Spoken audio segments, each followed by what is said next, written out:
What's going on? It's your boy H Money, Mr. The Zone. We in the building. Let's get it. We live at the fights with it, bro. Live at the fights. Jamel Herring versus Jonathan Oquendo. You know what I'm saying? Live, man. You know what it is. Saturday fight night, man. Saturday fight night. A lot of topics we gonna cover before the fight, man. You know what I'm saying? We could talk about everything. Let's get right into it. Shout out to my boy Jesus Hernandez. Jesus Hernandez says the duck finally quacked at us. Oh, you talking about Gary Russell Jr.? He said he's willing to take the 1.5 million now. At first, he was saying he wanted 2 million, and before that, he was saying another amount. He was saying different prices. He just woke up today and said 1.5 million. But at first, did he say 1.5 million? I mean, do we really believe him that he's? I don't believe him that he's gonna take that offer, man. But you know what? You know what, man? We gonna see what's up with that, bro. If he really bout it, yeah, man. You know what I'm saying? Because we want to make that fight happen. We gonna make that fight happen. If we send the offer, is he gonna sign it? Is he gonna sign on the dotted line, or is he just capping like he's been doing? You know what I'm saying? Is he capping like he's been doing? Are we really gonna believe anything that come out of his mouth? Are you really going to believe anything that comes out of Gary Russell Jr.'s mouth at this point? First 1.5 wasn't enough. You know what I'm saying? You said you wanted 2 million. You said 1.5 for Crawford. The man has been lying. He's lying. One day he gonna wake up, he gonna say another price. Which one is it? You know what I'm saying? Everybody know what's going on, bro. You know what I'm saying? The big homie know what's going on, bro. You know what I'm saying? The big homie know, bro. I'm just telling you. If we send that offer, is he really gonna sign it? Is he gonna start playing? Say no, he want 2 million. I mean, we've been calling Gary Russell out for a while now. We've been calling out Gary Russell for a while, bro. Gary Russell don't want no smoke. He didn't want no smoke. He got exposed for ducking. Now he's trying to say he'll take the 1.5. Yesterday, you said you wanted 2 million. So which one is it, Gary? You're confused, man. Tomorrow he gonna wake up and say he want 3 million. Which one is it really? Hit the like button, though. Hit the like button. We're gonna talk about all of that, man. I already told you what's gonna happen. Devin Haney gonna knock his little ass out. Devin Haney gonna beat the hell out of Gary Russell Jr., bro. Coco Tyler in the building. What up, Coco? Salute, my boy. Salute. Drop the link. JFL Heads is ready, man. Let's get straight to it. Open smoke. You know what I'm saying? Random smoke. Everybody is welcome. Let's talk about whatever. JFL Heads, man. You know what I'm saying? You know what it is, JFL, bro. Let's get it going, bro. Gary ducking real smoke right about now, man. Hit the like button right now when you step into the arena. Devin Haney, bro, Eddie Hearn and them about to make this shit happen. You know what I mean? We're going to send Gary the offer. Let's see what Gary going to say. Let's see what Gary going to say. Once he get the offer, he going to say it's not enough. He going to have a change of heart. You know what I mean? Saying we going to send Gary Russell that offer. He going to say, man, now you got to give me 3 million in. He don't know, bro. The man is confused. He's been having an identity crisis. He's having an identity crisis, bro. You know what I mean? Gary don't know what's up. He still got the belt at 126, bro. We're going to beat the hell out of Gary Russell Jr. I can tell you that much, bro. Going to slaughter him. We going to slaughter Gary Russell Jr., bro. Punish him. Take the fight, Scary Gary. Take the fight, Scary Gary. Scary Gary, take the fight, yo. Stop ducking the fade, man. What up, JFL? Yo, what up, H Money? Shout out to the Wrench Gang. Shout out to the Wrench Gang. Shout out to H Money and Coco the Don. And shout out to going for the gusto. You next up, B. For sure, Jay, man. Go ahead, man. Start cooking, bro. It's on you. Man, where do I start? Like, what false narrative to start from? You know? Well, let's start off with the Gary Russell situation, man. I want you to just cook. I'm gonna sit back and listen. No, what I'm saying is, Gary Russell been on his rah-rah, his off and on box rec, and he needs a fight. You ain't dropped no belts. You ain't relinquished no belts. How serious are you? You said it himself. Your own words, Gary Russell. Good publicity, whether it's bad or good. Publicity is publicity, correct? I mean, it's what you said. Gary Russell. Russell, you got some explaining to do. 1.5 for Bud Crawford. Keep the same energy. 1.5 for Devin Haney. Respect that WBC belt. You know what I mean? As you will respect your own. Respect that WBC lightweight champion, Devin Haney. False narrative of saying Devin Haney's ducking you, bruh. When Duckology one-on-one, you the official ducker, Gary Russell.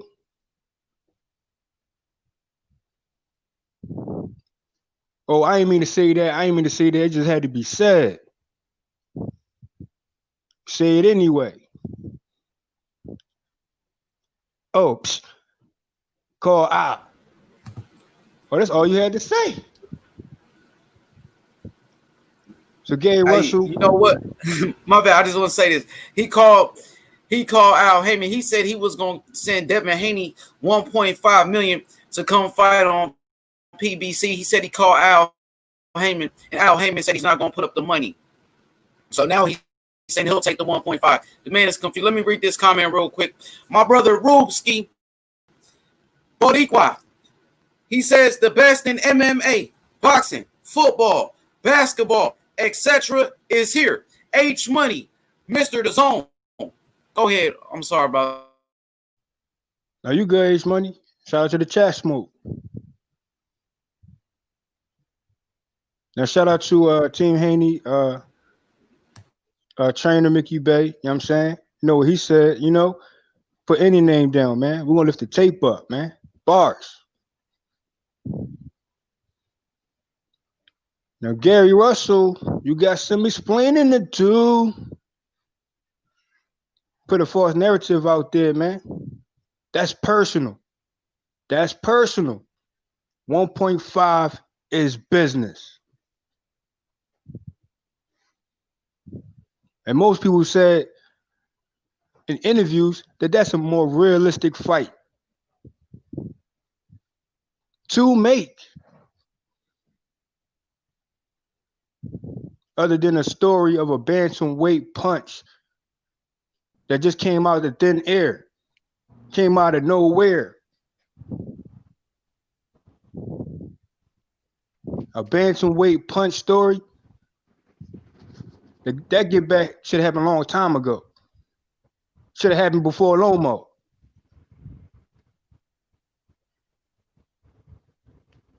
Devin Haney versus Gary Russell is the main event fight. The logical fight, the more realistic fight. You say you're going to move up with that free smoke. You mentioning names with the rah-rah.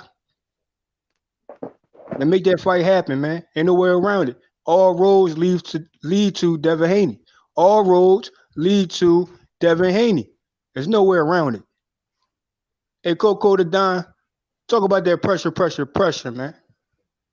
Hey, yo, it's your boy, Coco the Don. What's going on, man? Man, am I happy to be here with you guys, man. DSFG 38-0 and still undefeated. Yes. Hey, H Money, Mr. The Zone, the best in the business. Hey, Coco. Yes. We undefeated. Yeah, we undefeated, baby. You know what I'm talking about. Man, I'm excited about today's cards. I'm excited about watching some boxing with y'all. You know how we do it. We're going to break down the fights and give you our analysis, man. You know how we do it, man. It's the dream team, baby. This is what we do. I heard a couple of things while I was out on the street, man. I keep my ears to the street, and I heard that Gary Russell, he might take the fight. He might take the 1.5. Like all of a sudden, he's like, dang, that money going away. I better take that fight. Just like I said yesterday, what other offer do you have out there? You ain't got no other offer. You better take that money. So, man, maybe he's starting to wise up. Facts, Coco. Facts. Shout out to my boy Mirror. Shout out to OK Gusto. You know what I'm saying? JFL, say how you say when you know what I'm saying, that intro for Gusto. Going for the gusto. Facts. Shout out to Gusto, man. You know what I mean? Keep it clean in the chat. Keep it clean in the chat, my brother Gusto. You know what I'm talking about? But my boy Mirror here. What's up, Mirror? What up, Aki? Peace to my Aki. Mirror, he said, nobody care about damn Jamel Herring fight. LOL. What up, H? Boxing though, we gotta cover boxing. We gotta cover all of the topics though, man. We gotta watch film. We gotta see the up and coming fighters. They got Jared Anderson, the real big baby, fighting tonight. So he's back on the card tonight, man. He's been staying active during the quarantine. I'm so excited about that right there, H, because he's getting his record up. We get to see more of him. Man, I was very impressed last time we saw him. He's a switcher. He can switch it up. He can fight off both feet. He's capable of outboxing you and keeping you on the outside, but he also has some power. So I'm so excited about to see the real big baby, Jared Anderson, coming up, man. I'm excited about that fight. I think he's a great prospect, and I got my eyes on him. You know what I like to call him? The next Riddick Bowe. The next Riddick Bowe, Jerry Big Baby Anderson, the real big baby, as he likes to call himself. Yeah, try to keep it clean, Gusto, in the chat, my boy. You know what I mean? Take that comment out for me, Gusto. Remove that comment for me, Gusto. You know what I mean? You know what I'm saying? Money. Yeah. Money. So what's going on? I see the title. Go ahead.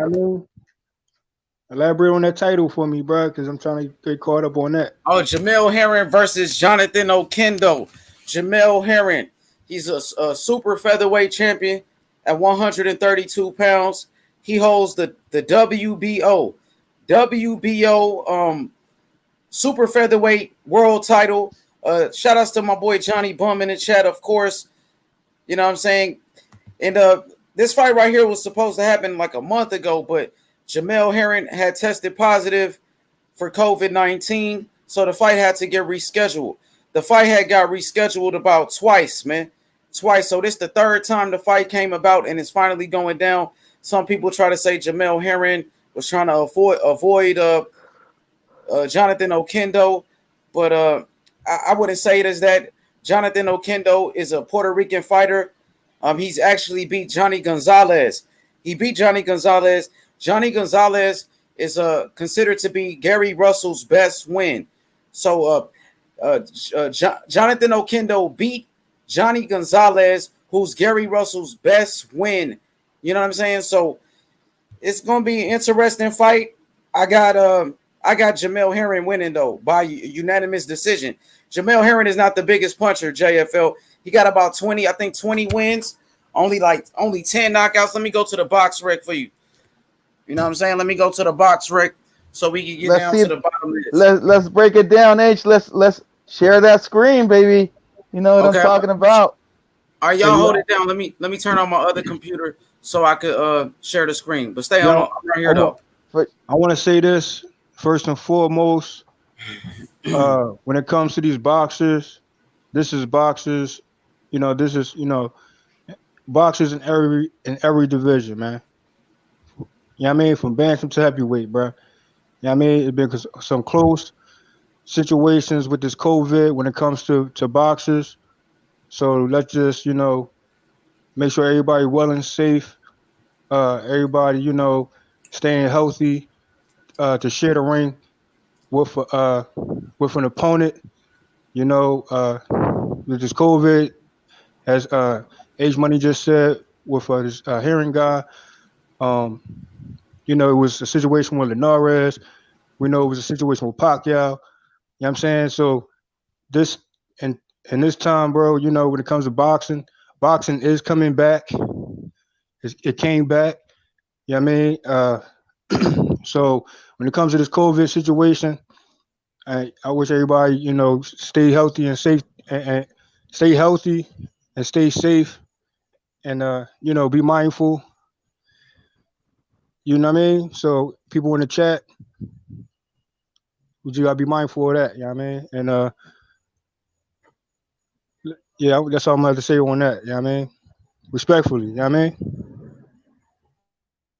For sure, man. We all gotta take our precautions, especially when we got this whole pandemic situation going on, man.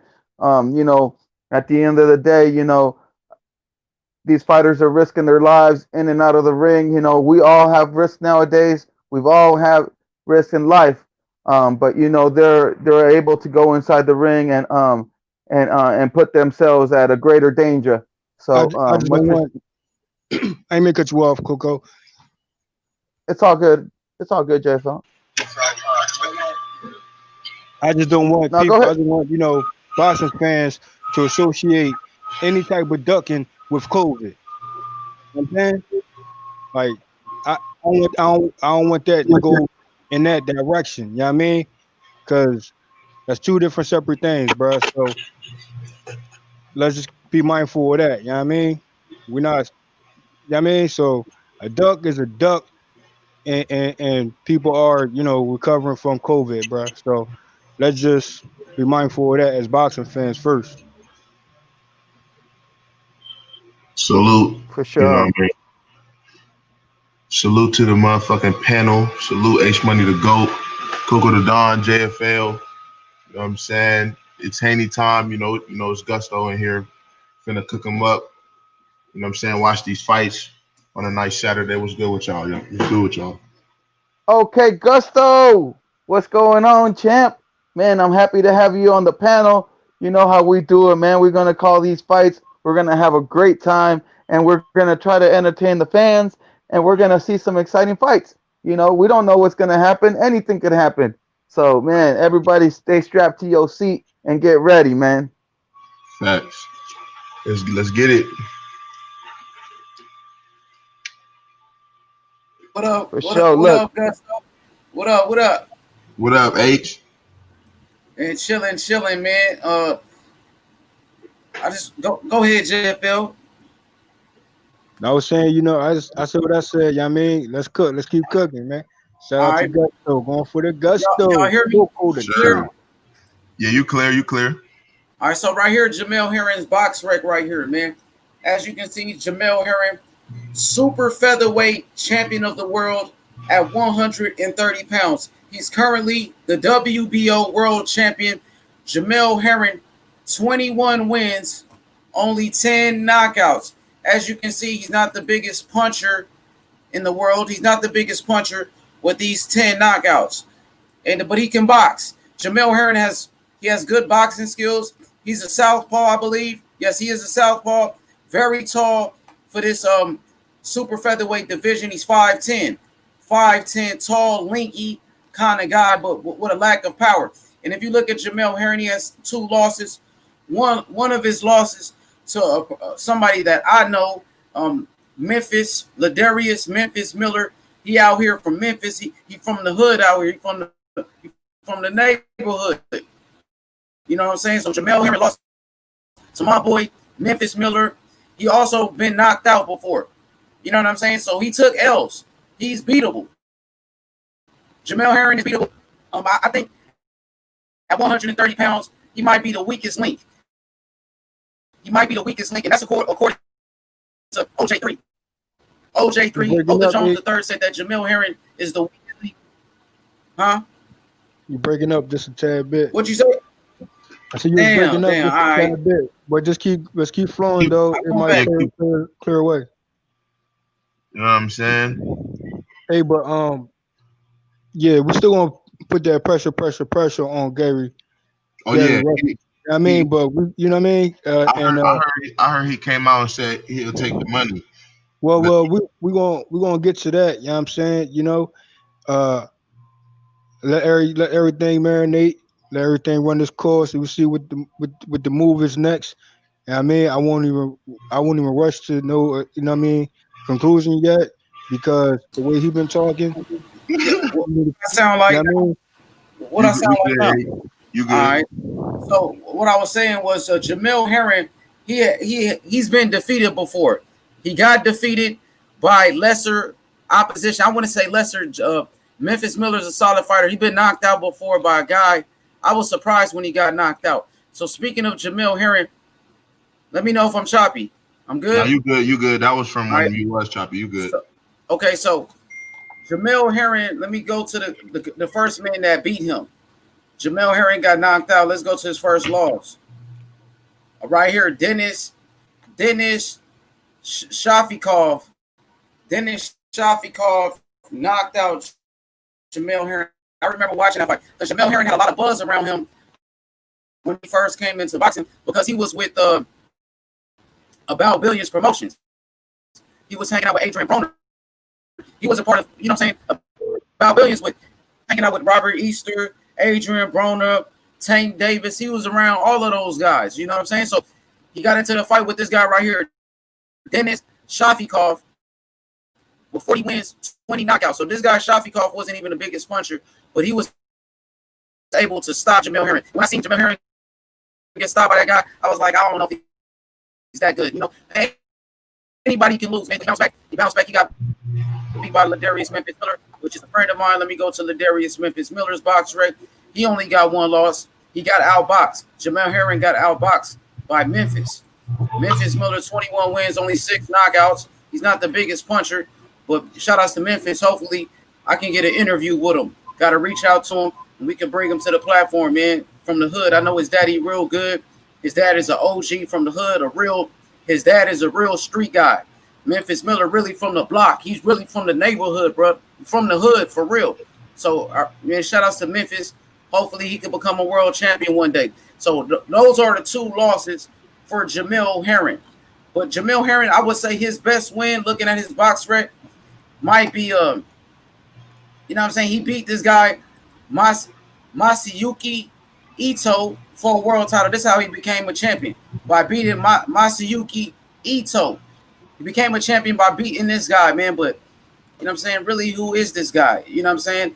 He's from Japan. You know what I'm saying? But who is this guy? You know what I'm saying? Just a belt holder. He was a belt holder.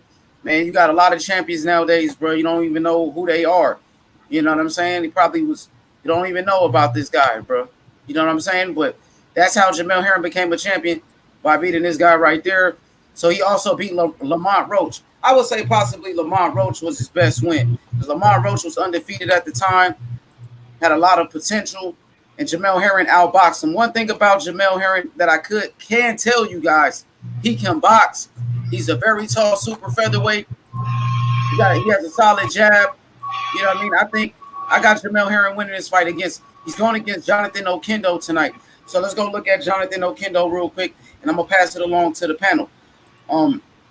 Jonathan Oquendo, 31 wins, 19 knockouts. He has 6 losses. 6 losses.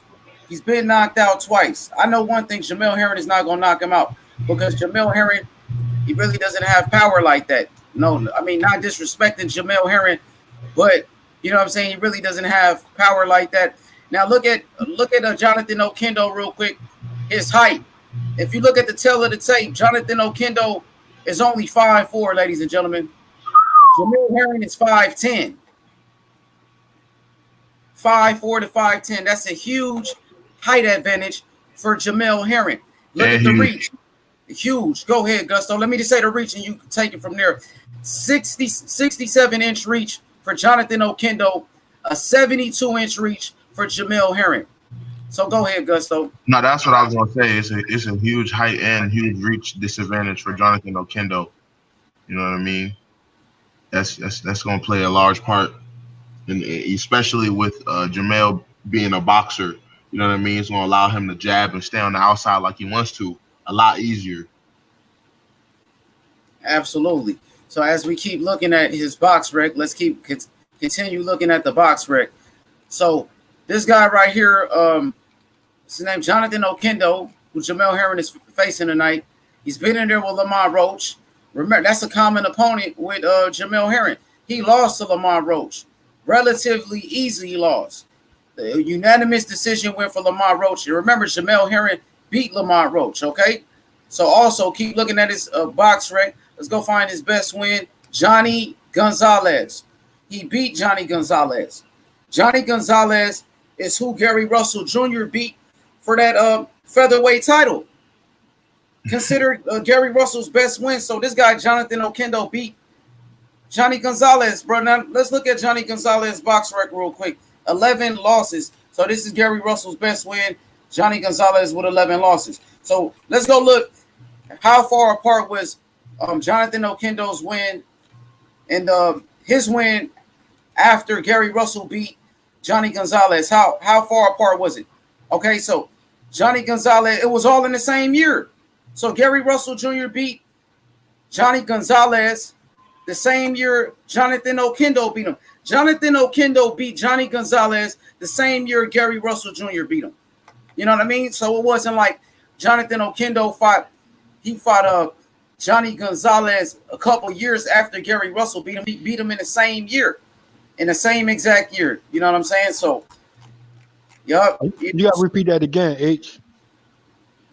Why I got choppy? Nah. No, it just need to be repeated. Okay, just repeat the point. Yeah, I got you. Listen, Jonathan Oquendo, Jamel Herring's opponent tonight, he beat Johnny Gonzalez the same year Gary Russell Jr. beat him. So I don't want to hear people say, oh, Johnny Gonzalez, he was way past his prime when Jonathan Oquendo beat him. Oh, Jonathan Oquendo beat Johnny Gonzalez a couple years after Gary Russell beat him. No, he beat him in the same year. So I don't want to hear that excuse. You know what I'm saying? I don't want to hear that excuse, bro. But Johnny Gonzalez got 11 losses. You know what I'm saying? And that's Gary Russell's so-called best win. Johnny Gonzalez and JoJo Diaz. You know what I'm saying? So y'all take it over. Go ahead.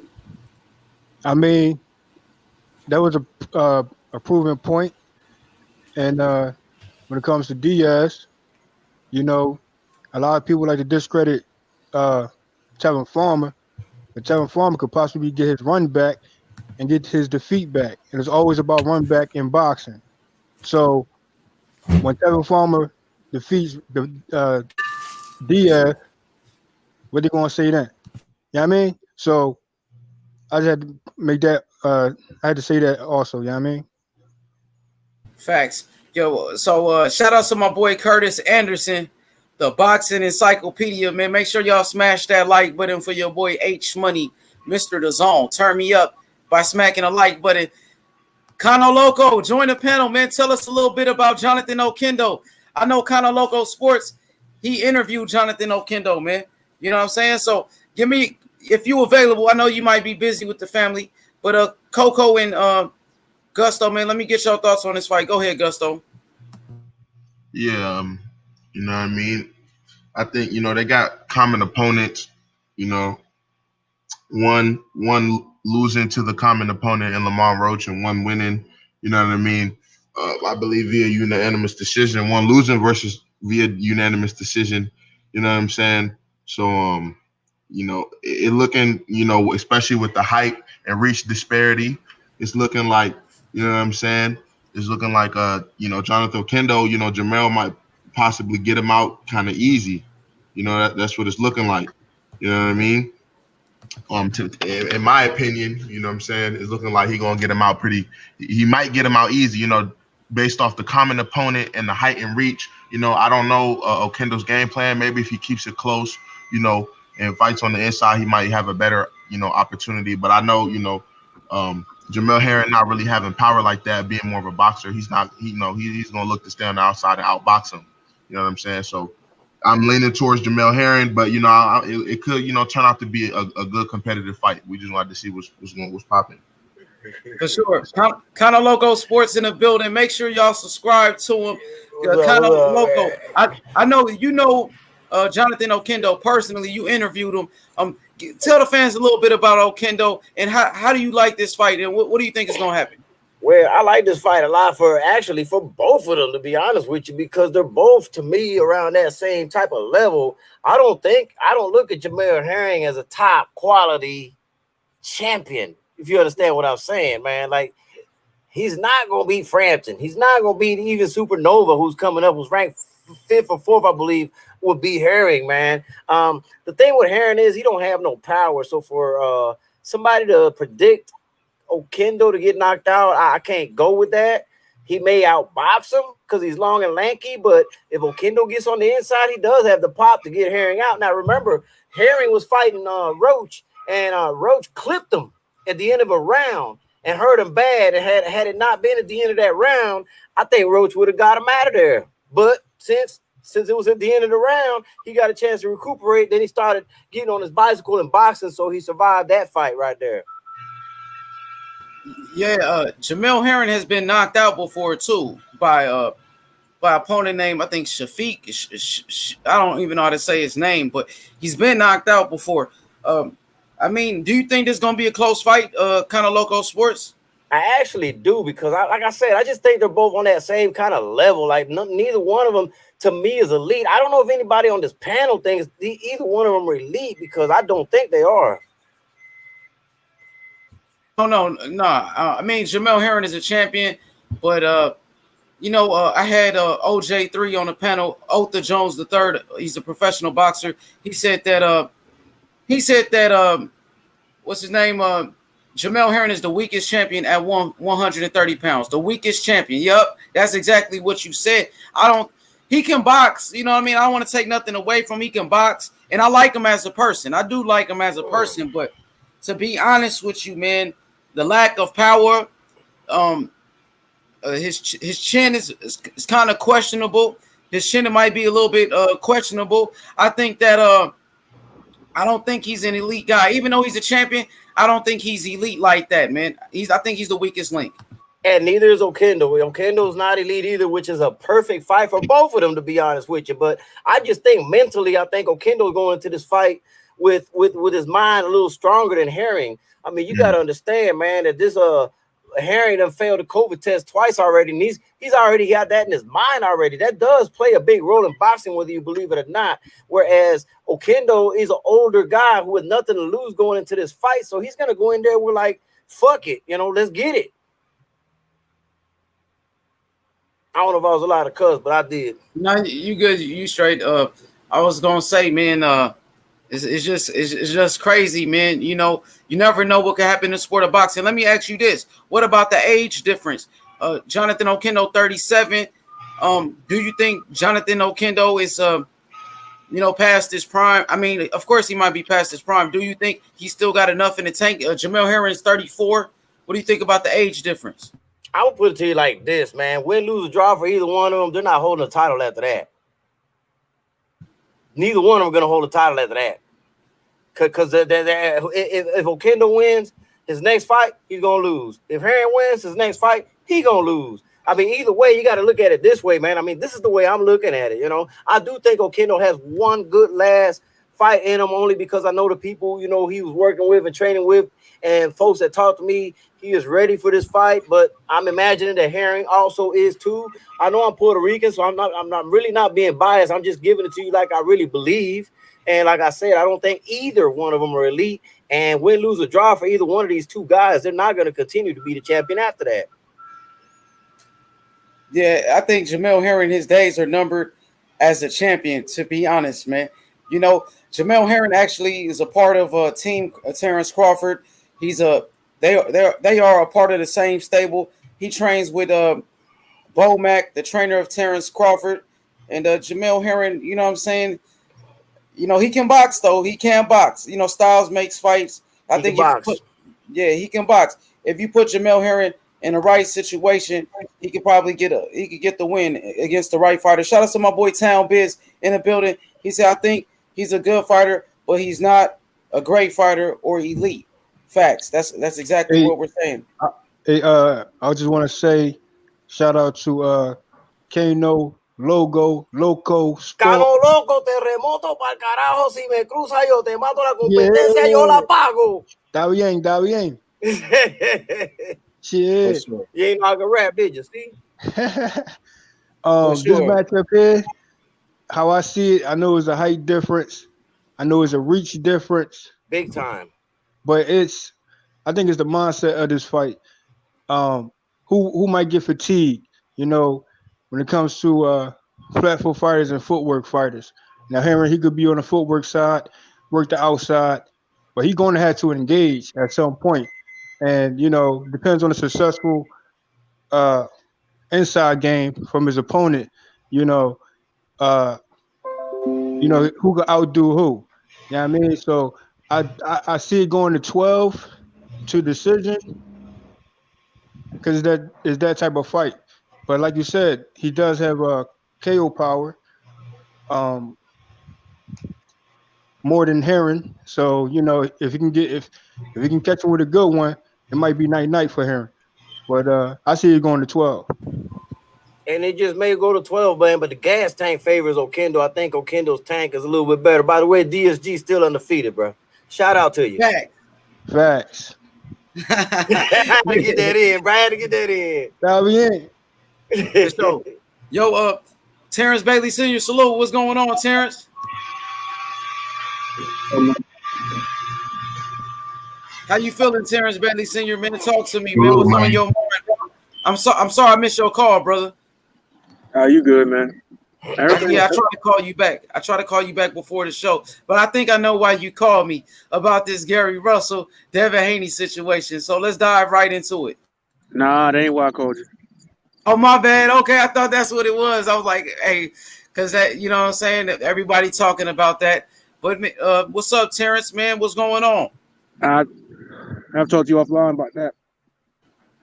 Yes, sir. There was a live late last night, about 2:00 in the morning last night, my time. Okay, man, it's all good, man. We're going to talk about that. You know what I'm saying? We talk about it offline or whatever. But, yeah, man, hell yeah, man. What you think about Gary Russell saying he wants to take the 1.5 now? First, he said he wanted $2 million. Now he's saying he retracted and say he won 1.5. What's your thoughts? Yeah, well, didn't his brother say that they would give 1.5? Yeah, that's what. Come on, all right, explain. Go ahead, break it down. You went from wanting the 1.5 plus 0.5 to get the 2 mil, and you went from that to Bill Haney basically finessing you out of it into you giving them 1.5 to come on your card in December. So I mean, me personally, I think Gary's gonna be like, wait a minute, I negotiate.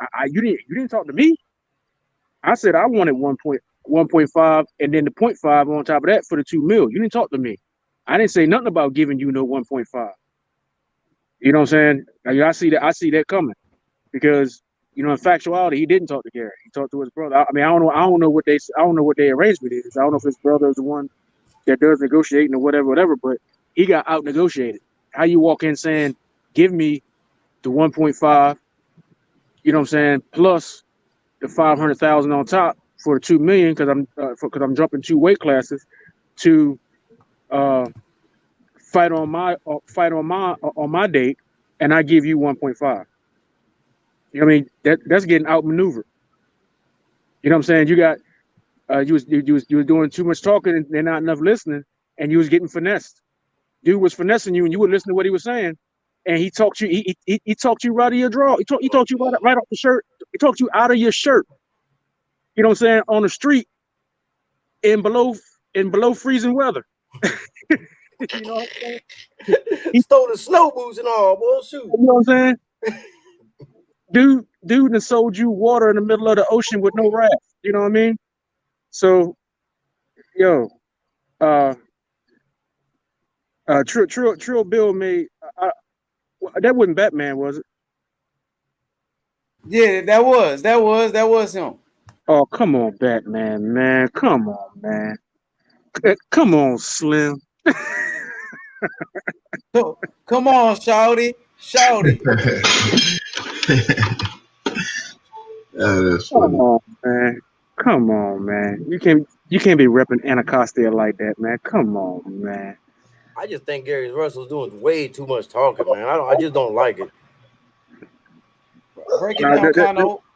That wasn't a good that whole negotiate. I mean, it looked good. I mean, it was you know what I'm saying, it was a good what you call it, it was good, you know what I'm saying, it was good for the live, you know what I mean, you know what I'm saying, it was good on the show, you know what I'm saying, I mean, it was good content,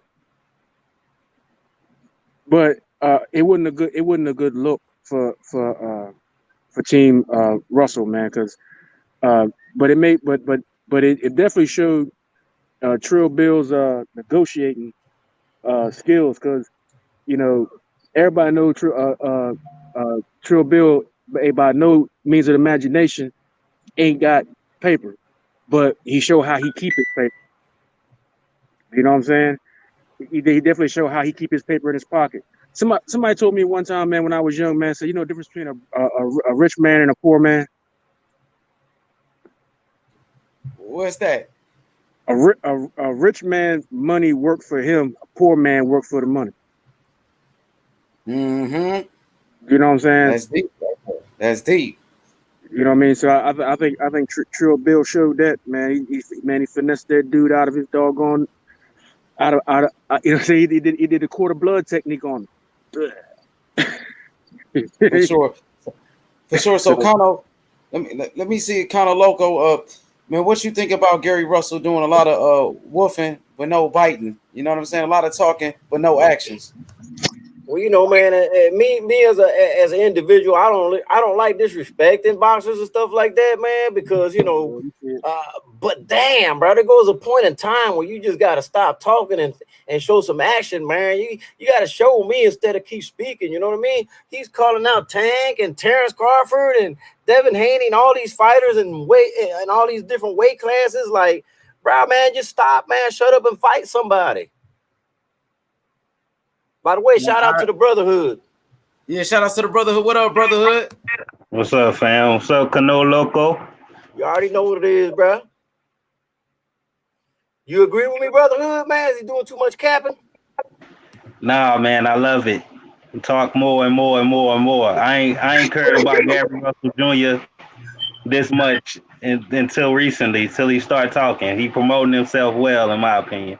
And this fight should happen, bro. Like, if they said the 1.5 was okay and now he's saying I'm cool with the 1.5, I want this fight. As a boxing fan, bro, I ain't trying to hear no excuses. I don't care about negotiation. Just make it happen. We starving over here, man. We just went through this pandemic. I want the fight, man. I don't care what they do. I don't care if they fight in the backyard. Brotherhood gonna make me blow his phone up. You know I got your number, bro. We gonna talk about this off air. I want to hear y'all talk about it right now, but let me give my 2 cents real quick. The thing is this, Brotherhood. First time Bill Haney talked to Gary Russell, he said a way higher number originally, bro. The first time he talked to him, Gary Russell said way more than 3 million. Put it like that. It said more than 3 million. So, you know what I'm saying? He outpriced himself the first time. Second time around, he said he was going to call Al Heyman. Never did that. Never called Al Heyman like he said he was going to do. Third time around, Gary Russell, you know, said he'll fight Terrence Crawford for 1.5 million. We talked about it on the panel. We talked about it. Gary Russell responded and said he wanted 2 million. He said 2 million. You know what I'm saying? So now he woke up today and said, I want 1.5. One day he wake up, he going to say 3 million. The next day he going to say 4 million. One day he going to say 2 million. You know, these are real businessmen, bro. You dealing with this is real boxers, bro. This is really business. This is their life. You talking about Eddie Hearn and these guys, they don't have time to be playing with this man. You know what I'm saying? When we send that 1.5, how you know he gonna say, oh, it's not enough and change his mind again? You know what I'm saying? You can't do that, bro. When you playing with people, you playing with money, and to a point, people ain't gonna want to do business with them. But I could tell you this much: We want that fight to happen. We want to make that fight happen. H money. But if they say, if he said 1.5 is good enough, then they need to go ahead and send a contract and go ahead and see if he's going to sign it or not. I mean, that's all I'm going to say about that, you know. Call him out. Send the contract. See what happens. Yeah, that's what we about to do. That's exactly what we're about to do right now. You know what I'm saying? We gonna see what's up with that. Eddie Hearn going, you know what I'm saying, make it happen. But the thing is, when we send that contract over, I don't want to hear nothing else. I don't want to hear no excuses. At that point, it'll be on Gary Russell then, though. You know what I'm saying? But at least you would have done your part and thrown it out there. Now, if he rejects it now, brotherhood, you got to admit, if he rejects it after saying I'll take the 1.5, then we got to look at him a little different, man. At least I will. Hey, look, I'm going to be honest. I've been kind of looking at him different from the jump because, you know, it's been a lot of, you know, not from the jump when it comes to Devin Haney because there's been a lot of antics with him. You know what I mean? Like, you know, the first time, you know, because I've been following this closely since it started on Fred Barbershop channel, you know, the first time he was like, man, I'm gonna reach out to Al. That's what he said. And Bill gave him 48 hours or 72 hours, something along those lines. And you know, he never reached out to Al. Then he started trying to capitalize off the Bud Crawford fight, you know, for some more attention. You know what I mean? And it looked like he was just trying to, you know, use that to duck Devin Haney. Then, you know what I mean, that died down and we've, you know, seen that Bud wasn't paying that no mind.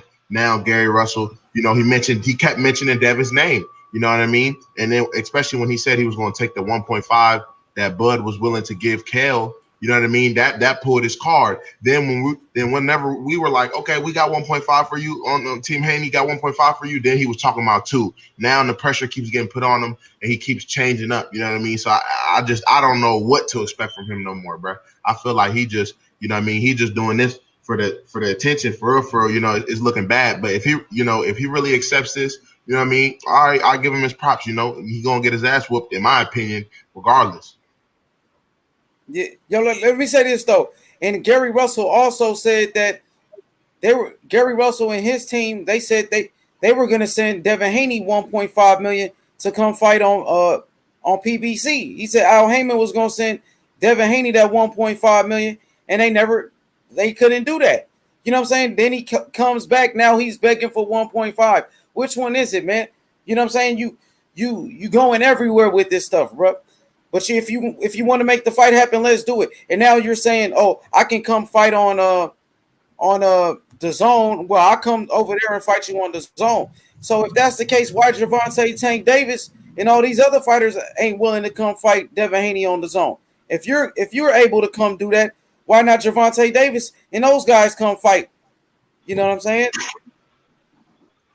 Hey, let me ask you this, H. Since this happened when on Blue Blood, it happened yesterday, right? Yes, sir. Yes, sir. It was yesterday. So as Gary Russell retracted the screw up with giving Devin the 1.5, has he retracted that overnight? Yes, they have. That same night, his brother was calling me. He was calling me like, yo, man, Al BSing, man. Al bullshitting. He said he ain't going to spend. That's what he said. Go ahead, Terrence. I'm saying he realized he screwed up because it wasn't supposed to be them offering Devin up 1.5. It was them supposed to be trying to get 1.5 and the extra 0.5. And Trill Bill negotiated him out of his boots. You know what I'm saying? You know what I'm saying? He tried to outplay a player.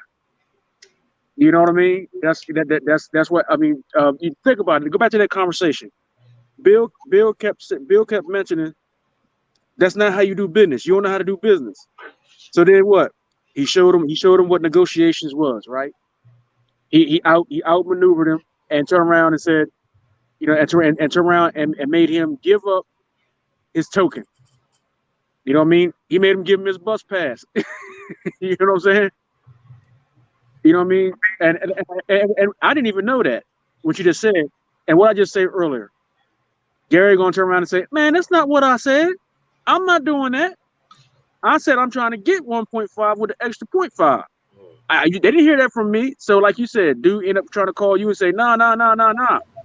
We trying to fix it up." Yeah, we can't do that because he got out negotiated. Now, I didn't know that, but then I said that was going to happen, but it already happened. Yeah, you called it out. See, you know business. You know about the business side. I see when that happened. I didn't know, but you knew exactly what took place right there. You remember? I think you called me. And you was like, "Man, he got his ass finessed right there." You know what I'm saying? Yeah. He got finessed. I don't think that's what's going on though, for real, man. Because I was listening to the boxing voice. I was listening to the boxing voice last night, and Trill Bill was on boxing voice last night talking about that, and he was saying the main problem was Gary Russell Jr. pricing himself out.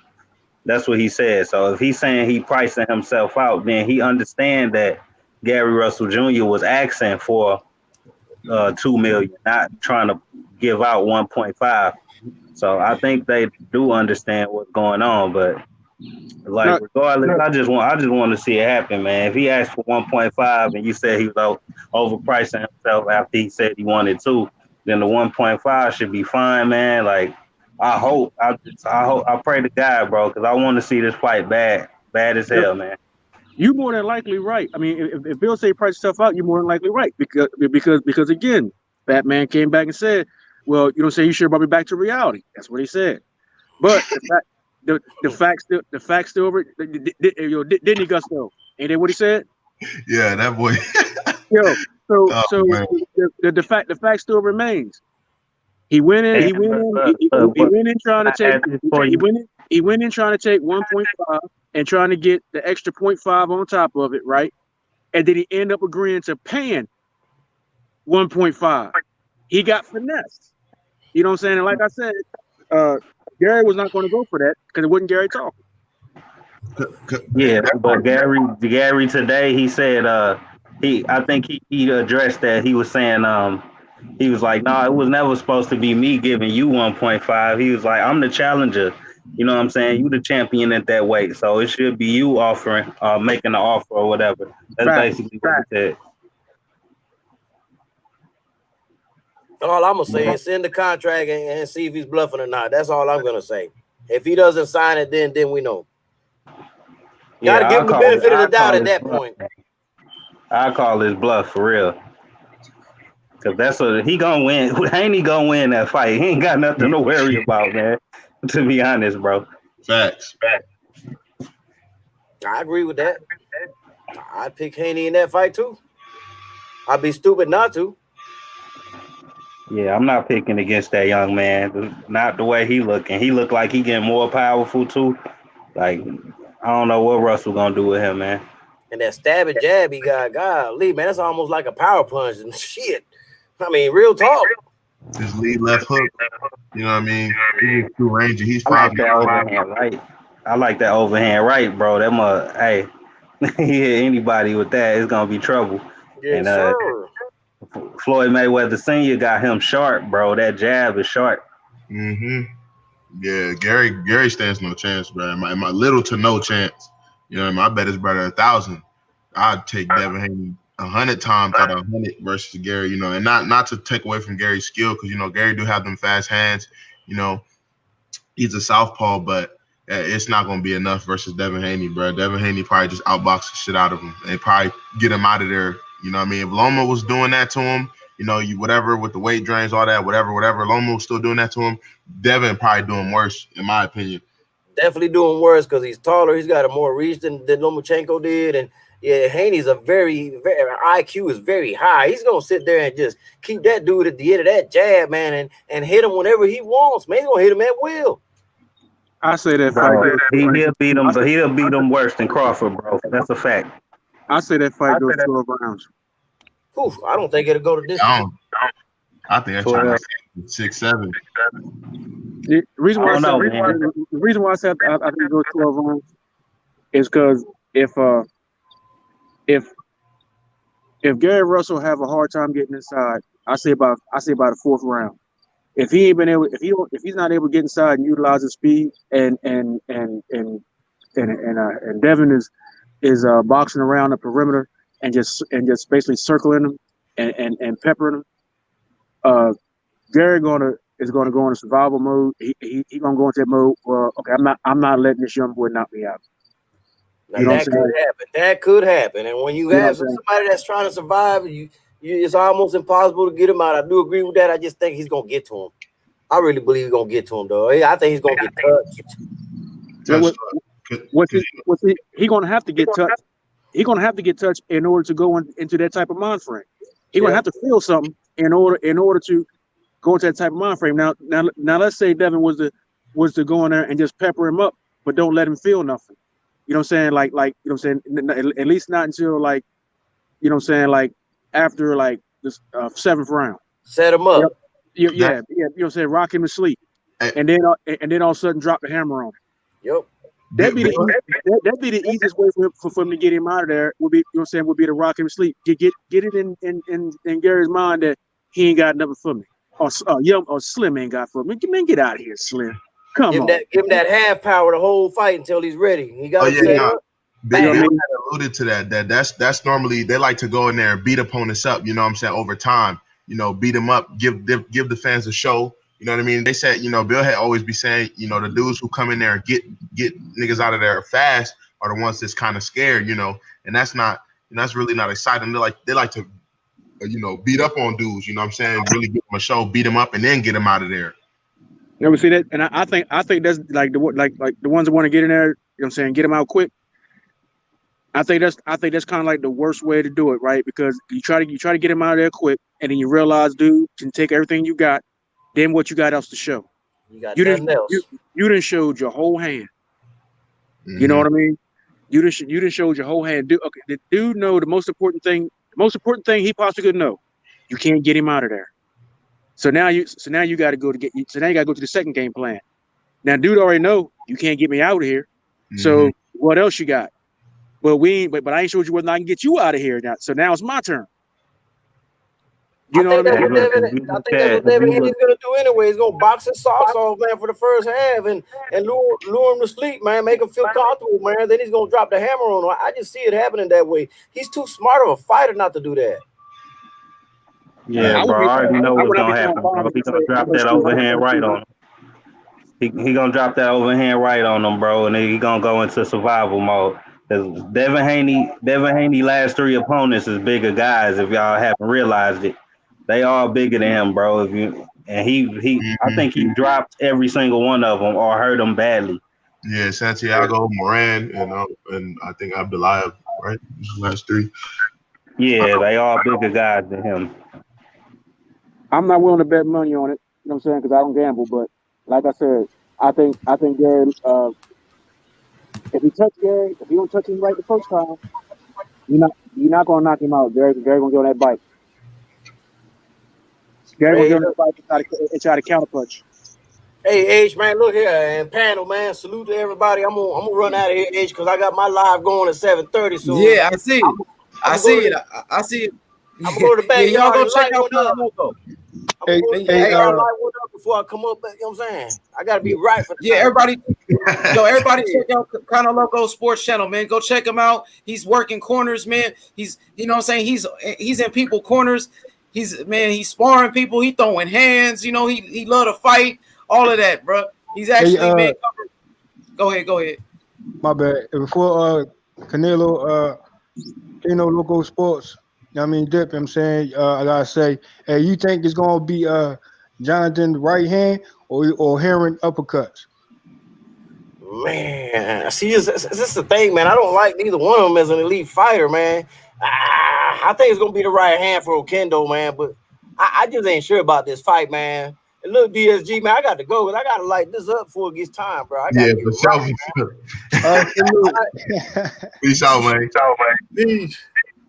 Salute Deacon 305. Yeah, salute to Deacon OG. Hey, I'm picking Oquendo for the upset tonight, man. And then they're gonna have right after this fight, bro. If it's an upset, they're gonna have Shakur Stevenson beat the dog. You already know what I'm trying to say. He gonna beat the hell out of him, bro. Hey, is that on PBC? No, this is on ESPN Top Rank. Okay, good. Tomorrow you got PBC though, Terrence. You got Ugas fighting tomorrow, so we're gonna cover that fight. Hey, is Jared Anderson fighting tonight? Jared Anderson, yeah, the real big baby. That boy cold, man. The next great American heavyweight. Yo, shout outs to Patricia Shelton. Shout outs to Patricia Shelton in the chat. Shout outs to the Queen. Thank you for coming through. She said it's her aunt's 94th birthday. So happy birthday to your aunt, Miss Patricia Shelton. Thank you for coming through. Yo, Hassan, what up, Hassan? Blessings to the elder.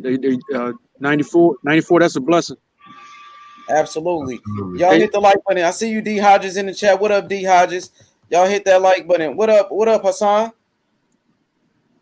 Hey, look, all the youngins in that family should be sitting at her feet, asking her questions, writing everything, writing all the answers down, and they should be videotaping her, taking many pictures.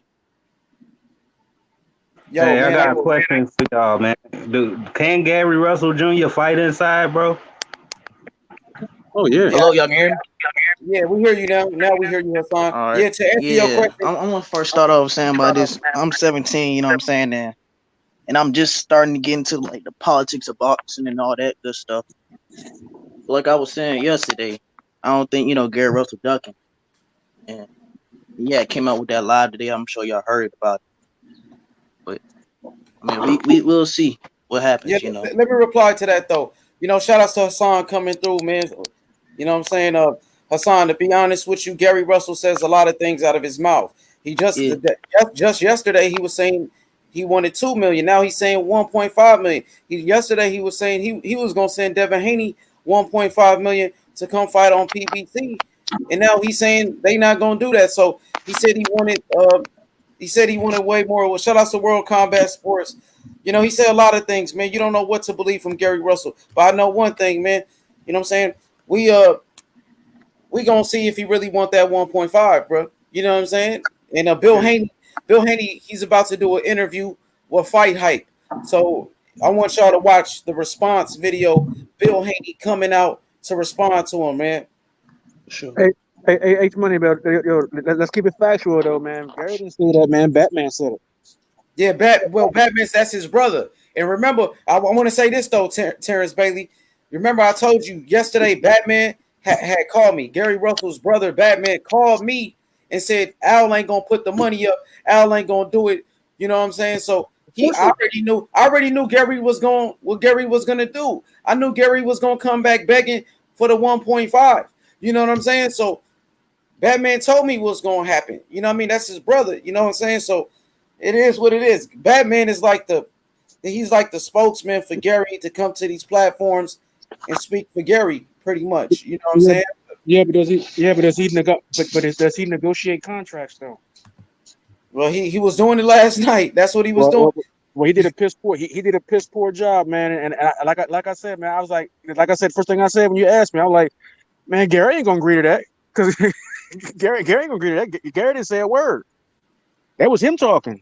And at no point did he say or did anybody show any publication or any type of paperwork saying that he was the man that negotiate Gary Russell's contracts, and he got finessed out of his draws. I knew it would. I mean, anybody with sense would know Gary wasn't going to agree to that. Gary was coming in there looking for the 1.5 mil with the 0.5 on top, and then his brother turned around and say, he going to give 1.5? You know what I'm saying? Talked about somebody else's money and he not fighting nobody? Nah, man. That didn't sound right. Yeah, exactly, man. You don't know what to believe from Gary Russell. He has a terrible way of doing business. But, it's a fight that people want to see, though. It is a fight that the people want to see. So we're going to make it happen. It wasn't Gary talking. It was his brother. What was that? I said, you're missing my point. It wasn't Gary talking. It was his brother. And doing a piss poor job at it. Yo, Hassan, I'm not taking up for him. I'm just calling it like I see it. Yeah, Gary never said a word yesterday. It was his brother, and he was doing a piss poor job of it. Yeah, he was. You know what I'm saying? Yo, Hassan, you say what you got to say, Hassan. Go ahead. I want to hear what you got to say, yo. I'm finna just let y'all talk, do what y'all do. You know what I'm saying? Nah, go ahead, bro. I want to hear what you got to say, because I just wanted to say what I had to say. Man, hopefully Hassan Gary ain't gonna duck the offer. We got Deacon 305 in here. What's up, Deacon? What's good, family? Man, you got it, bro. We hear you good now. Welcome to the panel. Yes, sir. Yes, sir. Salute to everybody. For sure, Deacon, So, man. What's hello. on your mind? Talk to the people. Go ahead. Yeah, man. I'm listening, man. I just want to turn this shit upside down a little bit. Put some more entertainment to it. For sure, Deacon. What's your thoughts on the Gary Russell? Gary Russell finally stepping up to the plate and say he's willing to fight Devin Haney now. I love it. I love it. And to tell you the truth, man, if Russell takes this fight, know this, family. This man is not going in this fight thinking that he's going to lose, and it's up to Devin Haney to prove to him that he will lose and that Devin will defeat him. But I believe in this here, you cannot hit what you can't find. If he can't find, I'm gonna give you an example. I used to dislike really, really bad when I was on the street and I had to fight a guy that was shorter than me. The little short, stocky little guys, little strong, quick. I'd rather fight a big, tall, strong guy any day than to fight someone who was shorter than me, because I know they got the advantage. They can slip up under me. They can do certain things. You know what I'm saying? And it will cause me problems. So I look at Gary like that. His actions thus far actually, to me, show otherwise, that he really doesn't believe he could beat Devin, because his actions thus far, you know what I mean, from when this whole thing started, has just been looking like he's been trying to find a way out of Devin. But since it came into fruition, like he's really not going to fight Terrence Crawford, that's when he started, you know what I mean, started even mentioning Devin more and made it a point. Okay, yeah, now I'm gonna take the 1.5. There was a lot of backtracking and things prior to that made me believe he doesn't really think he could beat Devin. And you know what I'm saying, stylistically, I think Devin will be a problem. You know what I mean? It's not like he's just gonna be able to be in and out with Devin, because he has speed, but timing beats speed, and Devin got great timing. You know what I mean? So that's why I had to disagree with that, because everything he's been doing, overpricing himself, all these things, has led me to believe he really don't think he can beat Devin, or he really doesn't want to fight Devin. But now, since the year is going to come to an end, he won't get a fight. He has no choice. He's been backed into a corner. Trill Bill has been on his head. I believe that's the reason why he's even taking this fight. And I don't think he's taking this fight thinking he's going to win, to be honest. Well, I agree with one of the points you made. Timing does nullifies speed. That's true. But I do believe if Gary gets in the ring, I'm not saying that it's an absolute that he would win. It's not an absolute that Haney would win. One thing about it, a man get in that ring, he has a chance to win. That's on either side. And all the advantages that Haney may have, that favors him. That's a fact. But also, you cannot look over the fact that Russell has advantages as well. Like I said, sometimes it's more difficult to fight a guy that's shorter than you. You know what I'm saying? The height advantage doesn't always go to you. That advantage it don't always go to the person that's necessarily taller. I don't see shorter guys, but I'm gonna give you an example. Mike Tyson has been shorter in his prime. I'm speaking of. He was shorter than every opponent he got in the ring with. Not just shorter, he had the shorter reach, all these things. But his height, his size, his quickness, everything about him told him and showed him that he had everything it took to be a champion. And check this out. Bigger guys, I used to see guys pray. What was the name of this guy did 5 signs of the cross before he stepped out to fight Tyson? You know what I'm saying? These guys was way more bigger than Tyson. Now, what do you say to that, young fella? I say Tyson's style was different. Tyson, was great. Yes. Different than Gary Russell. Gary Russell's kind of like a boxer. You know what I'm saying? I mean, Tyson could box, but he would be on the inside of you. You know what I mean? Changing angles, crushing you. You know what I'm saying? Gary kind of, most of his opponents have been around his height, and he kind of outboxes them.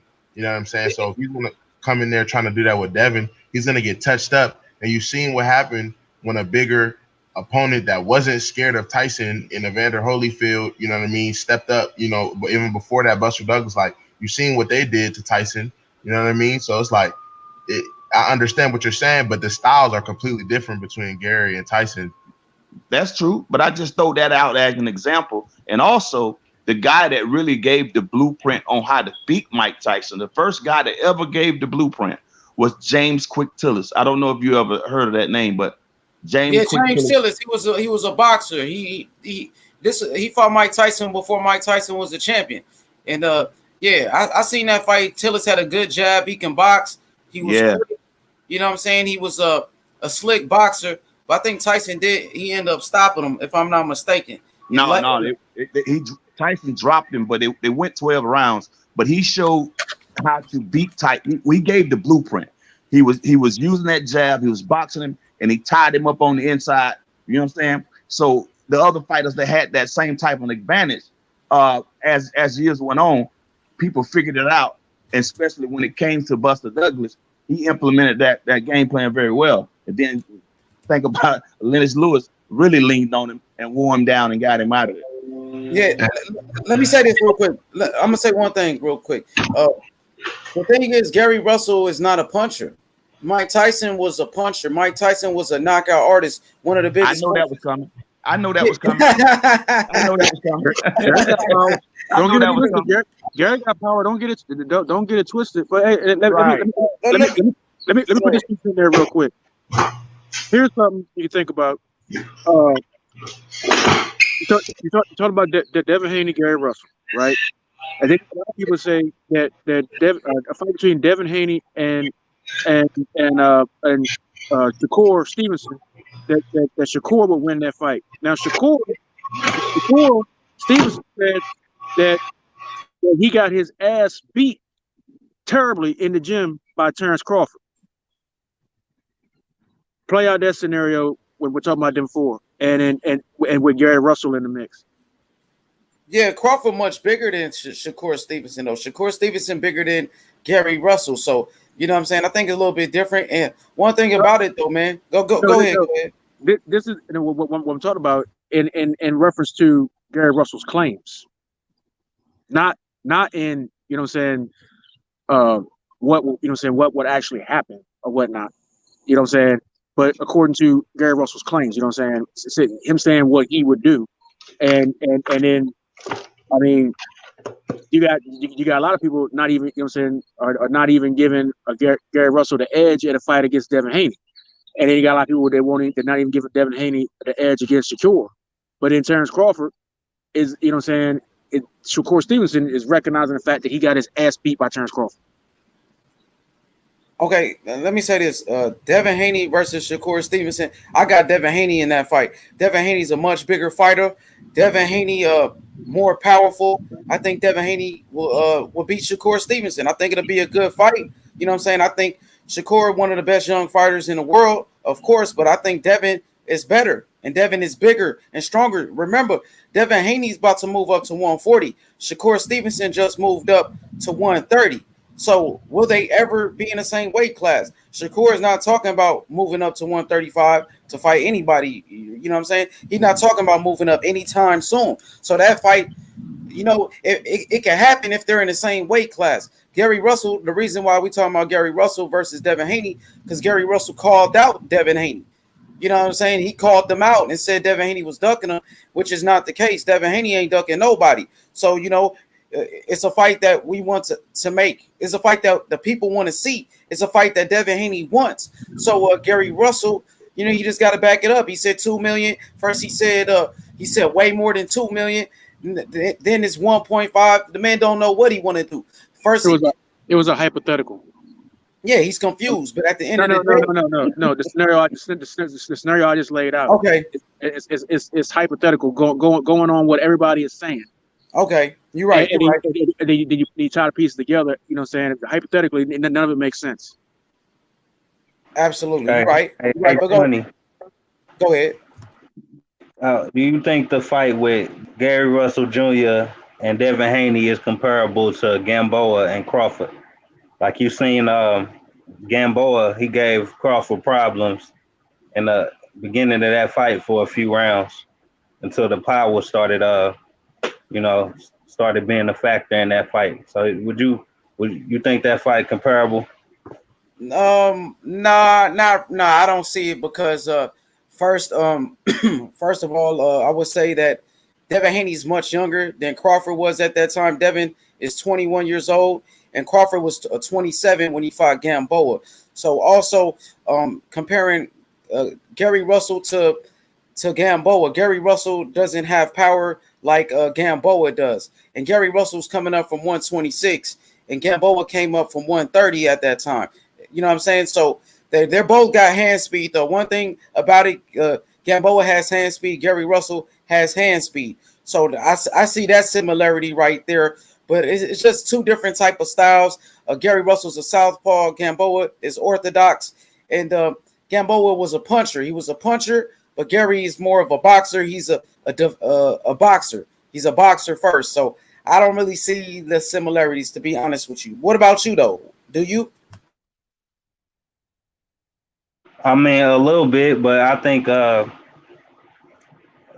Gary Russell Jr.'s skill set, he probably got more skills than Gamboa, and I think it's comparable when it comes to the weight for sure, because Gamboa best days was at 126, not 130 or 135, so he technically a natural featherweight.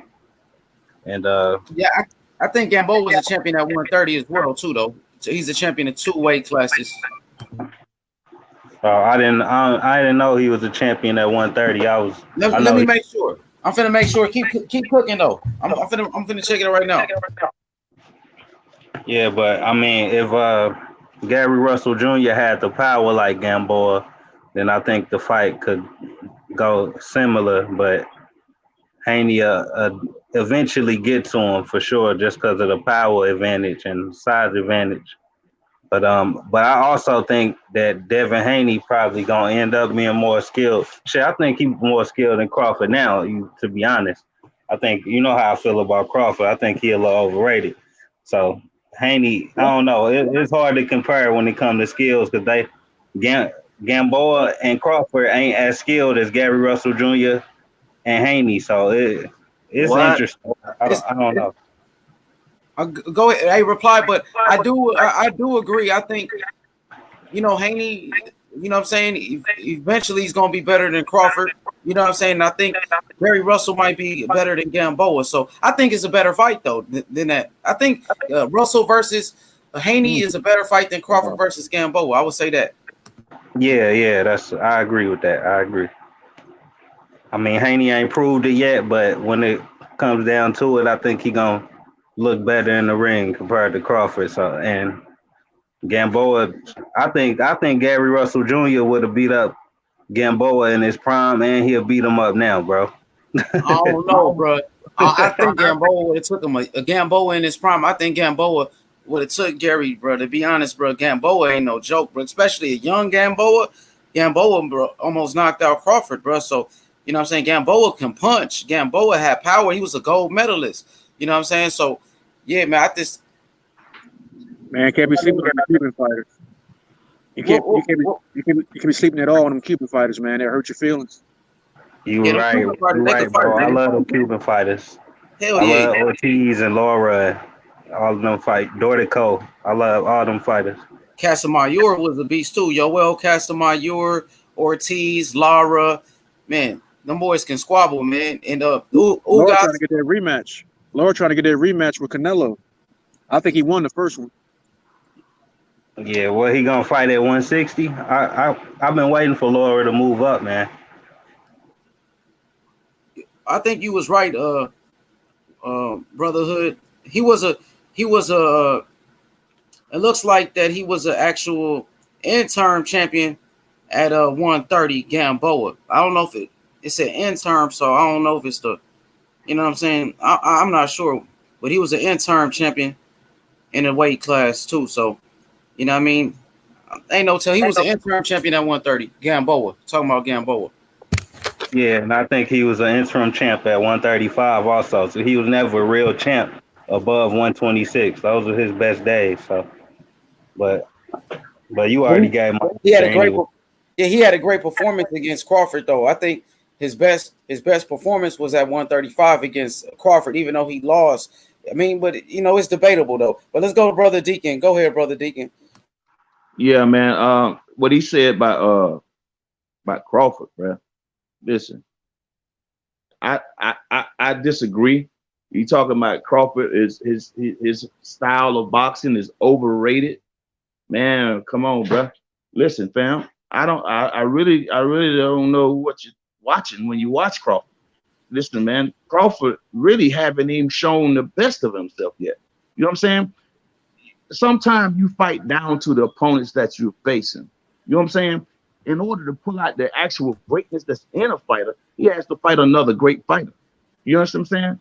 So you know, think about and I'm not calling Tito Trinidad a great fighter, but he was a damn sure a great performer.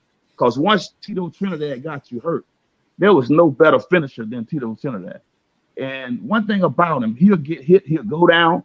It seems like he get pissed off when he get knocked down. He get up with a vengeance. Same thing with Crawford, man. If he goes down, he gets up and he comes. I mean, he's fighting harder than he was before he went down. You know what I'm saying?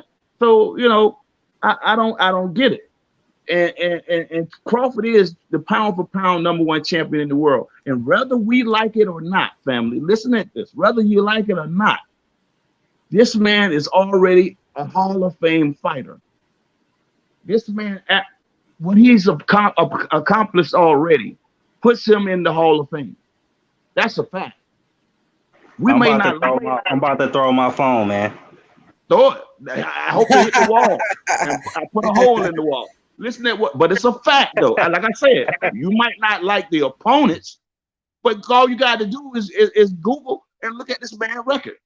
He's already a Hall of Fame fighter right now. He can retire right now, and he's automatically going to the Hall of Fame. That's a fact. People don't like it because he's not fighting the opponents that they want to see him in the ring with. Hey, man, listen, it's politics behind boxing. Like, say Gary Russell, I hear doing a lot of woofing. People don't like that, but guess what? This man doing what he got to do. You know what I'm saying? But at the end of the day, even all that woofing he doing, it's not going to get contract signed. You know what I'm saying? It can make people get interested. You know what I'm saying? And guess what? If he call out enough names, it's like if I throw a bunch of rocks into a crowd, eventually, if I'm missing, eventually I'm gonna hit somebody. You know what I'm saying? It might not be the intended target, but I'm gonna hit somebody. And guess what? He gets a fight. It may not be the fight that we want to see, but he gets a fight. And guess what that fight does? It puts money in the bank. It builds his profile. Same thing I said about Haney. Listen, if Haney wants these fights, he may not can get the fights that he wants right now, but all he has to do is continue going down the path of Floyd Mayweather, and that's his win, win, win. They did not want Floyd Mayweather to fight Turagati. They didn't want him to fight De La Hoya. You go down the list. Floyd kept telling them, y'all say I'm not going to fight these fighters, but not only am I going to fight them, I'm going to fight them on pay-per-view. He said, I'm going to make me $100 million in one night. I'm going to make me 300. And they called him a fool. Everything this man said that he was going to do, he did it. And I see Devin Haney going down that same path. You know what I'm saying? All he got to do is keep winning. You know what I'm saying? It doesn't matter if he could get a Russell right now or a Lomachenko or whatever, whatever. Just keep putting guys in the ring and performing at the highest level. And that's what's going to put fannies in the seats. That's what's going to make us keep buying pay-per-views. You understand what I'm saying? He has to continue to build himself in that way. Guess what? And after he built that profile, guess what? It switched from his name being at the bottom tier to the top level tier. Now he can make the demands that he wants. You see what I'm saying? Now he is the pay-per-view star that can call the shots and call the numbers like Floyd. Floyd would call the numbers before he was in position. So you have to call these things into existence, even when people don't believe you. You know what I'm saying? You cannot doubt yourself. You got to push forward. And guess what? When Floyd was calling these things into existence, people was calling Floyd all kinds of names, calling him all, you know what I'm saying? But guess what? He believed in himself. He believed in his vision. He believed in his attributes. You see what I'm saying? You have to be persistent, bro, and consistent. As long as you do that, everything that these young men want in life is going to come to pass. But they cannot be deterred by cyber bullies. They cannot be deterred by media members like, well, they gone now. Some of these Larry Merchants and all these ones that was planting seeds, and I dislike Larry Merchant because he did something to one of my favorite fighters. But you cannot do something that if you don't. People can't do nothing to you if you don't allow it. And what I mean by that, Roy Jones should have retired when he fought and won the heavyweight title. But he allowed Larry Mercer to get in his ear. He allowed Tarver to get in his ear after he won the heavyweight title.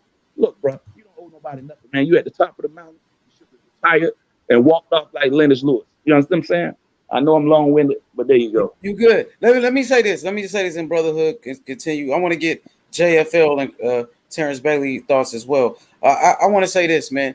To be honest, I think we be a little bit too hard on Crawford, though. You know what I mean? For some reason, some people dislike Crawford. You know what I'm saying? It is what it is. You know what I'm saying? Like, and shout out to Fred. Fred, one of my favorites on YouTube. Much love to Fred. Fred got his issues with Crawford. You know what I'm saying? And it ain't none of my business. You know what I'm saying? But I just noticed certain people got a problem with Crawford, but you can't take away what the man has accomplished, man. 37 wins, I believe 20. How many knockouts? 26 knockouts or something like that. He got a crazy record, bro. Undisputed. You know what I mean? He beat everybody they put in front of him. You know, he beat the champions at the time to become undisputed. Even though the champions weren't the best, even though the division could have been pretty weak at the time, he still did what he was supposed to do. And that was be undisputed. That's what he was supposed to do.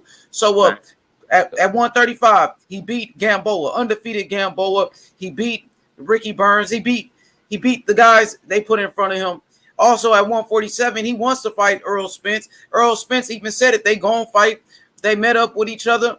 So, you know what I'm saying? I think, man, we got to show Crawford a little bit more love, bro, than what he's been getting. That's just me, bro. You know what I'm saying? I appreciate that, money. I appreciate that. Yeah, because I used to be hard on him too, but I really like Crawford. I've been like the Crawford since that Gamboa fight. He showed me a lot of heart. And he showed me a lot of dog in him because he got hurt in that fight and he came back. But I mean, I was hard. I criticized him a little bit, but then I'm like, yo, I gotta cut that stuff out. You know what I'm saying? This dude, one of the top guys for real. You know what I'm saying? But go ahead, Brotherhood. Man, don't get me started on Crawford, please, man. Please don't. Do you have anything positive to say about Crawford? I mean, I had positive things to say about him until like I really looked into his career, man. Like he's like his whole career is a hoax, bro. His whole career is a hoax. Like y'all talking about this knockout streak he got, but I'm gonna ask, who has he actually knocked out? Like that matters to anybody, and all of his knockouts, he ain't even got no legit real knockouts. He got all TKOs. So not only is his power overrated, his opponents are overrated because none of them were the cream of the crop, unless you want to say Ndongo was. And that just goes to show you that winning a belt or being unified is not something that validates someone's career. Or else we'll be talking about Julius Ndongo being one of the best fighters in boxing. But everybody know that's not true. How you a unified champion and you not even the best person on Crawford resume. The unified champion is not his best win. What does that tell you? That accomplishments are overrated sometimes, bro. That's what people don't understand. Let me say one thing. Let me say one thing, Deacon. Let me just say this. Okay, but you big up Gary Russell, and Terrence Crawford has beat way more champions than Gary Russell. Like, who did Gary Russell knock out, though, Brotherhood? Who has Gary Russell knocked out? When was Gary Russell's last knockout? Who is Gary Russell's best win? Johnny Gonzalez with 11 losses? Come on, man. Like, yeah, but this the difference, bro. This the difference. I'm gonna tell you the difference.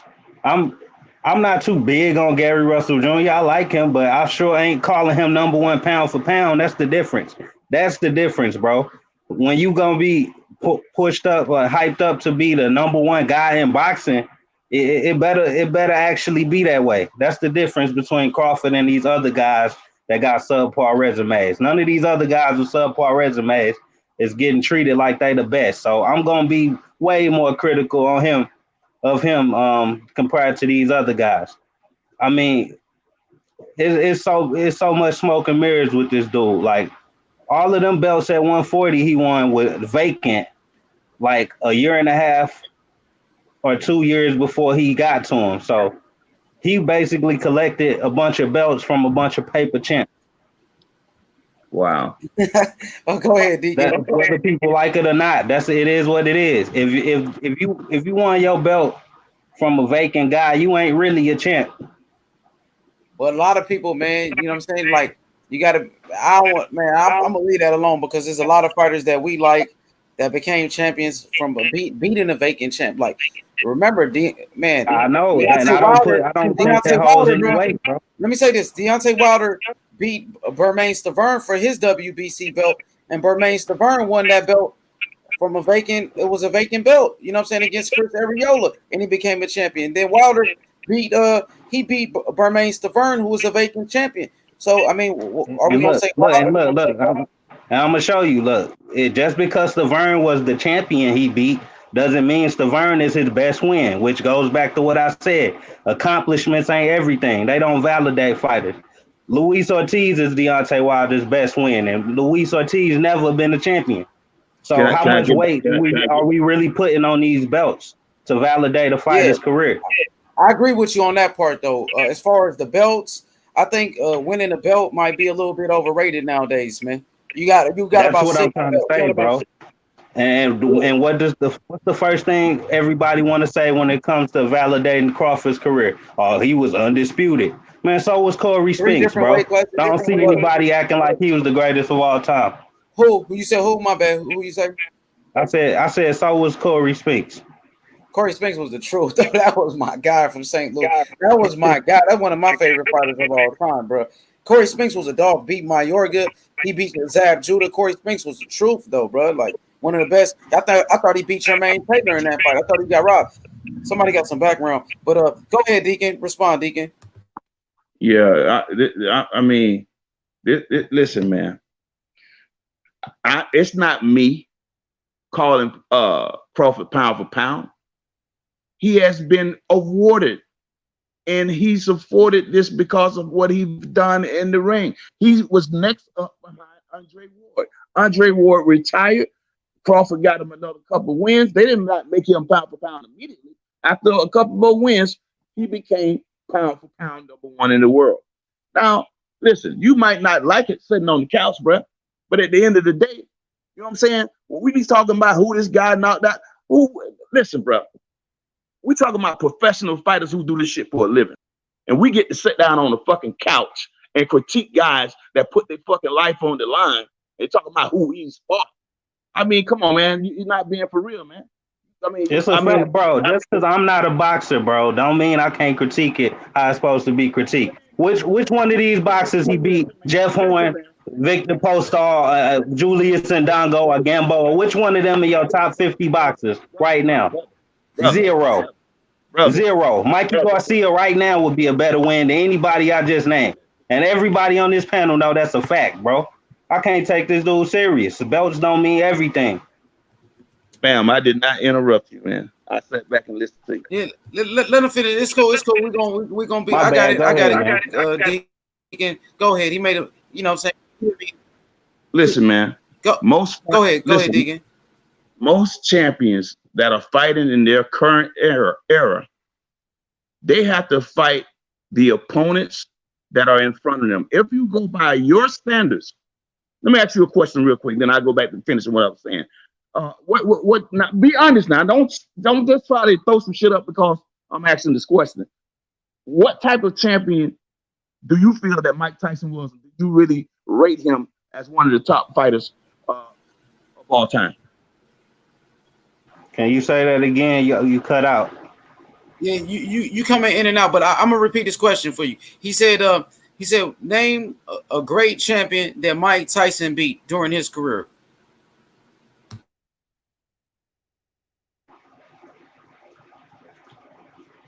I mean, I guess his best win would be what, Larry Holmes or something. But that's Old what I'm saying, bro. Larry. Who's Go ahead, Deacon. Go ahead. See what it is. What I'm trying to show him is fighters fight the competition in their era, and when you look back on the fighter's career and the times that they fought, and then you compare them to the fighters that are fighting now, each generation get better, wiser, and stronger. That's a fact. Okay, so it may not look as fancy as you want it to. You like try to compare today to yesterday, and you really can't do that. You see what I'm saying? Because when you look back, you're not satisfied with the opponents that the champion that you loved it so much was fighting in that time. Now that you can get a second look and look back and try and critique it. But when they was performing at the highest level, beating up and knocking out the opponents that was in front of them, whether it was a 12-round decision, when they performed at the highest level, and people are paying to see this because they are what? Satisfied with what's being put in front of them. They love the champion and what the champion is doing. Now that the champion is removed from that, now you can look back and say, damn, he really ain't beat nobody. But why was I so excited when it was happening? Because this is what I said about young Devin Haney. Just continue to win at the highest level. People are going to pay to see you, whether it's a 12-round fight or a knockout. You see what I'm saying? Whether it's another great fighter or it's a fighter that's in front of you that you are supposed to destroy. Now, if you got an opponent going in the ring with a Terrence Crawford that he is supposed to beat, but then he goes in there and then you don't know at the end of the fight who really won the fight, he struggled to win, then that's an issue. But when he goes in there and destroy the guy like he's supposed to do, then he's giving you what you're supposed to get. Then how can you go back? Right. I'm right. He is supposed to destroy these C-level fighters. You're right. Go ahead. I'm done. All right. You was done. I'm sorry. Yo, Deacon, you was done. I want you to finish your point. You know what I mean? Because I don't know if you finish. Yeah, I was done because I'm kind of long-winded in my, so I had to cut it off. Okay, hey Deacon, check your microphone because you came in real clear in the beginning, but now it's kind of like an echo. I hear some echo coming from your side. There's a little echo. I'm not sure. Or you can bounce. You can leave and come right back. Leave and come right back because it just started doing it. I'm not sure. I want you to come back though, Deacon. Make sure I think because I have 3 devices going on here. All right. I'll try to get out. Yeah, make sure you come back. Bro, I don't think anybody can actually sit here and say they would be satisfied with Crawford's career if he retired right now. Hell no. All right. I don't think anybody was satisfied with seeing him fight American. Yo, what's up, Jay Cooley? Hey, Jay Cooley go hard on Crawford too. Go on, finish, bro. Why was I paying $75 to see this man fight American on pay-per-view in 20? Yo, brother, you kind of breaking up. Continue what you're saying. Yo, brotherhood. All right, he breaking up. Go ahead, Jay Cooley. He was breaking up. Man, am I good now? Yeah, you sound better now. Yeah, go on, finish. Go. I'm gonna back you up. Go ahead. Go on, finish what you were saying. Yeah, I'm just saying, bro. Who really about to sit here and be satisfied with the last 4 fighters he fought, bro? Jeff Horn, even though he had a belt, bro, you can't sit here and act like because he had a belt that he was one of the best welterweights in the world. Negative. It's like 5 or 6 other guys better than him for sure that didn't have a belt. So I'm not about to sit here and hype up this win like he be the champion. I'm getting tired of fans doing that. That's what's ruining boxing, bro. That's why I'm like so strong on, not giving fighters credit for beating guys that we know was never supposed to be a champion in the first place, man. Because Like I said, if he retire right now, if you satisfied with his career, then if he retire right now, then you just playing yourself as a boxing fan, because you hold these. If you hold these fighters to higher standards, you get better fights. We sitting here paying for these fights, bro. So I'm not gonna be satisfied with Amir Khan and Terrence Crawford on pay-per-view in 2019. If you gonna sit there and be satisfied with it, guess what these fighters gonna do? Keep fighting these bums that we don't want to see them fight. And then you gonna continue to be satisfied with it. And you gonna have to be satisfied with it because you the one that sat there and validated it. You go hard on Crawford, man. Go Jay Cooley, go hard on him too. Let's hear Jay Cooley. Go ahead. What's up, though, man? He's speaking number facts, man. The man been fighting. He been fighting longer than all the welterweights. That's top 10, at least top 5. He been fighting longer than all the top 5 welterweights, and they doing pay-per-views. This dude ain't did number what? 2 pay-per-views, 2 his whole career. And he been given the WBO belt in every weight class. Go look at it. That shit been vacant. He ain't never beat no champion for that shit but Jeff Horn. Man, Crawford is overrated, bro. Like I said last time, we got to ask ourselves questions. If this got the guy really pound for pound, and if he is, what type of weak-ass fans are we? You know what I'm saying? What type of weak-ass fans we is if this guy really pound for pound ain't fought no damn body? His shit was given to him. Let me know who you want me to step in. He don't want, and he expect to fight Pacquiao and Earl Spence because of my fucking given to undisputed that happened, 5 years ago. Dude, you can't fight Raiden without fighting Luke Kane first. God damn, boy, Terrence over there chopping it up. You know what I'm saying? You can't fight Raiden before you fight Luke Kane. That's real shit, man. You got to fight somebody. If I was Earl and I sit him down, like, dog, the fans want us. This is the fight that's supposed to be made. But I'm not finna fight you if you act like you can't fight nobody else but me. Come on, dog. You see what I'm doing? I'm not ducking you. You ain't fought nobody to be ducked.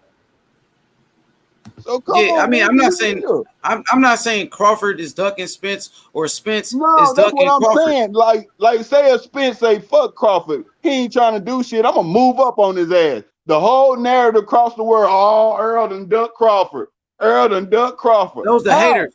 The haters gonna say that, Jay Cooley. You know what I'm saying? But the real ones know that they talk to each other on the phone. They even talk about fighting. So I know in this scenario, they not ducking each other because they've been communicating. They met up with each other and they talked about fighting. But let Brother Deacon go. No, please, nobody cut him off. Let him go. Go ahead. Hey, I ain't went yet, bro. Go ahead, Terrence. Go ahead, Terrence. Go get in on it. Then Brother Deacon. Hey, look. Let Terrence sit on his couch because you know what I'm saying. That worked good for Earl. When it comes down to the bargaining table, he don't fight nobody. Now, Kell Brook decided he gonna take that 1.5. So if Crawford don't go ahead with the fight, you know what I'm saying, that he don't want to fight. He didn't ducked out. But Kell Brook then decided to go ahead and take that 1.5. You know what I mean? There's a belt. I guess there's a belt online, and dude know he got to fight. You know what I'm saying? He can't afford to be not taking a fight.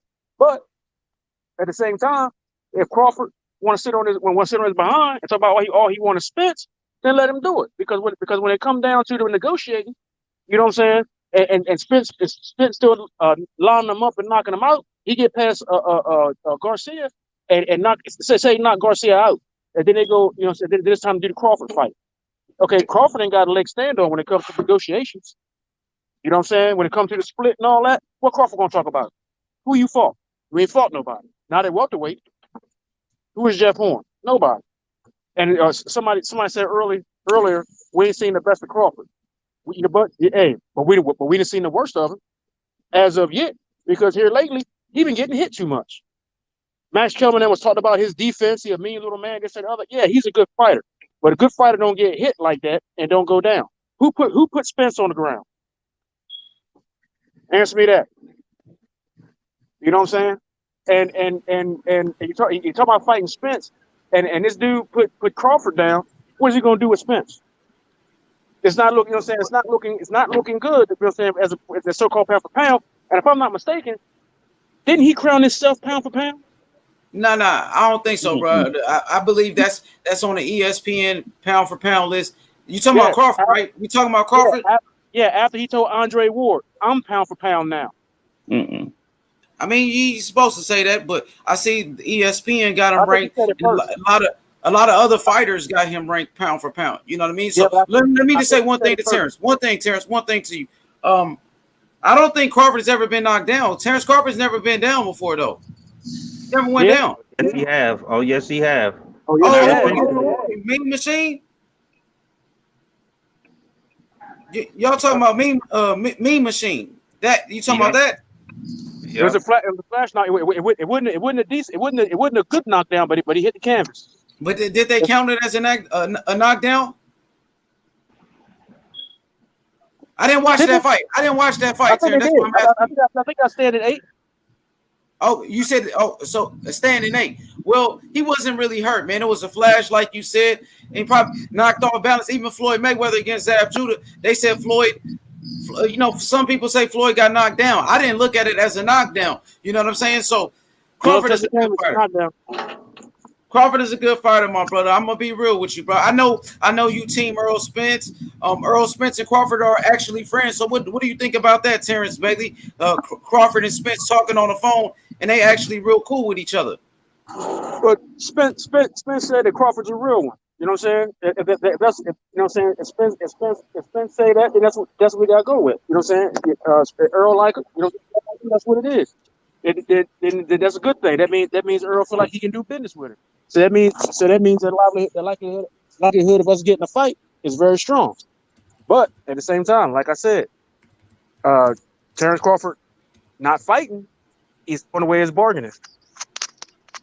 Is negotiation chips when it comes to the Spence fight, because you can't go on the fact that you got one belt that you got from a dub fighter and you were undisputed in a weak lower division.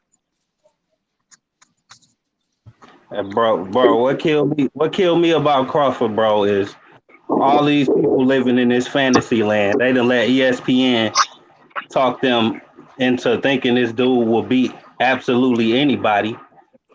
They act like Earl Spence is the only test for this man at welterweight when he hasn't even been tested by a B-level fighter at welterweight yet. But you want me to think that his only test is Spence? No. You fight them dudes that's a level under Spence, and then we could determine that, like Spence been doing. But for these people that think he'll blast out all these guys like Thurman, Garcia, Porter, Brook, and whoever else, you living in fantasy land, bro. It gotta happen before you act like it's a fact.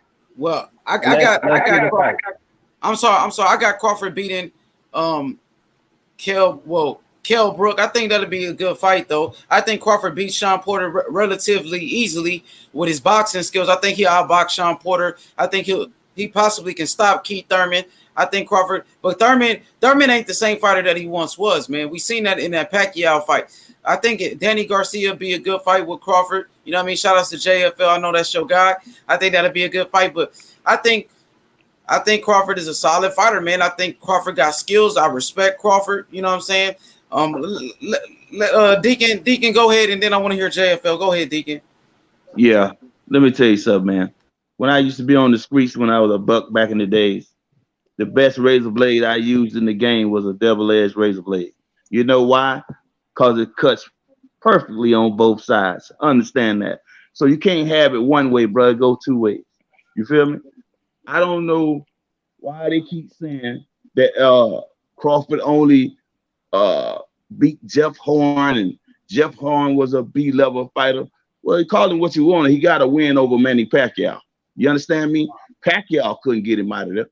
You understand me? Not only did Crawford beat him, he stopped him in dramatic fashion, bro. You know what I mean? You cannot keep trying to act like Crawford some mediocre fighter, bro. That ain't gonna work, bro. No matter how much you try and put it out there, And no matter how much you believe your own mesh, stop it, man, because you really ain't getting nowhere with that because there ain't no facts behind what you're saying. You know what I mean? No matter how much you believe it, it's not true, bro. Bro, if Danny Garcia fought the same opponents Crawford fought at 147, he would look like he's the supreme fighter at 147 too. Listen, can I say something? To you, I'm brother. just saying. It's the last thing. Let me say one more thing, and it's the last thing I'm gonna say. Like, how this man ain't been tested yet at this weight, but everybody expects him to beat everybody at the weight. How does that make any sense? No, nobody said that. You don't even say that. You don't believe it, nor is you saying. So why are you saying everybody said this? I never heard that. Oh, this is the consensus. That's what I'm trying to say. But I mean, I haven't seen that. That's the thing. And you said Crawford is this skilled fighter, and I'm trying to act like he's not. Not really. That's the problem. I don't know what we looking at, to be honest, because he ain't stepped his level of competition up yet. So I really don't know what type of fighter he is until you actually step in the ring with a real opponent. Okay, I'm saying this to you out of all due respect, brother. I believe guys like you and many others, with all due respect to you, brother, are regurgitating sound bites, what you're hearing other folks saying. And it's the same old talking points. It sounds like some politics. You know what I'm saying? Once one person said, everybody regurgitates the same talking points. Yeah, I mean, come on, man. You know what I mean? He hasn't fought anybody. He hasn't proved himself. Come on, man. Listen, man. This man just got to the welterweight division, 147. You understand me? And when he got there, he didn't ask for the B-level fighter. He asked for the one that you say is the top dog at 147. Earl Spence. He said, I don't want to fight nobody but Spence. We can fight down from there. He said, I want all the belts, starting with Spence. Now, is that a fact or not, brother? That's a fact. And if you cannot respect, if you can't respect that, brother, I don't know what else you want. The man calling out for the best in the division. He ain't calling out for nobody but the best in the division. And he started with the best. Okay, I'm sorry, brother Deacon. Let's get Charles Harris, the father and the trainer of Lolo Harris, undefeated 16-year-old boxing phenom. Charles Harris in the building. Go ahead, Charles. What's up, everybody? Salute, Go ahead. Do your intro, bro. Shout out to Charles Harris and Lolo, the coldest one. What's up, sir? Shout out to him. Salute to him. Now I want to. Oh, my bad. Go ahead. Go ahead, Charles. I'm gonna let him go ahead and finish up. Right, go ahead. Okay, go JFL and then Charles come in. I understand that there's Bud Crawford fans on the panel. I understand that there's Errol Spence fans on the panel. And obviously, there's Danny Garcia fan on the panel, Haney fan, except we're all respectable with our fighters. We stand on our fighters. We defend our fighters respectfully, right? Now, my issue with certain narratives, once again, is always about these false narratives. If I'm dialoguing with a Bud Crawford fan, I want a Bud Crawford fan to be 100 with me, factually, when it comes to factual facts. You know what I mean?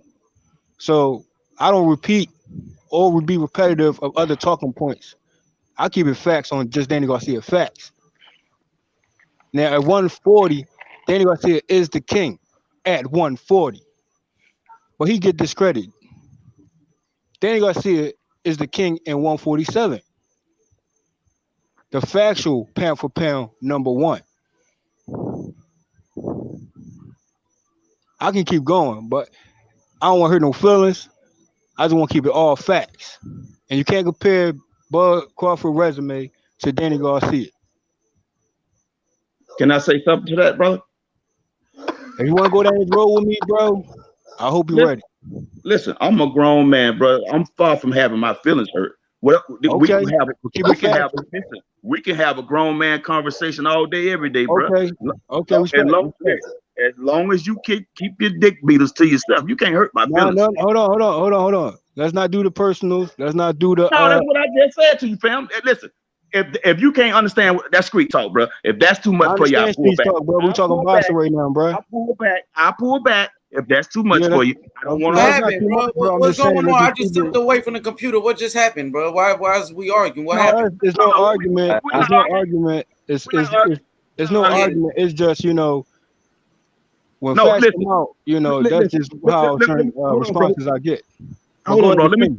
Let me tell H Money what I said. He's the host of the show, so he can understand what was said. I just threw a little street talk to him out there.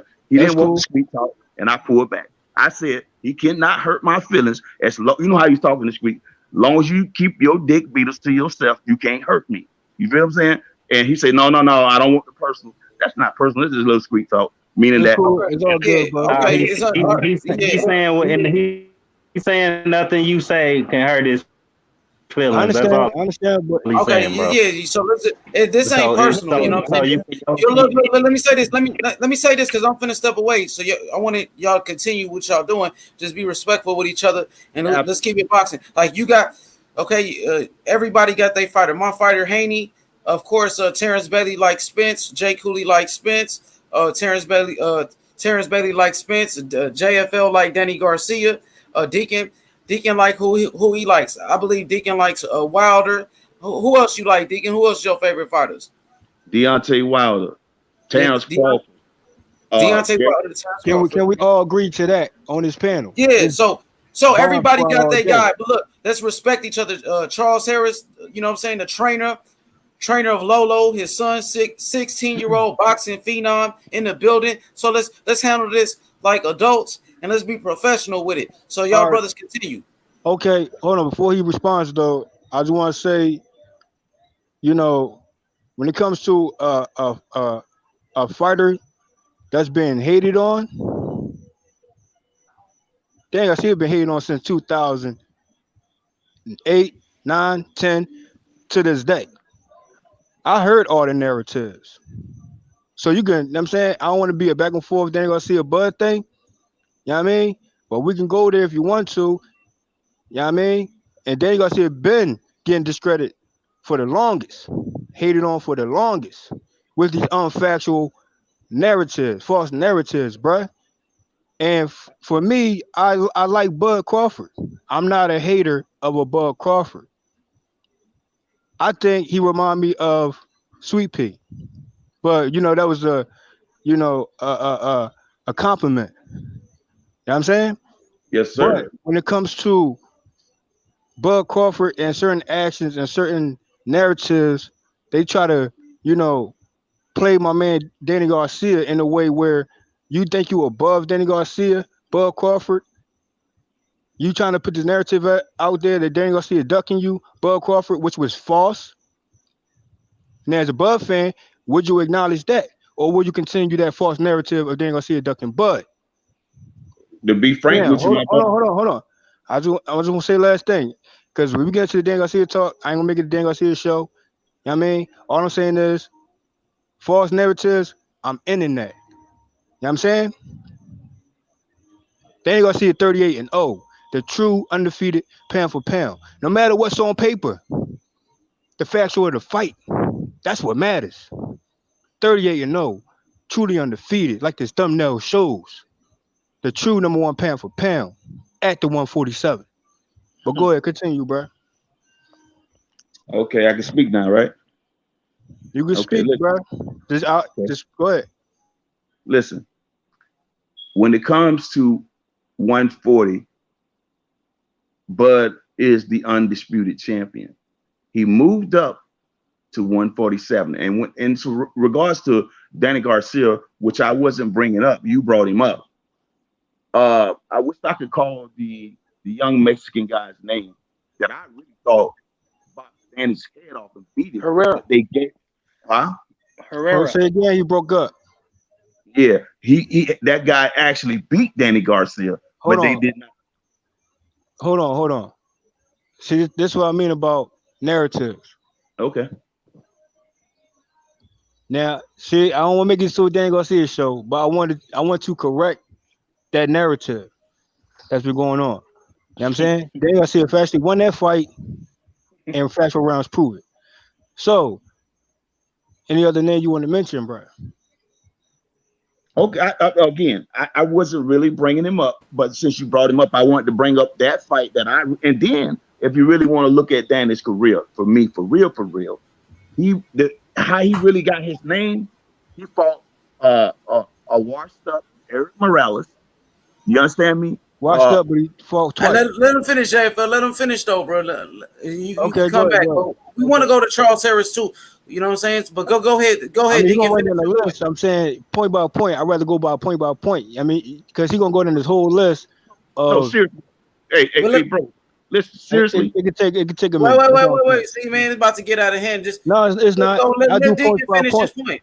Let him finish what he was saying. What I really wanted to say was I want to respect the guests that Ace Money brought here. These are real fighters, father and son, that I think we need to pay homage to and interview these guys to see what they got on their mind and push them out there in the atmosphere so they can continue to grow. I think that's what needs to be happening. Not talking about other fighters. We got fighters on the platform right now that we need to be talking to. That's all I want to say.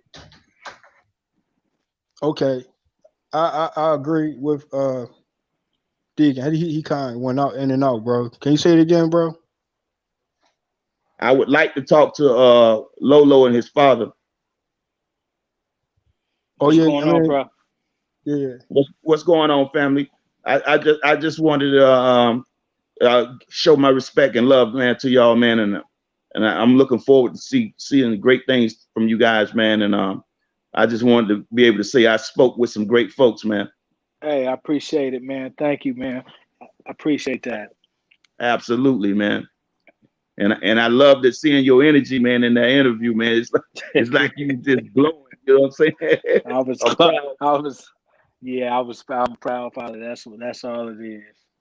Absolutely, man. And you know what? Hey, man, you are an example for not, well, I can't say for me because I don't raise all my kids, they grown, whatever, but for the up and coming fathers, man, that want to know how to do it, you are an example.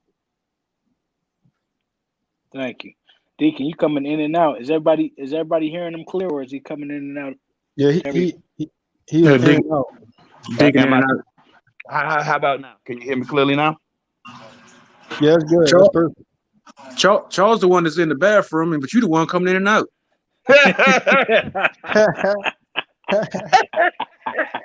Terrence, I done moved from the bathroom, bro. Shit, I'm out here in Vegas right now. I got my son with me out here. You know, we out here hanging out for the weekend. You know. Oh, they got porcelain bathrooms out there.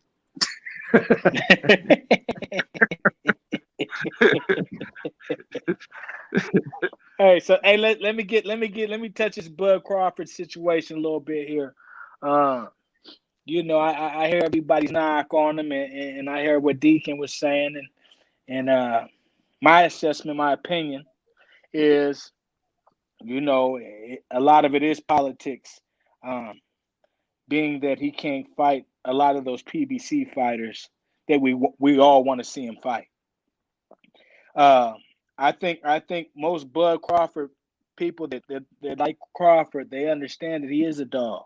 I mean, you know, I mean, with his skill set, you can match him up against anybody in the welterweight division. But of course, like you said, we can't crown him because he hasn't handled anybody like that yet. And we all got to take into accountability that they are fighting with 8-ounce gloves, and one punch can definitely change a fight. You know, so with that being said, I mean, I think it was kind of a poor decision when he went with Top Rank. Yeah. I'm going to say, yeah. With Top Rank, you know what I mean? Bob Arum and them. I thought he should have been over there with PBC with all the welterweights, you know what I mean? But I mean, who am I to say, you know, how his pockets should be padded? You know what I mean? So he might have felt good with what Top Rank gave him, and it might have been significant to where, you know, obviously he said, I'm here. You know what I mean? So we can't really call on what type of money he walked into with Top Rank and the reason why he stayed over there. But that's the way he takes care of his family. I respect anybody that goes in the ring. You know, it takes a lot, you know, even to get to that stage that we're talking about all these big fighters on, you know. But I do think he could. My opinion is I got him handling Danny Garcia. I got him handling Spence. And I got him handling Porter. But that's my opinion. You know what I mean? I that's just an opinion. I just think his athleticism, I think his hand speed is too much of a problem. And I think because he got that dog in him, that, you know what I mean? I don't know if them guys are really ready for that. This man know boxing. Can I respond to that? Go ahead. Now I know Bud Crawford is a switch hitter. I mean, that's what he's special in. He could go southpaw. He could fight orthodox. Mm-hmm. Now, when you analyze fighters, when it comes to speed and skill sets, you know what I mean? People have their opinion on who they want, you know, who they see winning. You know what I mean? But I'm saying let's not. I'll say it like this. When it comes to an experienced fighter, such as a Danny Garcia, you know what I mean? Southpaw, orthodox, it doesn't matter. He can handle both. Because people seem to forget, Danny Garcia also a brawler and he a boxer. He can box and he can brawl. So, you know, when it comes to the dog, Danny Garcia got dog too. Yeah, he got dog in him. I'm not knocking him for that, So but I just think. I'm just saying, I'm just speaking on my side of things, how I see it. Mm-hmm. You know what I mean? Mm-hmm. Respectfully, you know what I mean? Yeah. Yeah, no, I know. Hey, no knock to Danny. Danny got a lot of dog in him. I believe that too. I'm just saying. I think that I just think that Bud is a little bit too much offensively for Danny. I think that he comes with a little bit too much heat for Danny. But that's my opinion. We also know that Danny could end up landing a left hook and then clip Bud. So that's why it's just my opinion. And I know that these fights can go either way. Straight up. When it's at that top caliber, they can't go either way. Right, exactly. Mm-hmm. So we won't find out unless he ever Hey, gets any of these fights. but look, would you be Who's that coming in and out? okay if those fights never happen? I was trying to ask you a question. I'm like, can y'all hear me? Now I can. Go ahead.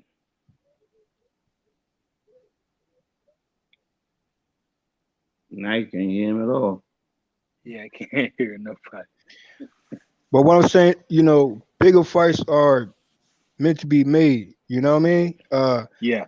And certain narratives, you know, when it comes to certain boxers, sometimes it takes away from the anticipation of the fight.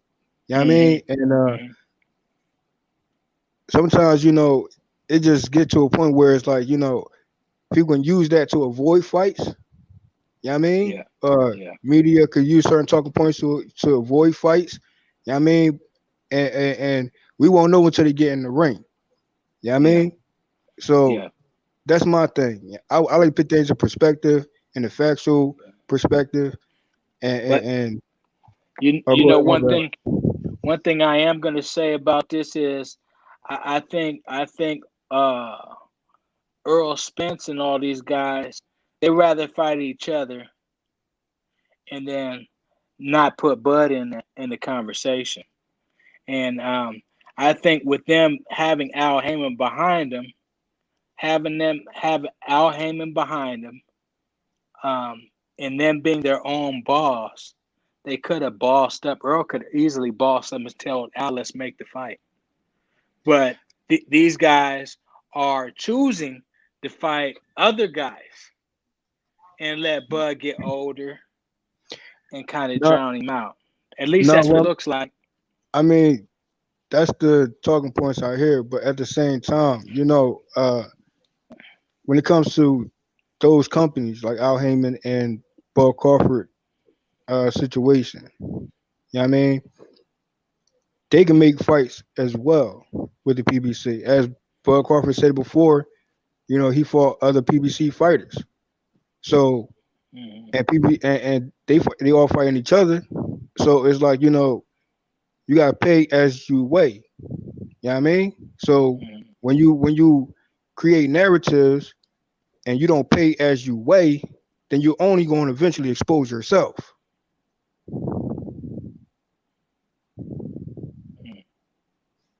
That's all I gotta say on that. You know what I mean? So yeah, but look, what's your name with the start with a C? Charles. Charles. All right. Yeah, I wanted to ask you a question. Okay. You say that you say that you think Crawford would beat these guys, Porter, Garcia, and I don't know who else you said, Brooke or Thurman. But are you so sure about what you're saying that you wouldn't even entertain those fights happening? Oh no! I would love to see him. No, I want to see Bud in there with all them big dogs. Myself, I'd love to see somebody take that. I think once one of these fighters fight him, then other guys are gonna come. But that it takes one of those PBC fighters that kind of.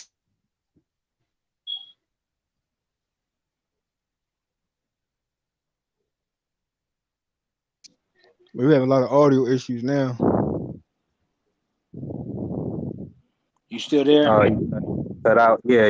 You back now? Oh, my bad. It was a phone call that came through. Now I was saying that I think it takes one of these PBC fighters to go ahead and give Bud a shot. You know what I mean? For them to start mixing it up. Now I want to see him fight the best. I'm like everybody. I want to see Bud fight the best, man. I want to see Bud fight Spence. Everybody wants to see that. I just think that Bud has too much footwork. I think he has too much hand speed, and Earl Spence fighting that high guard style is not going to be enough. I actually think it's going to be easier than what people even realize. That fight goes. I think because of that style, because of the style Earl has and the style Bud has, I just see him circling him. I see him almost doing him like Postol, kind of circling him, stepping in and catching him with stuff, and then keep circling, kind of, until he kind of just breaks him down and frustrates him that way. Yeah, I can dig it. I mean, I can see how y'all come to that conclusion, but the main thing that make me come to the conclusion that he might not be as good as we think once he steps up is these guys have been stepping to him. Sean Porter stepped to him. Keith Thurman stepped to him. Kell Brooks stepped to him, and it looked like he not in a hurry to make these fights for some reason when he know that's what he needs to be doing at the minimum before he gets to the guy like Pacquiao and Spence. So it's these narratives that Team Crawford been putting out there, basically downplaying these fighters. Like Bob Arum is downplaying these fighters like Garcia, Thurman, and Porter, saying they not even worth a fight. Bob Arum himself said the only good fight for us over at PBC is Earl Spence. That's the only fight we want. You know what I'm saying? Like, what are you talking about? Like, I don't understand that narrative coming from Team Crawford. So that's what the main thing that makes me look at them. I mean, that's Crawford and them too, though, man. Because I just heard his manager Bomac on a show I watch on YouTube, and he's talking about Kell Brook. Who is he? He ain't worth the fight. He not even an option. He got his face broken. Keith Thurman, he ain't nobody. He don't even got a belt no more. Exactly. He's saying all these things like that, downplaying these fighters that we want to see them fight badly. So it's like that's the thing that turned me off. I hear you on that. With Bomac, they talk a little bit too much shit instead of going ahead and fighting these guys. But you know what, man? Must be getting. You know what I mean? That's their guy. You know what I mean? So you come can't on out of the bathroom, too much, brother. You can't read. I'm not in the bathroom. You can't read. You can't read too much into. You know what I mean? What people say when they talking shit like that, man. You know what I mean? But I get what you're saying. I mean, we don't want to hear you guys talking about they nobodies and you ain't fought them. You know, I get that. Hey, can I say something? Exactly. It's like they giving them hypothetical wins over there. We know he'll beat him up. We don't even want to get this fight. Stop it, man. Get in the ring. For real. Hey, can I jump in real quick for a second? Go ahead. I just want to say something. Y'all go right back to that. I seen something in the chat because I went back and read some things in the chat. MMA Champ said Larry Holmes was a bum. Man, you gonna have to stay with him. Because Larry Holmes was one of the greatest heavyweights in history, bro. You better do your homework. I just wanted to say that. MMA is he a young boy? Y'all heard? Just learning boxing. MMA, you know. Can y'all hear me? Mm-hmm. Yeah, I hear you. Yeah, we hear you. Maybe I need to go.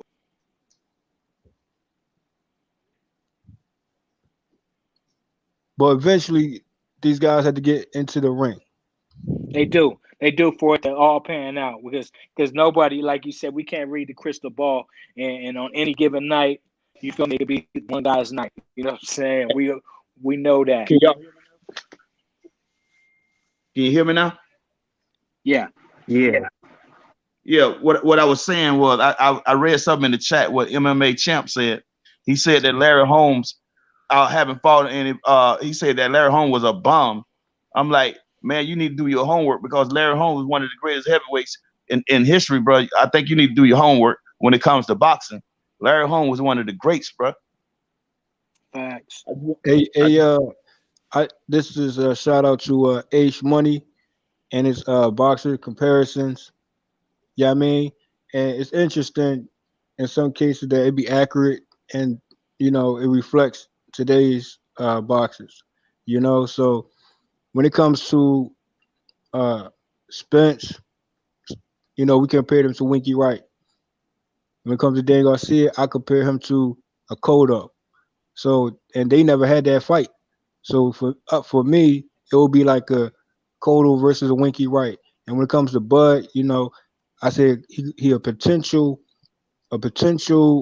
Sweet Pea. You know what I'm saying? He's not Sweet Pea because you know Sweet Pea is like we know Sweet fighter. Pea. You know what I'm saying?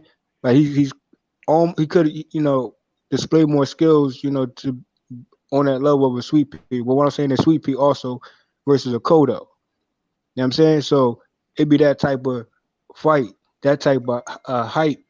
You know what I mean? That should be, built up properly in the sense Can I ask you something, brother? Can I ask you something? The old school.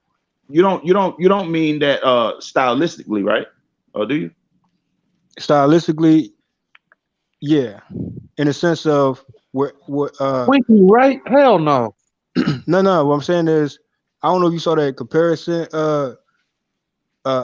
Terrence, but I'm talking about with Spence and Winky, because high guard, jab, certain skill set, not the accurate of right, not the identical, but like certain.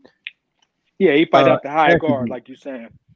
Yeah, I mean, so it skill set wise, someone's gonna have maybe 20% of something and lack the other 80%. You know what I mean? But it's still something there that reflects old school fighters that these welterweight fighters has now. You know what I'm saying? And they skill set. Hey, can I get in here for a second? Yeah. Hey, look, I think Like the same thing that Brother Nassim said about uh, Andre Ward back before. I think it was before Andre Ward fought Chad Dawson. He said that Andre Ward. He said. He said y'all ain't seen everything Andre Ward got. Cause nobody. Because but I think this was right after the Super Six or something like that. Right. Or was it during the Super Six? It was something like that. It was right around that time. And Brother Nassim said, he said, y'all ain't seen anything this guy got. He said this guy can crack. And he said y'all ain't seen it because he ain't fought nobody where he had to crack him. Nobody he ain't fought nobody at his level at that time. I think the same thing goes with Errol Spence because Errol Spencer fought a basically one dimensional come forward type of fight. Only time we saw something really, really different was when he fought Mikey Garcia. And they were saying the same thing about what Errol kept telling people in press conferences. He was like, I ain't showed you everything I can do. Now, what's the narrative once Andre Ward retired? You know And what I I'm saying? think and I think that was just like a little thing, you know what I'm saying, that he showed. I don't think we seen all the tools in the chest. I mean the comparison, like the high guard being left handed, that's where between him and Ricky Wright, I think that's about You broke up again. You fell off, Terrence.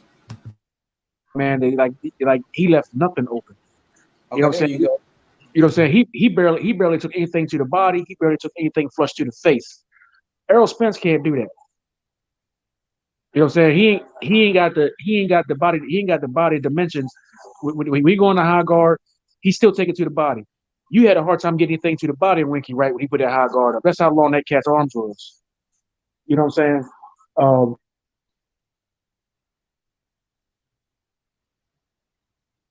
Yeah. Spence, Hey, it'd be more Terrence. like a haggler. Hey, Terrence. Though, when it came to Winky Wright, certain opponents, they was mainly head hunting too. But certain fighters know how to switch it up and go to the body on a Winky Wright. Yeah, I mean, so I could, when it came to that Ward topic, can you relate that? You could also relate that to Bud. Cause what if, Bud said if he retire right now, I'm good. You know what I'm saying? So, and they said he got to prove more. No, I mean, I'm, that's the same thing I'm you can say about Ward. I'm not comparing Ward to no fighter. What I'm saying is the comment that Brother Nassim said. I'm not comparing Ward to Spence or Crawford or anybody. I'm just making a reference to the comment that Brother Nassim said. I'm just saying the same thing about what he said about Ward. I believe the same thing about Spence, but I'm not comparing But can you Ward to also, anybody. but do you agree that Ward got out too soon? Oh well, no, not really, because if you think about it, he has a lawsuit going right now because the insurance company won't pay for the injury to his knee, which caused his retirement. So he got out due to injury. It was against his will. He's got a was a $6 million lawsuit going against uh what's that big insurance company over there in London or England, London, England, with that everybody a lot of the fighters use. They refused to pay his Okay, daggone policy. so you saying that was the factual reason of him not continuing his boxing career? I mean, even though his Yeah, career is good, is it that, was it that? You know what I mean? You yeah, can't he has a knee injury. you can't like critique it either way. So it's like, so based on that, That's what he said. okay. It wasn't because he said, "Hey, I'm done." It was an injury. I didn't know that until you said it just now, because I thought he just decided to go. I know it was an injury. Yeah, Fanon reported on it. He got a $6 million lawsuit that's actually going on right now. They refuse to pay his claim. That's interesting. I'm gonna have to read up on it. Yep. Hmm. I'm going back on mute. But that, yeah, that's definitely behind the scenes, certain information like that, I'm gonna follow up on that too, like bro hood gonna do. You know what I mean? That's what been said. Hey, that's what it is. But can't argue that either, right? If that's what it was. So I'm saying, but if it was not, I'm like, bruh, I mean, you still had to keep going. You know what I mean? But that's the cause and effects of things. You know what I mean? Hey, I want to say it's been fun, but Deacon has to run. I will holler back. I appreciate chopping it up with these brothers. All of you, man. You are very wise men, and I appreciate associating myself with you fellas for this brief moment, man. I appreciate y'all, and peace out. All right, Elder. All right, bro. Take it easy. Yes, sir. Yeah, peace out, OG Deacon, Yes, right? sir. Yeah. Yeah, peace, man. Peace and black love. All right. So, H Money. What y'all think about this fight tonight, man? Ain't the fights coming on? Now, this fight in particular here, the matchup is a great matchup. You know what I mean? Skill set wise. You know what I mean? This is Jonathan, you know what I mean? He's like a hard coming forward fighter who has, crazy reflexes. He wanted to take a punch, you know what I'm saying? And he got a crazy right hand. He got this swing motion type style, you know what I mean? And he's in your grill every time of that fight. And this guy Herring, his skill set match up perfectly because even though he's one of, he got the more reach, he got the more height, and he can utilize his his defense more and fight an outside game. But the thing is, he's a come forward type of fighter too. You know what I mean? And he got crazy uppercuts. Like his uppercut, he do more uppercuts than jabs. So this is gonna be an interesting fight right here. Hey, I'm back. I'm sorry, y'all. I had to do something real quick. Look, man, I got something big coming up on Monday. Big time interview. You know what I'm saying? With somebody from my hood out there in LA, Chubby Jag. He's a rapper. You know what I'm saying? He used to be with Cassie. His name is Chubby Jag from LA. He just had a battle. Against Math Hopper. So my boy from my hood, man. You know what I'm saying? I'm choppy. Yeah, you was. You good now? All I heard was DeMarco.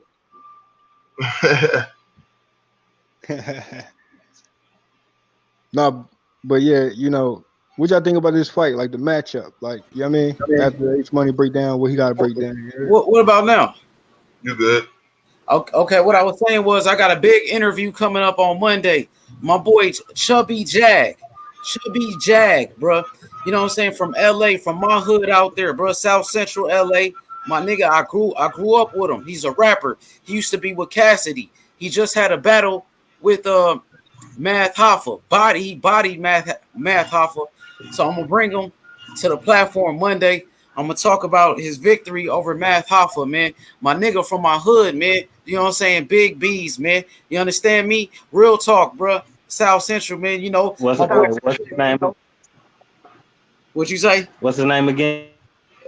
Jag. J-A-G. His name is Jag, like the car. Say his name again. Jag. Okay. Yeah, check him out. He just beat Math Hoffa in the battle.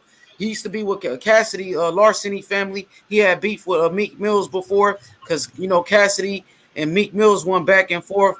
So he got an interview with Vlad TV. If you type in his name on YouTube, all you gotta do is type in Jag versus Math Hoffa, man.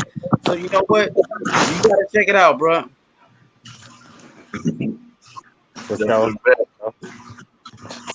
Hey, y'all hear me? I'm clear? Yep. Okay. Yo, Charles, what up, Charles? My bad, bro. I had to do something. What up, Charles? Oh, you got it, H? Hey, I see you out there in Vegas, man. I see you, man. I just seen the view out there, man, looking lovely, man. Yeah, I'm up here. Lolo, with you out there? Here in the building. Where Lolo at? He with you? Yeah. You kind of breaking up, Charles. You kind of breaking up a little bit. I see Jose Camacho in the chat. Shout outs to Jose Camacho, man. You know what it is, man. You already know. Appreciate you coming through. Make sure y'all smash that like button, man. You know what I'm saying? Everybody, welcome to the panel. We having great boxing talk. Everybody's respecting one another right here. And that's what it's all about, man. Grown man business, man. Hey, what's up with it, T? What up, T? Look, I just got to make a public service announcement. Man, that barbecue I just took off the grill was slamming, son. I put my foot in that barbecue sauce. You know what I mean? I feel you, bro. What kind of barbecue sauce you use? God damn it, boy!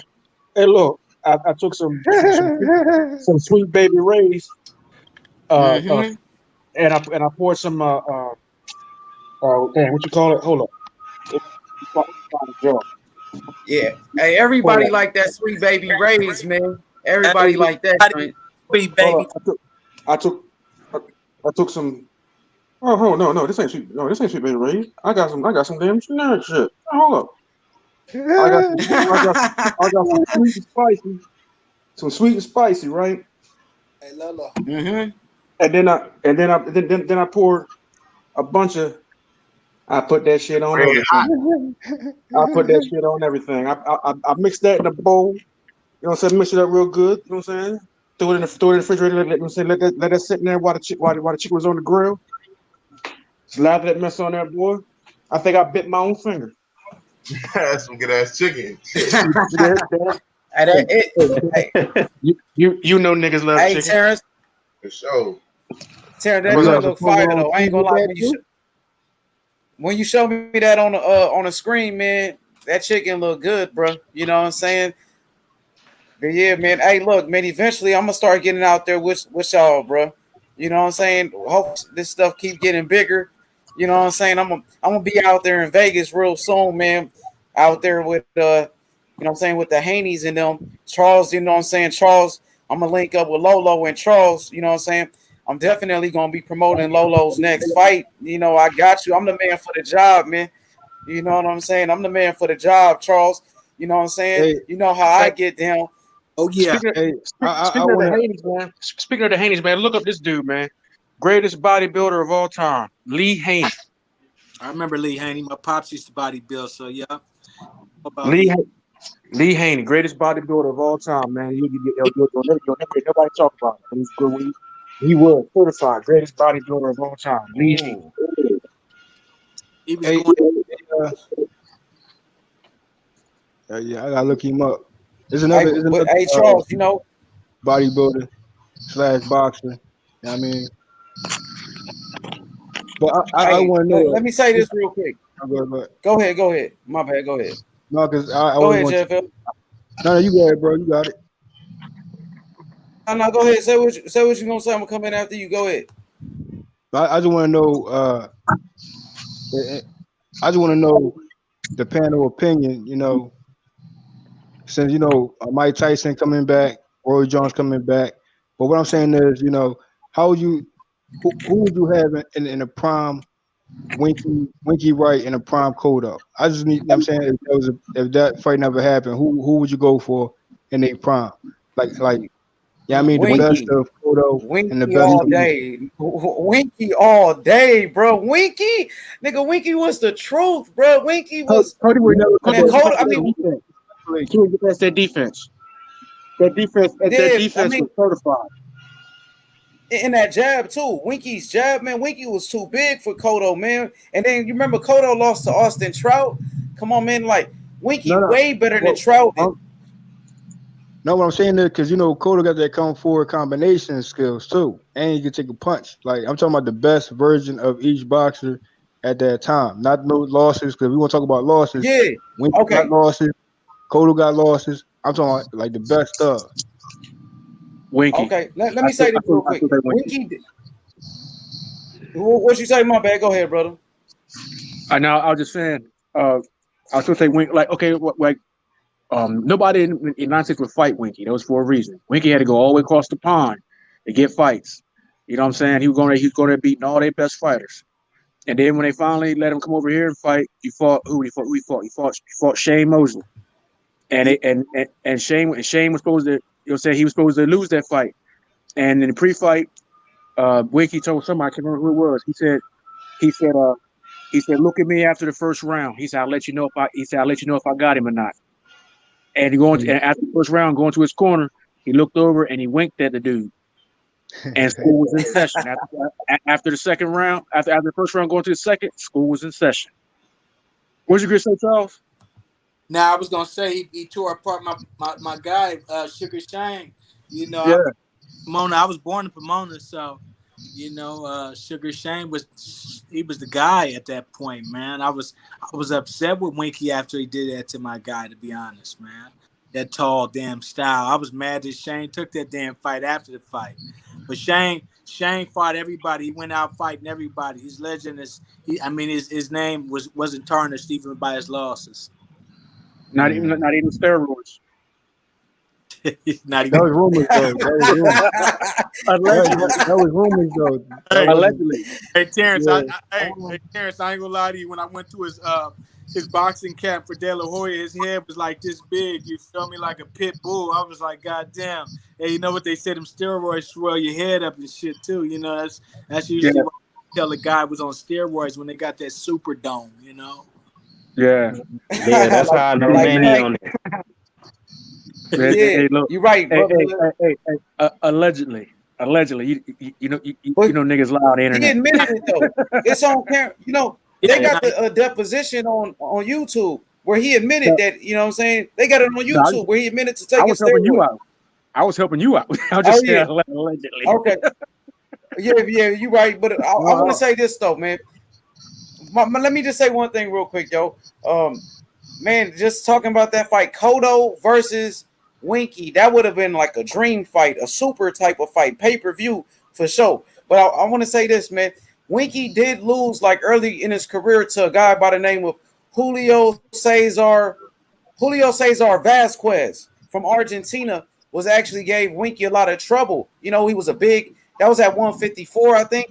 No, 147, something like that. And he knocked Winky down. He dropped Winky like 3 times in that fight. But I just think Winky probably was a bad style for Cotto. I think Cotto could have gave him some problems like Julio Cesar Vasquez did, but I got to go with Winky, man. Got to go with Winky. But go ahead. The thing is, out of all opponents Winky face, Cotto would be the one that goes to his body more. And he got the combination to go up top. That's Cotto. Out of all fighters Winky fought, Cotto would have been the main one attacking the body with combinations and to the hood.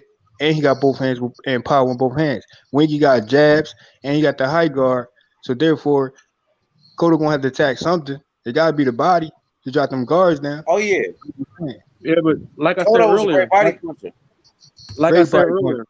like I said earlier, against Winky, and correct me if I'm wrong, Charles, against Winky, that was pissing in the wind, man, because Winky had them long arms. He put that high guard up, them elbows come all the way down to his waist. You know what I'm saying? That was pissing in the wind. Yeah. The way he was built.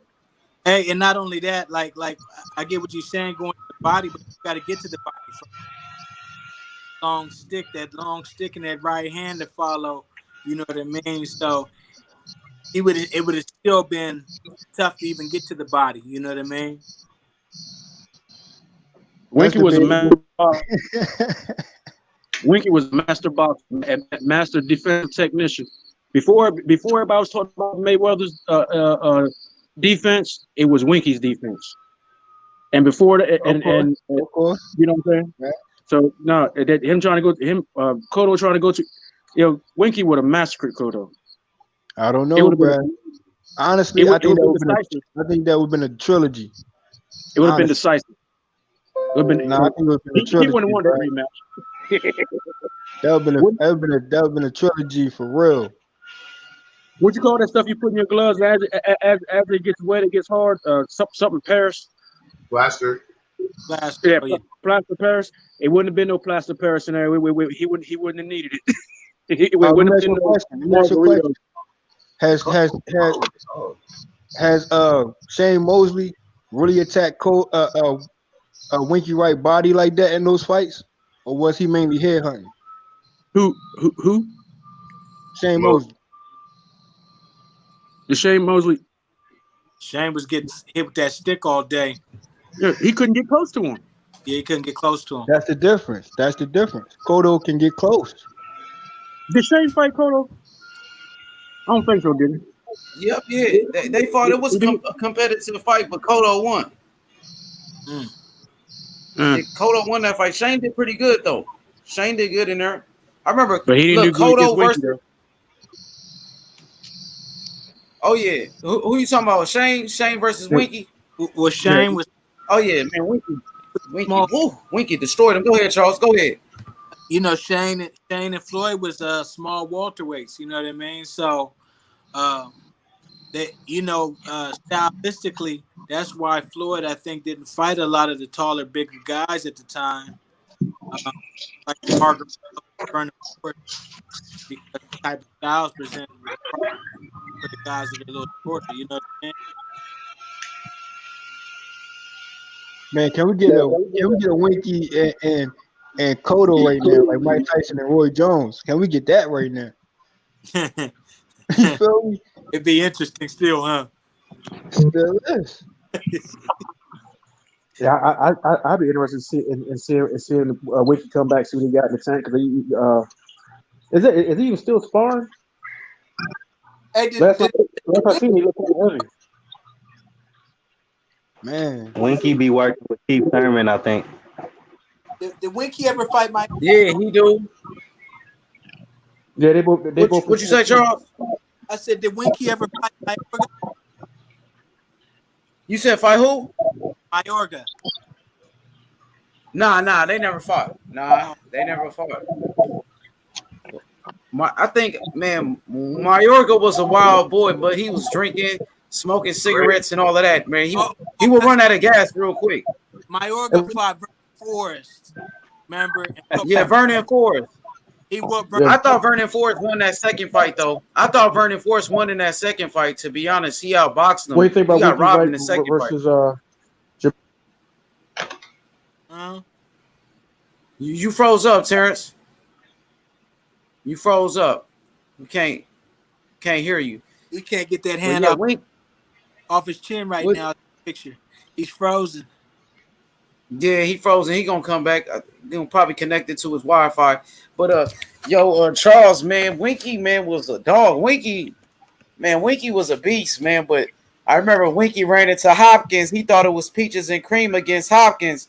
Hopkins gave him that work, though. Hopkins was a dog, man. Hopkins, bro, man, ain't nothing like Hopkins, bro. The champion at 50 years old, bro. Only person. Winky and Jermaine Taylor. You said Jermaine Taylor versus Winky? Yeah, a lot of people think Winky won that fight. Yeah, I thought Winky won that fight, man. I thought Winky got robbed, bro. Did he? I forget that. Winky got robbed. What's up? The boxing comparisons, bro. I mean, at this point, right? There was nobody in boxing that emulates a Bernard Hopkins, but one fighter, and his reign kind of like went down, and that guy is Devin Alexander. He's the closest thing for me. I'm telling you, the closest thing to get to B-Hop was that guy, because I followed him for the longest, and I said, bruh, that's like a mini version of a Bernard Hopkins.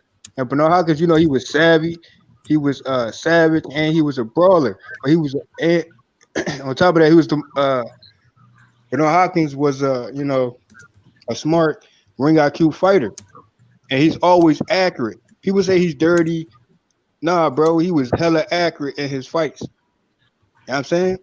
And he wasn't dirty, you know what I mean? Like how quote unquote dirty fighters be. You know what I'm saying? He get dirty with you, but not in an intentional way. but he's hella accurate. And you know, Devin Alexander, which was crazy because he was the closest thing to a Hopkins for me. You know what I'm saying? And it's funny how Roy Jones grabbed you. And I'm like, bruh, Roy Jones, he should have let Hopkins grab Alexander. You know what I mean? I mean, you need to go back. You need to go back and watch footage of Demetrius Hopkins.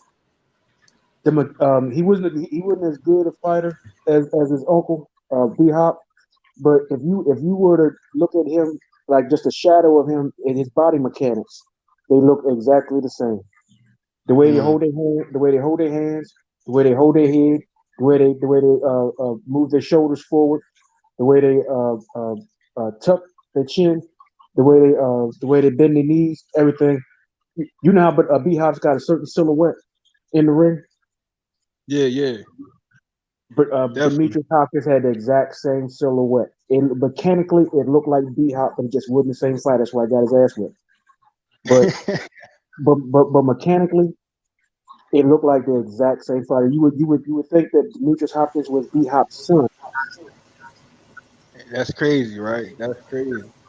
Like just to see that, like mind blowing sometimes, bro. Like for me, I thought Devin Alexander was that next guy up. He did a good job. You know what I'm saying?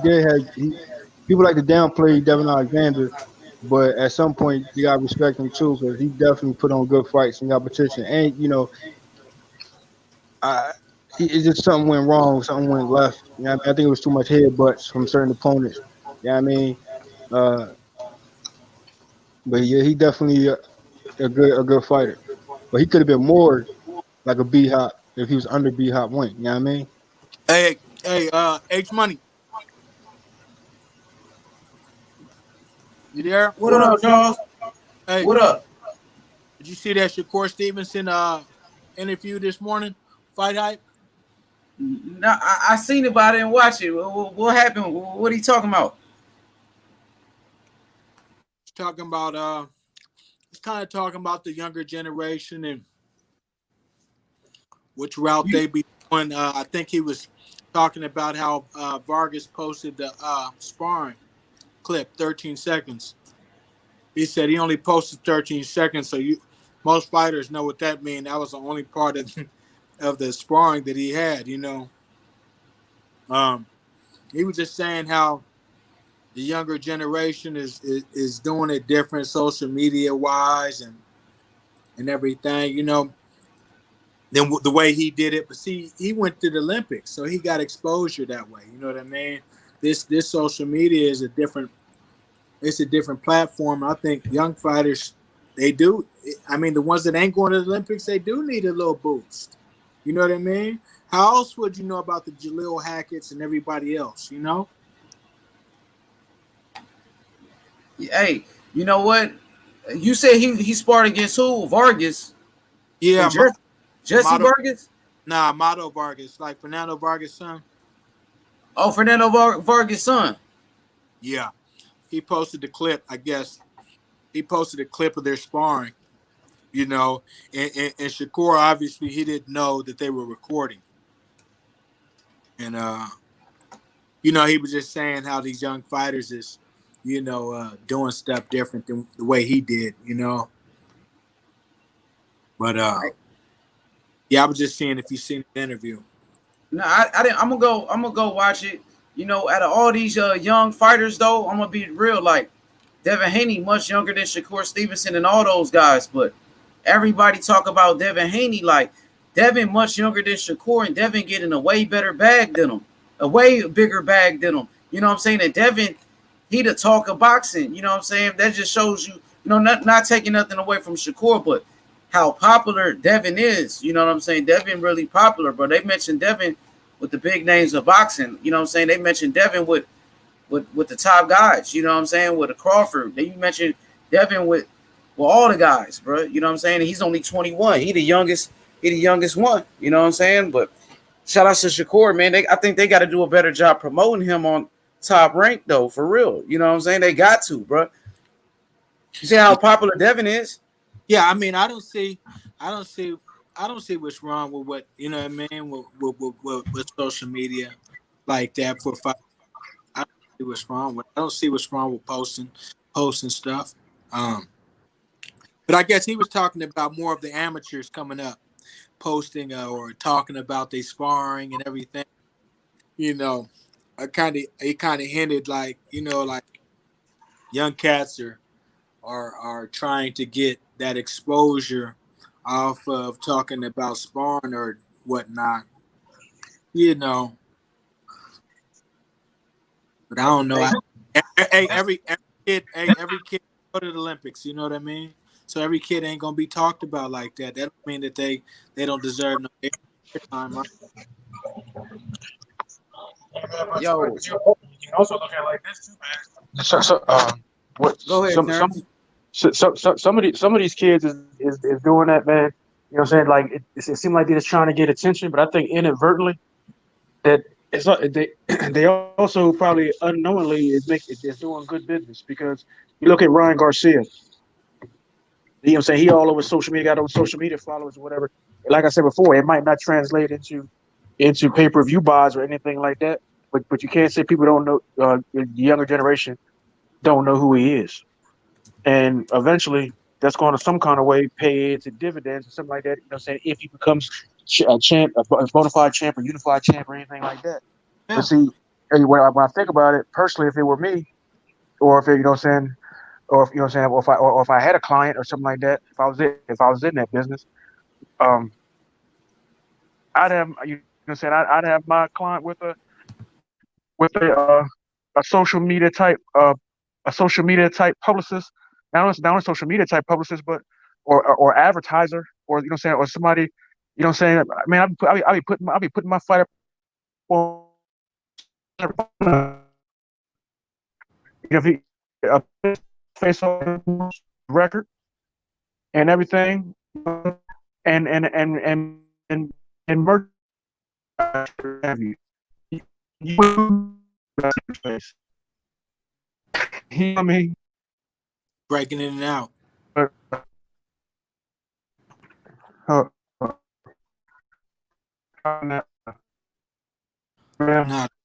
Not yet. Nuh-uh.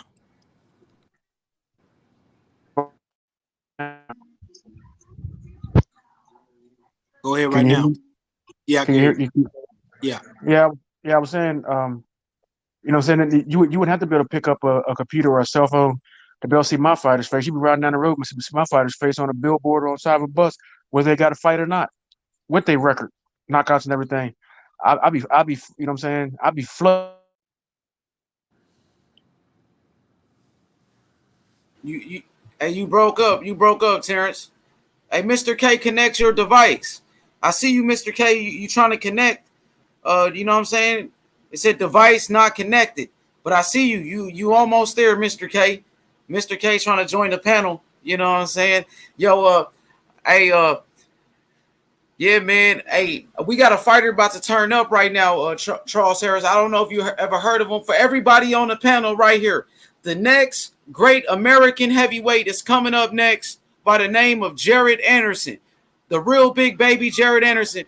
Charles, you ever heard of him? Sounds familiar. I gotta look. I gotta go ahead and check it out. He's a beast. Nice. He's a beast. Go ahead, Gusto. Go ahead. Yeah, bro. I think he's the next, you know what I'm saying, for sure, great American heavyweight, bro. He got a lot of skills. You know, he's 6'4". I think he'd be coming in like heavy, you know what I'm saying, around, but at a good, you know, he's in shape though.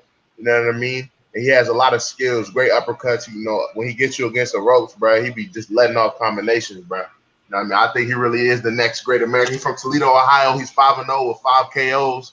You know what I mean? He doing what he got to do on ESPN, like, since the bubble. Yeah. Are you saying he's joining the panel? Huh? No, he about to fight. He about to fight right now. Oh, who's about to join the panel? Mr. K, who's in the chat. He called in before. I'm trying to get him on the panel. It looked like he's having a problem connecting his device. I'm not sure why. So you said the real big baby back in the ring again? Yes. Yeah. World Combat pulling up. We got World Combat in this back thing. In the ring again. He been working. Combat? What it do, Combat? What's good, everybody? Salute to you. I see JFL in the building. Gusto. Charles Harris, what's good, my brother? Salute to you. He chilling. He in Vegas right now, man. He out there chilling in Vegas, man, enjoying his life, man. Out there with Lolo. You know what I'm saying? And you know what I'm saying? Great news for the people, man. Charles Harris will be linking up with Devin Haney Promotions sometime next month. And you know what I'm saying? Gonna be iron. Yeah, iron sharpens iron, man. Gonna go out there, you know what I'm saying, hang out with Bill Haney and let you know what I'm saying, Lolo, you know what I'm saying, be around great fighters like Amari Jones, Devin Haney, and Darren Cunningham, man. So that's a great look. Hey, I just seen Amari last night downstairs.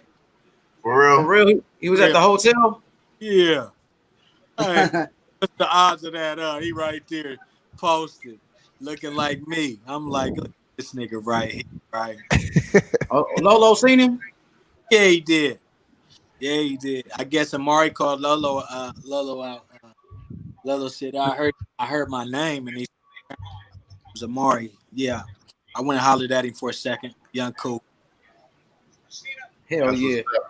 That's what's up, man. I look, iron sharpens iron, bro.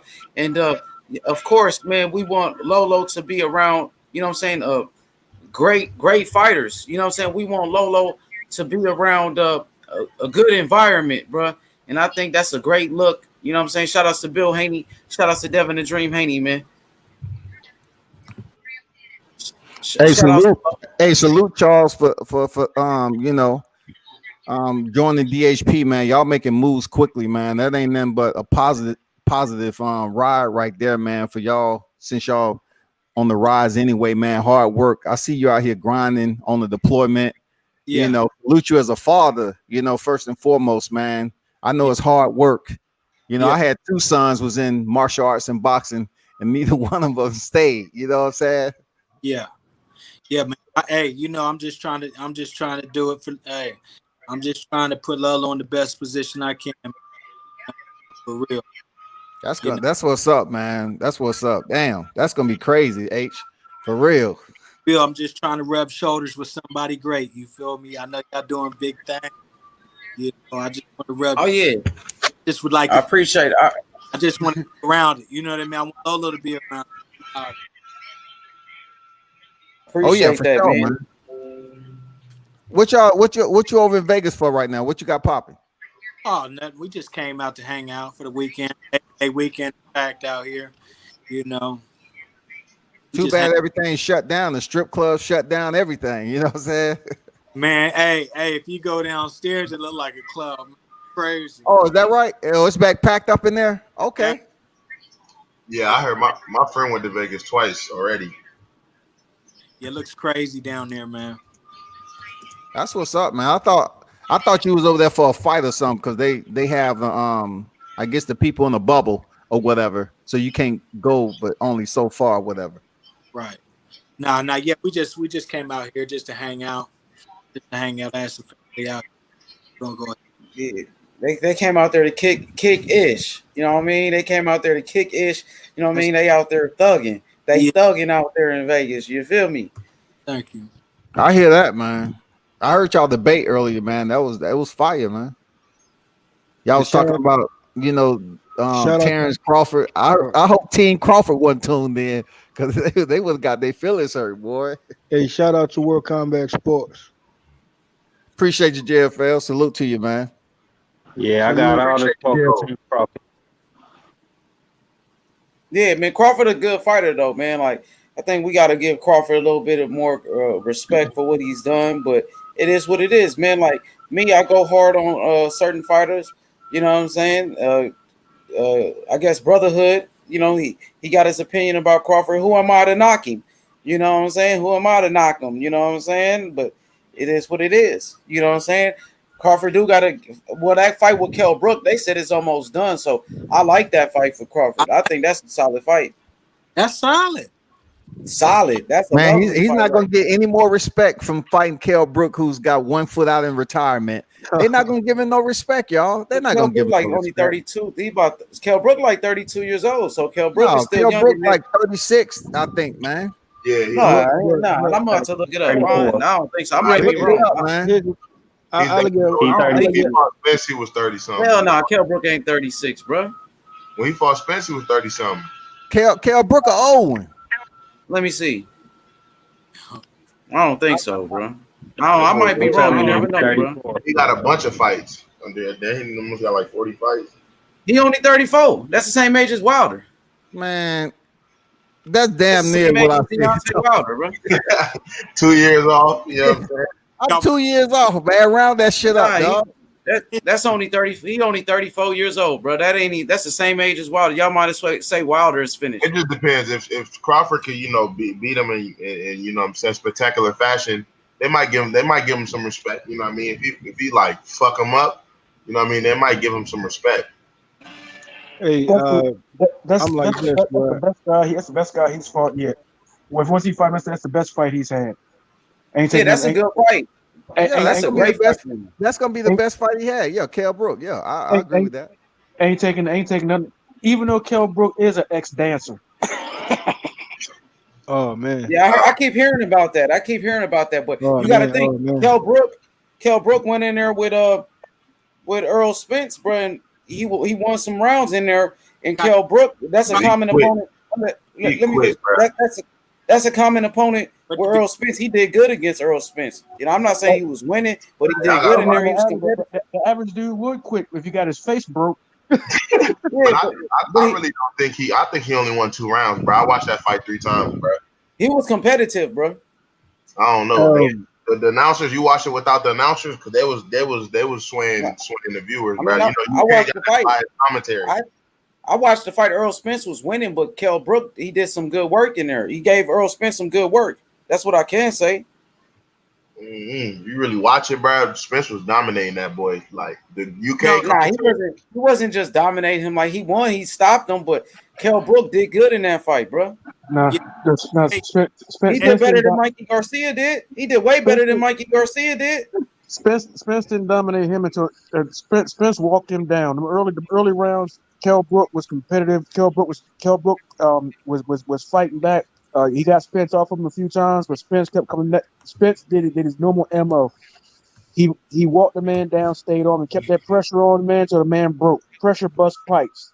And that's what Spence do. He didn't bust little Mikey Garcia's pipe. Nah, I think he didn't want to. He just wanted to box the shit out of Mikey. You can't say. He said it, bro. They said he dropped too much weight. He dropped too much weight. He They was trying to tell him. They were saying all he do was walk people down, this and that. So he wanted to prove a point. So he went out there and boxed them for 12 rounds. Nah, he said he was going to knock out Mikey. Keep it real, Gusto. He said he was going to knock out Mikey, bro. But that's what he said he was going to do. He just real though, bro. Hey, look, this what happened. He could have, if he really wanted to knock out Mikey, bro. Come on, bro. He'd have got Mikey out of there, bro. Hey, look, man. Look, Justo, look. Let me tell you what I heard him say. This is what I heard Spence actually say. He said that because of lack of discipline in between fights, he came in real heavy and had dropped a whole lot of weight last minute. He said having to do that, it took the power away from him that he would needed to have knocked Garcia out. But the good thing about it is that he kept his stamina in order to keep the pressure on him. Now he did almost. There was a couple of rounds where he almost got Garcia out of there, but he didn't. But because he dropped all that weight, he didn't carry his power into the fight. So, and he said the same thing happened. Two fights back to back, Garcia and Spence. That's why he's dropped all that weight early now, and he's at fighting weight now. And how long he got until his fight with November, I think. Yeah, and he's already down to fight weight already. You know what I'm saying? So he said he's rededicated himself after those 2 poor performances. In his estimation. And then the car accident. Why? Because Earl's starting to sound like Mr. Excuse. Nah, bro, you tripping? No way. Hey, let's call a spade a spade. Bro, he just came from a gruesome accident and said, "Let me get Danny off rip. No tune-up." He about that. Earl about that. I get that part, but I'm talking his last couple fights. It's ended up in some excuses. I mean, he won. I mean, he beat. He To won, me, but I'm saying he should have stopped Mikey. Everybody knows this. I mean, let's not act like that's a secret. He's supposed to stop the smaller guy. He made an excuse about that one. In the fight before, he made an excuse. Who was the fight before that one? Was Ocampo? I think he stopped Ocampo. Wasn't that Ocampo? Let me look. I'm gonna look on BoxRec. Hold on. Yeah, but Y'all keep cooking. Y'all keep cooking. Wasn't it Bomac? He that talking even said about Porter. Porter. Porter. You talking about Porter and Garcia? Wasn't it Bomac that even said that Errol wasn't committed to his craft? Called him an alcoholic. This and the other. Said he was. There was one interview he did at a venue where he actually was visibly drunk. Earl said it himself though. Earl said he was turning up too much. He was not. He was taking things for granted. You know what I mean? The accident. Drunk in a car accident. Yeah. That's why. You know what I'm saying?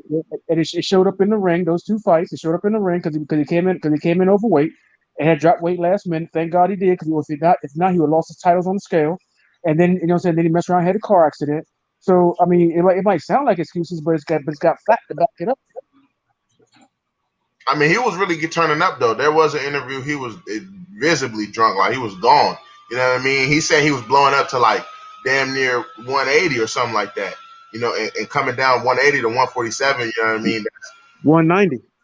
190. Yeah, he was blowing up. So now I think he you know, since he's been able to train, I think he's at like 154, close to 147. Hey, and I'm gonna tell you like this: Crawford would have stopped Mikey. I mean, nigga, Crawford would have stopped. He most likely would have because he's disciplined. He would stop Mike. Errol wasn't. Crawford was disciplined. It was Crawford. I still think Errol could stop.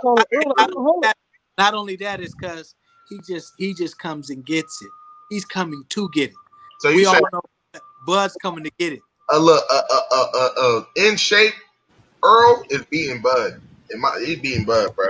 You see how he beating Bud. I'm sorry. With an excuse for him. Huh? In shape, but I mean, but he's mostly in shape, but that's 2 fights. We're not gonna judge off 2 fights. You know what I mean? But we gotta look at the body. Let me say one thing though. This is America, Gusto. Is what have you done for me lately? And you know, I like Earl Spence a lot. You know what I mean? I like Earl, but the brother Charles Charles making a point right now, because Earl went into that fight, said, I'm gonna knock Mikey out. I'm gonna stop him. I'm gonna spark you out. He was saying that. Earl won every round. I mean, wait, come on. Wait, let me finish. Let me get off. He was dominating. Earl was dominating him, and Robert Garcia wanted to stop the fight. He was like, do you want to stop it? And Mikey said, I'm gonna keep going. But you know what I'm saying? Earl dominated, but at the same time, he said he was gonna knock him out. And then when it came to Sean Porter, he said the same thing. I'm gonna knock out Sean Porter. Okay, Mr. K is in here. Mr. K look like you loading up, Mr. K. Mr. K, what up, bro? Yeah. What's shaking, Daddy? Yes, sir. What's going on? What's up, man? Welcome to the panel, homie. Indeed. What's up, everybody? What's up, man? Hey, Mr. K, we talking about we talking about Earl Spence, and you know, he was saying he was gonna knock out Sean Porter too. I remember he was saying, I'm gonna knock out Sean Porter.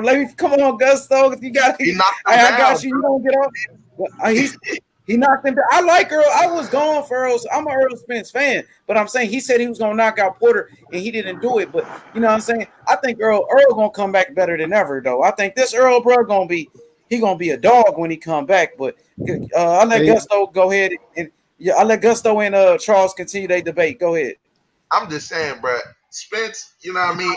Even with all the excuses, he still dominated Mikey. Whatever y'all say, he put that standard on himself. He ain't had to say that. And normally Errol would knock out Mikey, bro, but he beat the shit out of Mikey. No one can debate that, bro. Touched him up all 12 rounds. Sean Porter was talking hella mess too, and didn't, you know what I'm saying? He couldn't come out with the dub. He got knocked down. He was getting crushed on the inside. You know what I mean? Like a prime Spence, bro, is fucking everybody up at 147, bro. They can't take he's an animal. Bro. He's an animal. He's definitely an animal. He's an animal. You gotta be in shape though, Gusto. Like you gotta be dedicated. Like, First you know off, that fame. Go ahead, Charles. Go ahead. His prime right now. You know what I mean? Yeah. Hey, he never hurt Mikey one time in the fight. That's why little Peter was over there in the corner talking about keep fighting, Mikey. At least we're not gonna get stopped by Earl. He's not hitting with nothing crazy. You feel? He never hurt him. He never hurt the little man. You hear me? And that let him go. Let him get off. Let him get off. He never hurt Sean Porter.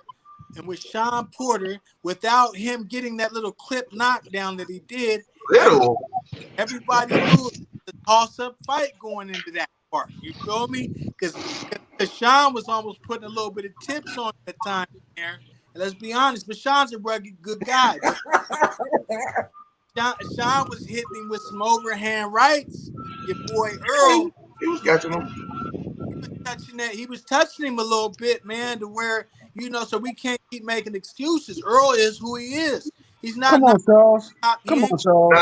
Let me hold on. First, let him get off. And then y'all go what back. Happened to man down? It ain't no man down no more. It's man up. It's man down. Who's went down? Who's went down? Sean, did you see his eyes roll back in the back of his head when you said little clip, bro? That left hook rolled his eyes in the back of his head.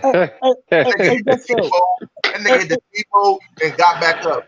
Man down means you stay down, man. Hey, Gusto. Sean is rugged, bro. Sean be, you know what I'm saying, banging. That was different. We had to see Spence, especially in those last two fights, do things people thought he couldn't do. You know what I mean? He fought a little bit differently. You know how he couldn't just walk Sean down. I think they veered away from that man down thing. You know what I mean? I think they veered away from the man. Nobody's saying man down anymore. I just thought about that just now. You know what I mean? Everybody just calling them. Let Terrence go. Nobody's saying man down. You know? Ain't nobody been falling like that lately. Watch. Hey, come on, Charles. Hey, come on, Charles, man. It's still man down, man. Man up sound like some generic Viagra you find in the gas station, man. Yo, look, that the dude, man, is still the dude is still doing what he do, man. In a Spence Porter fight from 12 around 8 on to 12, Spence was separating himself from Porter. Spence was steady setting Porter up for that left hand, and Porter was steady falling for it. And he was cracking him over and over and over with it. And Porter didn't have the sense enough to get away from it, block it, or move away, or nothing. He kept getting tagged with it until he finally went down. If you look, and I'm not really comfortable with talking to, a man like yourself who's training a professional fighter, about, intricacies of boxing, because I'm not a trainer nor a professional fighter, but I know, but I know what I saw, and please correct me, but I know what I saw, and I've been watching. I've been a fan of the sport, tried my hand at it, but it's been a fan of the sport since Tuesday night fights when Roy Jones and Obakar was on there. You know what I'm saying? So I'm sitting there watching him getting tagged, like, he getting hit by the same punch. Spence instead, he lining that left hand up, left. He couldn't miss with it. You know what I'm saying? From the 7th round on, he separated himself. Spence face after that fight, he got put on one of these gangs out in San Bernardino. Let me be honest with you. His face told it all. He went through the blender too to get to that. You know what I mean? It wasn't it was a fight. It wouldn't matter. He was a fight. Porter can bang. You know what I mean? You're not finna take them the click. He could take punches. Porter a dog. Porter a dog, definitely. Hard fight for anybody. He in shape street fighter. Hey Gusto, go. Let me say one thing and get you some man up. I want to say one thing, bro. I think Spence made that fight. Let me say one thing real quick, yo. I think Spence made that fight harder on himself, bro. Spence could have just used his jab, kept Porter on the outside, and just outboxed him. You know what I'm saying? And Spence, he actually said how in between that Porter fight, he was around 185 pounds. You know what I'm saying? So he wasn't really taking care of his body in between fights. Everybody hit the like button. Mr. K, man, welcome to the channel. My boy in the building. Introduce What's up, boss? To the people, What's bro. up? Go in for the people, man. Let me hear you cook. Word, this is Mr. K. What's up, everybody from Jersey? What's up, Mr. K? What's good? Salute, man. What's good, brother? What's good? Salute, up, everybody. What's up, What Mr. up? Harris? How your son making out, Mr. Harris? Oh, he doing his thing still. We fighting on the 27th of this month. Second pro fight. Good shit. Good shit. I remember I was giving you a hard time in the comments just to see if you was bluffing. That's all that was about. Yeah. I know we was going tit for tat. Hey. Yeah, don't take it personal. Love is love. I respect everybody, man. You know why I can't? Because you showed up still. You feel me? Wasn't like you ran from it. You feel me? Still. Right. Hey, that's what's up. You feel me? Dude, yes, sir. Yes, sir. Or hey, man, it is what it is, man. So. No. I'm just messing with Mr. K, man. Yeah. Okay. Just having fun. I said he showed up breathing in his microphone. Hey, man. Hey. I just came from the gym, man. I'm trying to get comfortable a little bit, man. Don't knock me, man. I'm trying to take care of myself, man. Yo, let me say one thing real quick, man. Earl Spence he made that fight harder on himself against Sean Porter, bro. Spence could have just outboxed him, kept him on the outside, but Spence he fought Sean Porter's fight. You know what I'm saying? When he beat Sean Porter, wait. Hey, Gusto, I got you. But he beat Sean Porter at his own fight. I give him that. He outdogged the dog. You know what I'm saying? So shout out to Spence. You know what I'm saying? But I think Crawford might beat Porter easier and better than Spence did, bro. I think so. I think because Crawford with his footwork, I think Crawford is outbox him and use that ring. When does Sean Porter ever he don't really be letting niggas. He really be on them like every. You know what I mean? Hell yeah, he a pit bull, man. Can I ask the panel something? Yeah. What has more replay value, the fight or the actual build up to the fight when the promo and the face off? That's a trick question, though. Say it again. Repeat it. I said, what had more replay value, the fight itself or the promo of the fight? You know, the build up and the face off. Because I think they equally match. I think both. Because because I replayed that face off build up. Like, you know, I had to watch that before the fight. You know what I'm saying? And I gotta keep doing that in order to get to that fight. The Pacquiao Mayweather build up was way better than the fight. Yeah. I mean, but that Porter and Spence, that build up was crazy. Now the Charles Harrison too, that shit was crazy build up. And the fight was pretty decent. The best face off I ever seen. The best face off I seen was Spence talking shit to Brooke. Oh yeah, that was disrespectful. Yeah, you think that's cold cash shit to Kell Brook. And Kell Brook said it like this, like, "What about my chocolate brownie?" But them UK fighters, bro, I don't know what's wrong with niggas. He poked him, man. He poked him. Okay, I'll give you that one though. But the Porter one, that was it for me. He did. I like man. I like this Earl Spence though, man. He said, Earl Spence the way he came at it. Don't run. I'm holding to it. All right, stay in the middle of the ring. At that press conference. Yeah. He said, don't run. Yeah, he said, don't run. He said, stay in the middle of the ring. I'm holding to it. Yo, Kell Brook face, it went white. All that shit just dropped. Like he was like, and this is when I knew I fucked up. Yo, and you know what? I remember Eddie Hearn at that press conference. Eddie Hearn was saying how Earl Spence was talking to Kell Brook. Eddie Hearn looked at Earl Spence like, damn, that motherfucker ain't playing. Eddie Hearn was like, damn, this dude for real. And he broke the Texas other side ain't playing, man. And he broke the other side of his face. He was not joking. Yeah, them boys from Texas ain't playing. Yeah. But Kell Brook is a warrior. One thing I can tell y'all, Kell Brook, he is a warrior, bro. Let me explain. Kell Brook, he get down. He fought Triple G, moved up two weight classes to fight Triple G, bro, when nobody wanted to fight Triple G. And then he fought Earl Spence when nobody wanted to fight Earl Spence. He gave Earl Spence his first title shot. I mean, you know what I'm saying? He could have ducked Earl Spence. Wait, let me say, he could have ducked Earl Spence. He gave Earl Spence his first title shot. And then he beat Sean Porter. The man y'all saying is a dog. He's a pit bull. Kell Brook, the first man to beat him. But I'm just saying the way he quit, bro. I don't know, bro. Not many warriors is gonna take a knee, bro. Man, he got his face broke, man. He got his face broke. Yeah, he got his face broken, bro. He lived to fight another day. Even Floyd Mayweather walked up to Kell Brook and was like, "You a warrior." Floyd Mayweather, TBE, best ever, said, "You a warrior," because go ahead. He got his face broken in two fights back to back. He got one side that joint broke, then he came in the next fight. He fought another dude got the other side that joint broke, and he's still trying to fight. And there was at one point, they were saying that he was not going to fight again. Hey, Money. It just looked bad, man. Hey, Money. I got a question, Money. Don't take it personal, you know. You already know. You know I mess with you the long way, man. Come on with it. What's up with your boy? Gary Russell just said sitting at 1.5. He's gonna beat his little ass. That's what he just said. Gary Russell say a lot of things, man. Like Gary Russell say a lot of things. We don't know what to take.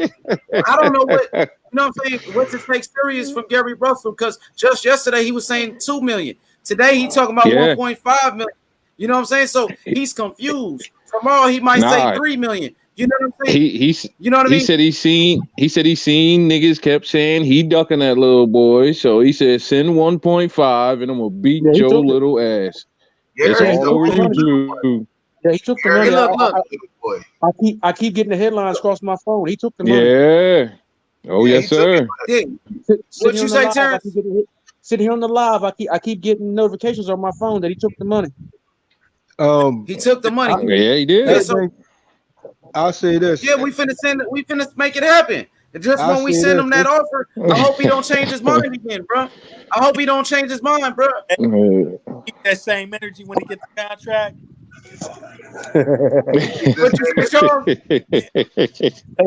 Hey man, leave my man folk alone, man. Tell Gary to keep that same energy when he get the contract. Hey, come on, Charles, man. Leave my Maryland folk alone, man. I'm a Maryland boy, man. Leave my Maryland folk alone, man. Hey, Mr. K, when we send him that contract, bro, I hope he don't say, "Oh man, nah, man, this ain't right. There's something wrong with this one too." He always making excuses, bro. Devin gonna beat the brakes off of him, bro. Devin destroy Gary, destroy him. I hope this fight happens. I hope that, because right now, the way we've been talking about it, this might be the biggest fight of 2020. The way we talking about it, bro. It might be the last fight. It sound like it. It's too exciting. Yeah. Let's just say, let's just say it's gonna be a great fight. We looking forward to it. You know what I'm saying? And you know what I'm saying? Hope that the young champion, you know what I'm saying, is keeps moving forward. Or if Gary can back up his talk, you know what I'm saying, may the best man win. I mean, if anybody saw any of Gary's previous fights, y'all don't think he gonna get that young man a boxing lesson? That's a question. No. I ain't saying what I believe. It's just a question. Look who he's been fighting though, Mr. K, King Tug, and Kirko Martinez, his last two opponents. Right. If he can get close, if he can get close, it's gonna be a different fight. That's what I was talking about. You think young boy can take that pressure if Gary get up close on him? If Devin can't keep him off of him, it's gonna be a problem. If Devin can keep him off of him, then it's gonna be a long night for Gary Russell. Now Devin can fight on the inside. Let me say something. Devin Haney got one of the best jabs in boxing. His left jab, bro, is one of the best in boxing. Devin Haney gonna dominate him with that jab alone. You know what I'm saying? But if Gary on the inside, Gary ain't got no power, so Devin ain't worried about Gary at all. You know what I'm saying? It's nothing that Gary can do. Gary Russell can do that got Devin Haney worried, or you know what I'm saying? He's not worried about anything Gary can do. The only punch Gary got, his favorite punch, his best punch, is his right hand. Devin Haney can take away his opponent's best weapon. Devin Haney gonna nullify that right hand, and what Gary gonna do? Gary ain't got nothing, bro. So what I'm saying, so that's what it is, man. We not worried about Gary. We not worried about his right hand. We gonna nullify that. You know what I'm saying? Devin gonna dominate him with his jab, keep him on the outside, and Devin gonna walk him down. Devin gonna come up to him and walk him down. and stop him. So well, we Gary can on make it an YouTube inside fight. talking shit. Gary talking cash That's money all he shit do. on YouTube. That's what he do. He troll. That's a troll, bro. That's like he a troll. That's what he is. He ain't done nothing. Look, in the last 2 years. Let me say this: in the last 2 years, Gary Russell only 2 fights. Guess who it was? Kirko Martinez and King Tug. That's what he got to offer me for the last 2 years. And we were just talking about what have you done for me lately, and that's all he got to offer. But yeah, that's a fight that we all want to see. Hopefully, we can make it happen. You know what I'm saying? Hopefully, Gary Russell is not lying about this because he just said 2 million yesterday. Now he's saying 1.5, and before that, he was talking over 3 million. So the man is all over the place, bro. He got it on YouTube. He said he talked to Al Heyman, and Al Heyman said the champion is supposed to send you an offer, and he said he sent him an offer. If you want to fight, tell him send you the contract and take the 1.5. So Gary made the video saying, send the 1.5 and I'm gonna kick your little ass. Yeah, he can say anything, bro. He said Terrence Crawford was ducking him, dude. The dude say anything. You know what I'm saying? We don't take what Gary Russell says serious anymore. And let me say this real quick. Gary Russell, he said, matter of fact, yesterday that they was gonna send Devin Haney 1.5 million to fight him on PBC and Fox. They said Al Heyman was going to send Devin Haney offer. Now he's saying Al Heyman ain't going to put the money up. Y'all put the money up and I'll come over there. Man, the man's saying all type of dumb shit. And then when you doing business, listen, when you're doing business with people like Eddie Hearn, DAZN, man, they don't want to deal with these games that Gary is playing, bro. Come back, Terrence Bailey Sr. Go ahead, Charles. No, I ain't saying nothing. You said they don't want to deal with no horse playing and shit like that. Basically, what you're saying. I can't hear you. We can't hear you, H. We can't hear you, son. My bad. You dealing with real promoters. This is real business, man, and he's playing. Nobody want to deal with that, but we want to make the fight happen for the fans. You know what I'm saying? So if Gary is serious, if he's not capping like he's been doing, we gonna make that fight happen, bro. And Bill Haney about to do an interview with Fight Hype. It's gonna be get released really soon. So make sure you tune in to what Bill Haney got to say. You know what I'm saying? Responding to Scary Gary, Little Gary. You know what I'm saying? Little Gary. Little Gary. Yeah, we got him, man. We exposed him for ducking. He had to respond to the ducking allegations. And you know it started right here on this channel. It started right here with us, man. Man, at this point in time, how I feel, you know, Roy and Tyson, they showed us they sign. So when it comes to Russell, man, I need to see that on video. Sign and seal that on video. You feel me? Yeah, you really can't believe anything that Gary is saying, man. You can't really believe it, but I'm gonna pass it around to the panel. You know, I can do this all day, all night, but yeah, man.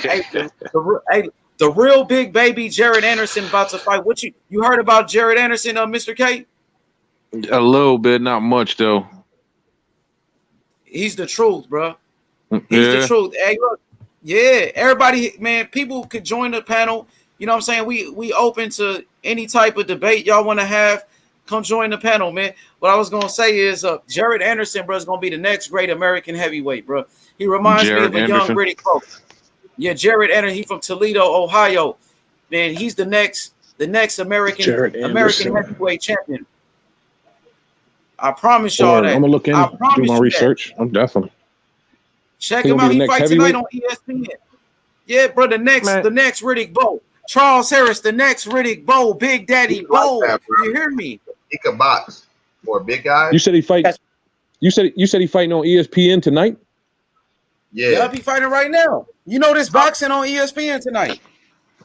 Man, I was looking and I ain't seen nothing on there. It's ESPN too. What is it on? It's on ESPN Plus. Oh, I'm watching it on ESPN Plus on my phone, but I think it's on. It should be on the TV for free if you got ESPN. Man, I got everything. I think it's on regular ESPN, bro. But yeah, man, this how we doing it on this side, man. You know what I'm saying? Yo, JFL heads, the next Riddick Bowe, man. You remember the comparison videos we did, bro? Yeah, of course. You know what I'm saying? You know, one thing about me is just the name. You know what I'm saying? I want to pick his name, his new name, man. That's all. Oh, the real big baby. I just want, it's you know, it's on ESPN Plus. Dang. that's It's just on me though. ESPN Plus. Come on, H. I'm watching it right now. Dang, my bad, Charles. Yo, Charles, you got a laptop on you? You got a computer with you? Nah, I just brought my phone. That's it. How many phones you got with you? Just one? Yeah. No, I got Lolo's over here, but Hey, but H, we know we stay tuned. Tell You know what Lolo I he mean? can pull it up on his phone. Look, okay. I'm gonna put it. You can watch it on this streaming site on your phone. Look in the private chat. I'm gonna give it to you so y'all can pull it up on your phone. And just for a reminder, you know, for the viewers out there, shout out to the chat, Smoke Range Gang. That means H Money, Coco the Don, the best live commentary, boxer comparisons, and exclusive interviews on YouTube. Shout out to H Money. Man, hey, facts, and we dealing with the best fighters in the world. You know what I'm saying? On this channel, come on, man. Devin Haney, you got Amari Jones, Lolo Harris. Come on, man. Where you gonna get it? Where you gonna get it like this, man? You know what I'm saying? We done interviewed Otha Jones III, Charles Conwell, Isaiah Steen. You know what I'm saying? We got big interviews coming up with Darren Cunningham. You know what I mean? Come on, bro. We giving you the inside scoop, man. Okay, Jared Anderson coming up next. Dang. Hey, look, Charles, look in the private chat. I just put you where you can watch it on your phone. Like you can watch it on Lolo joint. Oh, okay, I see. Looking at to pull it up, you can watch it for free. You can watch it for free. Look in the private chat, Mr. K. You can watch it for free on your phone right there. Yeah. You know what I mean? Y'all hit the like button. Just so Jared Anderson coming up right now. The real big baby. Let's go, man. Hey, the next great American heavyweight. Everybody smash that like button. Let's get those likes up for real. You know what I'm saying? We live right here. There go Lolo. Lolo in the building. There he is. The champ. What up, champ? What's up, bro? How you feeling, Lolo? I'm feeling good. Hey, Lolo, you know that interview we did, man? We got, dang, he fell off. Damn. For sure. Shout out to Lolo, man. Future world champion, man. You know what I'm saying? Future only 16. And he's only 16. Smash the like button. Let's get the likes up. World Combat in the chat. He said heavyweight. He said heavyweight up next. Let's go. Combat in the building. Shout outs to Combat. You smell me? Coco the Don. The Don is here. Young Coco. There go Lolo. Lolo. What you saying? Lolo. What's up, champ? What's up? Lolo, you know that interview we did, bro? You know what I'm saying? Got 1,000 about 1,400 views. You know what I'm saying? We doing big things, Lolo. You smell me? Yeah. Yeah, Lolo, man, your name is buzzing, bro. Hey, let me tell you something. Yesterday, Jalil Hackett was live last night. Jalil Hackett was live, then JFL fell off. But Jalil Hackett was on his live stream last night, right? I pull up on his live on Instagram, right? So I'm like, man, Jalil Hackett, what up? You know what I'm saying? What up, future world champion? He said, man, H Money. Damn, I got H Money in here with me. He was like, H Money, man, you that dude, like you that dude. So, you know, all the young guns, they watching us, man. You know what I'm saying? I'm going to try to do an interview with Jalil Hackett. You know what I'm saying? I'm definitely, man, paying attention to all the young talent like Lolo, Jalil Hackett coming up in the game, Amari Jones. You know what I'm saying? Hell yeah, Lolo, man. Appreciate you, brother. Hey, I heard you about to fight on the 27th, man. You got a date. The day before my birthday, yeah. The day, early birthday gift, huh? Yep, early present. Yeah, your daddy got you some easy work for your birthday. Yeah. Yeah. Your pops got you some easy work, man. What better birthday gift for a young lion like yourself? You know what I'm saying? Better than some easy work. You know what I mean? Hey, Lolo, you remember what I sent you, that Winky Wright video when Winky come in with that high guard D, bro?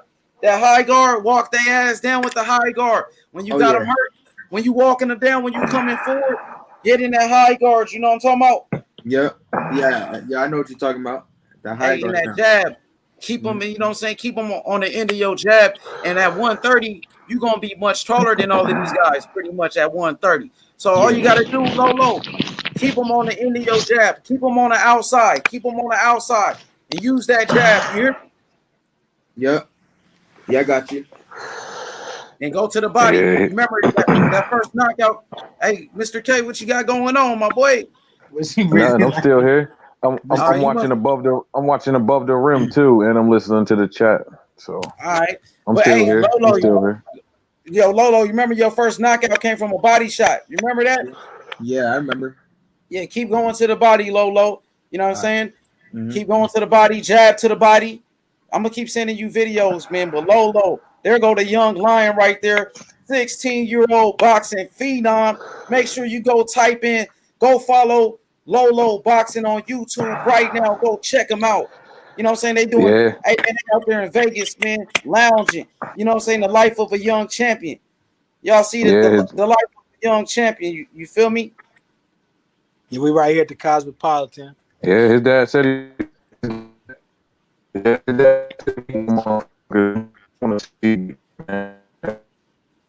Yo, Mr. K, you breaking up. Your phone start breaking up, Mr. K. Your audio kind of messed up. It's breaking up. I think you can check it. Say something. Do a mic check. Yeah, you breaking up. Look, come back. Just leave and come back. Do a mic check. Yo, JFL, come back to the panel, JFL. But yeah, Lolo, man. Lolo, the coldest. You hear me? Get it popping. I got the link back in there. Hey, what's up, Mr. Bailey?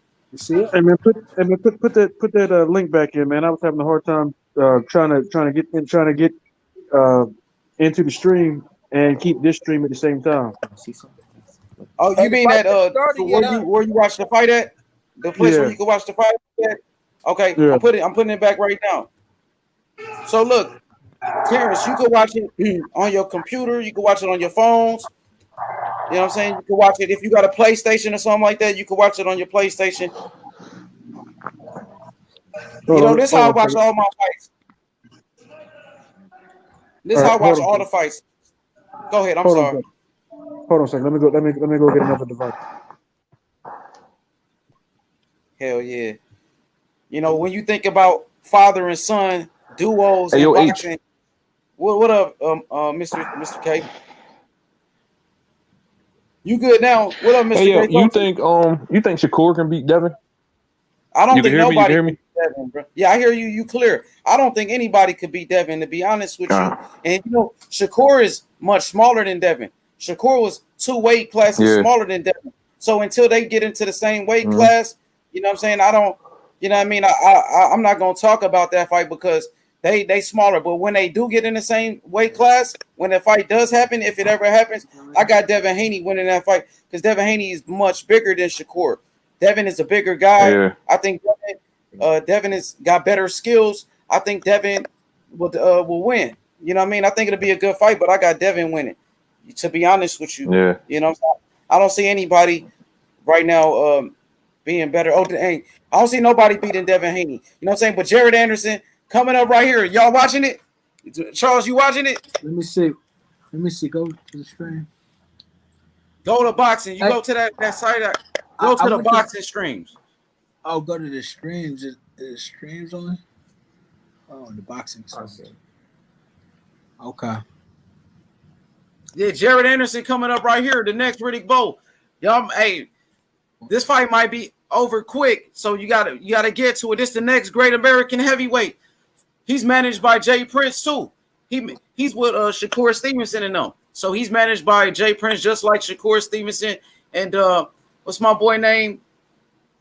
Gabriel Flores Jr. They all from they all managed by Jay Prince. So right here, future world heavyweight champion, the next great American heavyweight.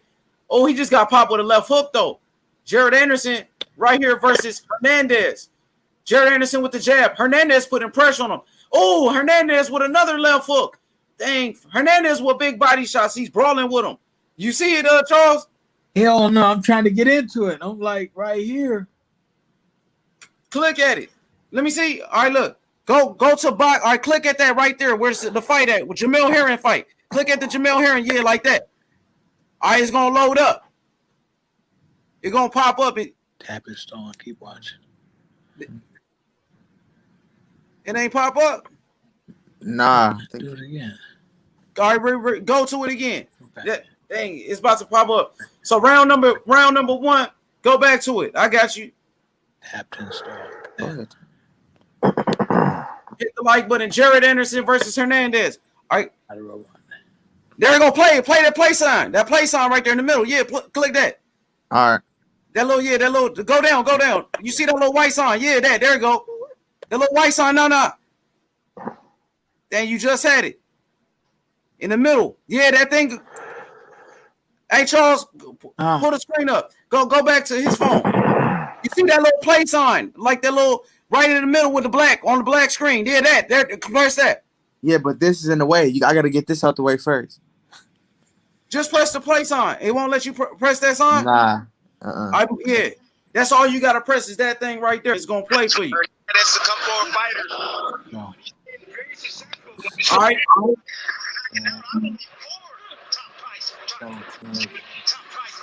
Dang. Man, this dude like this. Man, this dude like somebody that in the boat like once a time in Mexico. Once upon a time in Mexico. Oh, dang, Anderson struggling a little bit. The dude giving Anderson a tough fight. Look, hook lands by Hernandez. It ain't working, Charles. Nah, it's working. I'm about to get past it. All right. Hernandez putting pressure on Jared Anderson. Anderson on the ropes, fighting off the ropes. Hey, somebody turn the volume down on their joint. Turn the volume down on the. There you go. Dang. Uppercut by Jared Anderson off the ropes. Right hand to the body. Jared Anderson just landed. You got to keep the jab on him. Oh, Anderson unloading. Combinations by Anderson. It ain't working. That's loading. All right. Dang. All right. Why are you laughing? I'm too hyped up. Nah. He got the camera all up on me every time. I bet. All right.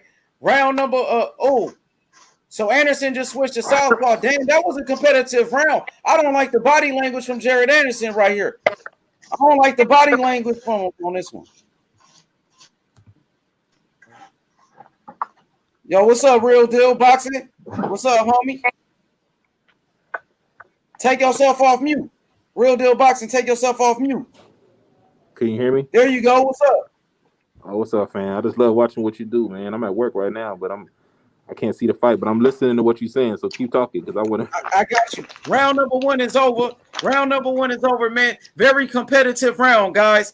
Jared Anderson, who's considered the best American heavyweight, the best young American heavyweight, the best prospect of the heavyweight division as far as Americans. He's in a tough fight right now. And if you look at his face, I'm going to show you his face real quick. I don't like his body language. He looked kind of nervous, bro. He looked kind of nervous right there. You know what I'm saying? His first tough fight. He got a guy in front of him that look like he's taking his power. And he's like he don't know how to take that. For sure. Put your camera up to the fight, H Money. I can't do it. They're going to flag the show. I can't play the fight, though. I would, but I can't do it. H Money, didn't he fight on a top rank card in Vegas a couple of months ago? Yeah, this is a top rank card. Yep, he's promoted by Top Rank. He's managed by Jay Prince. He fought at the Cosmo about a year ago or 6 months ago. Yeah, he did. He just fought a couple months ago. He fought on Shakur Stevenson's last card. He was on the undercard of Shakur Stevenson. Well, right now, we're in round number 2. I couldn't get it. I'm gonna try it on my phone. I'm gonna tap out. Yes. Come back. Join the panel with Lolo phone and try to do it on your phone. Okay, bet. All right. But yeah, hey, Real Deal Boxing Talk. We in round number 2. Jared Anderson, he switched to southpaw. He's a switch hitter like Terrence Crawford. Somebody got some background noise. I think that's Mr. K. Yo. No, it ain't. My shit turned down. My shit on mute. No, I think it's some static on your side. Like, I don't know. I'm gonna keep going. Let me keep going. It's cool. So Jared Anderson has switched to southpaw. Round number 2. Jared Anderson using his jab now, and he's using his ring IQ and ring generalship. Left hand to the body, Anderson. Hernandez has slowed down. In round number 2, Anderson he's putting it on him. Anderson with a 1-2. Anderson right hand upstairs. His first competitive fight as a professional. His first tough fight. He's in a dog fight right here. Anderson got to keep using that jab. I like Jared Anderson. I like him a lot, man. I like his personality. Jab upstairs by Jared Anderson. Come on. Left hand lead Jared Anderson. Big left hand. Right down the pipe. Anderson got him hurt. Hernandez is hurt. Another left hand. Anderson. Combination. Uppercut. He's unloading. Body shots by Anderson. He's giving it to him. Keep giving it to him. Left hand to the body by Anderson. He's making his adjustments. Uppercut. There you go, Jared. Uppercut. Now Jared Anderson is walking him down. Now he's going for the kill. Left hand upstairs, Jared Anderson. Another left hand to the temple. He's giving it to him. He's giving it to him. Jared Anderson got him on the ropes. Right hand, Jared Anderson. Combinations. Jab upstairs. Left hook by Hernandez. Counter shot. All Jared Anderson in round number 2. Jab upstairs. Left hand. He about to finish him. Left hook to the body. Hernandez is hurt. Those body shots. Jared Anderson is a great body puncher, like a young Riddick Bowe. Oh, double uppercut. Combination to the body by Anderson. He's giving it to him. Left hands to the body. Big left hands to the body. And the round is over. Jared Anderson made a statement in round number 2. There you go. Great performance in round number 2. I got this fight right now even. 1 round apiece. Jared Anderson doing his thing. Y'all hit that like button. The next great American heavyweight, Jared Anderson. The next Riddick Bowe. Riddick Big Daddy Bowe. You understand me? Riddick Big Daddy Bowe was the last American undisputed heavyweight champion of the world. This is the next Riddick Bowe, man. Go ahead, Terrence Bailey. What you thought of round number 2, Terrence? Man, I don't think the opponent was hurt more so much tired. I think he has bad stamina, and I think his conditioning is bad. And judging from the real big baby's performance right here in his first 2 rounds, he is not on par to fight. He is definitely not ready for a Daniel Dubois right now. So that's something that should even be spoken in. I agree. In the same conversation. The power is not on par.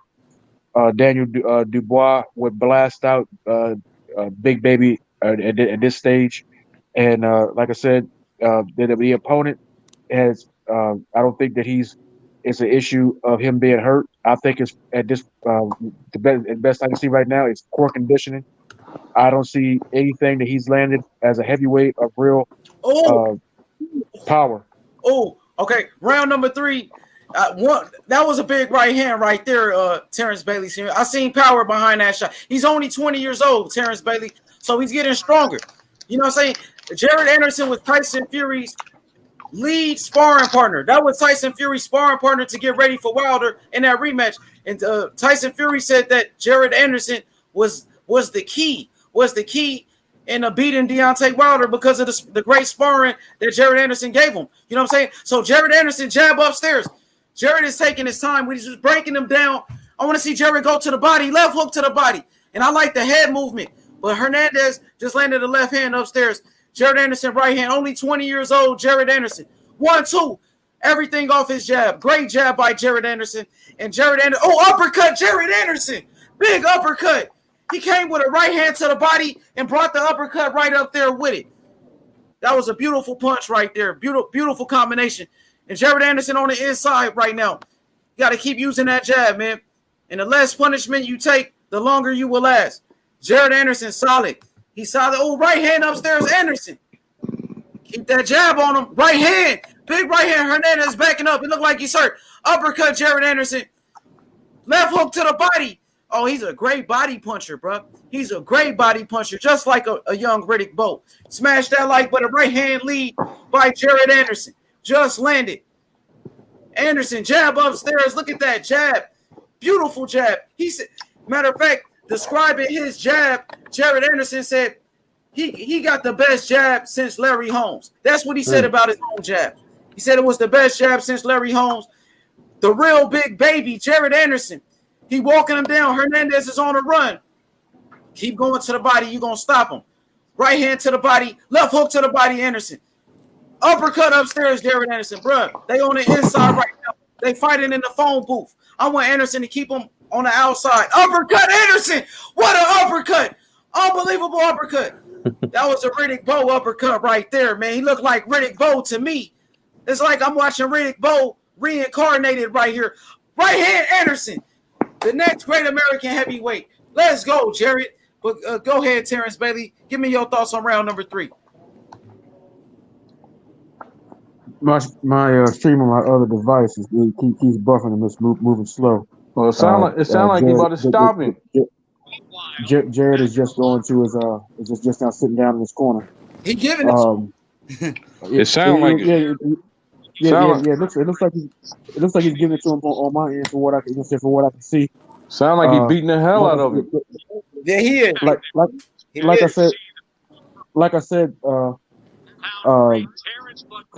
opponent, like I said, he's got some stamina issues, not taking enough away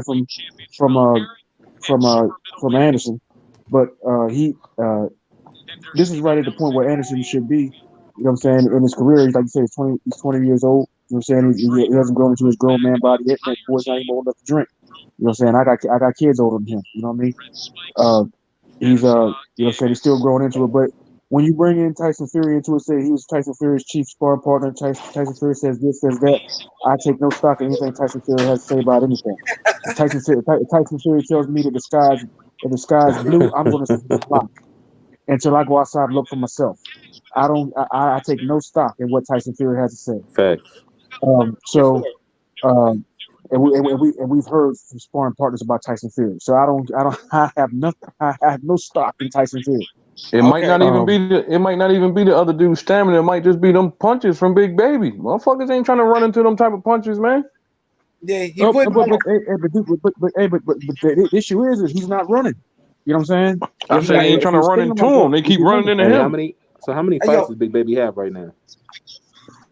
This is 6th fight. I think this is his 6th fight So I agree. He definitely just need work. So it's gonna take some time. They got to build him up. So Yo, Real Deal Boxing. Look in the private chat. I put a link. I got the website where you can watch the fight for free. Looking at private chat. I got it. Your screen. Okay. Hey, look. Check this out. Jared Anderson right now showing off the boxing skills right here. Terrence Bailey's here. He's showing me the footwork right here. Just now he's on the outside. That's what he should be doing, bro. You ain't gotta go make it hard on yourself and go toe to toe. Man, boxing is a sweet science. And Jared Anderson showing us he's a great boxer. He's a great boxer. Look at the jab, right hand on the temple.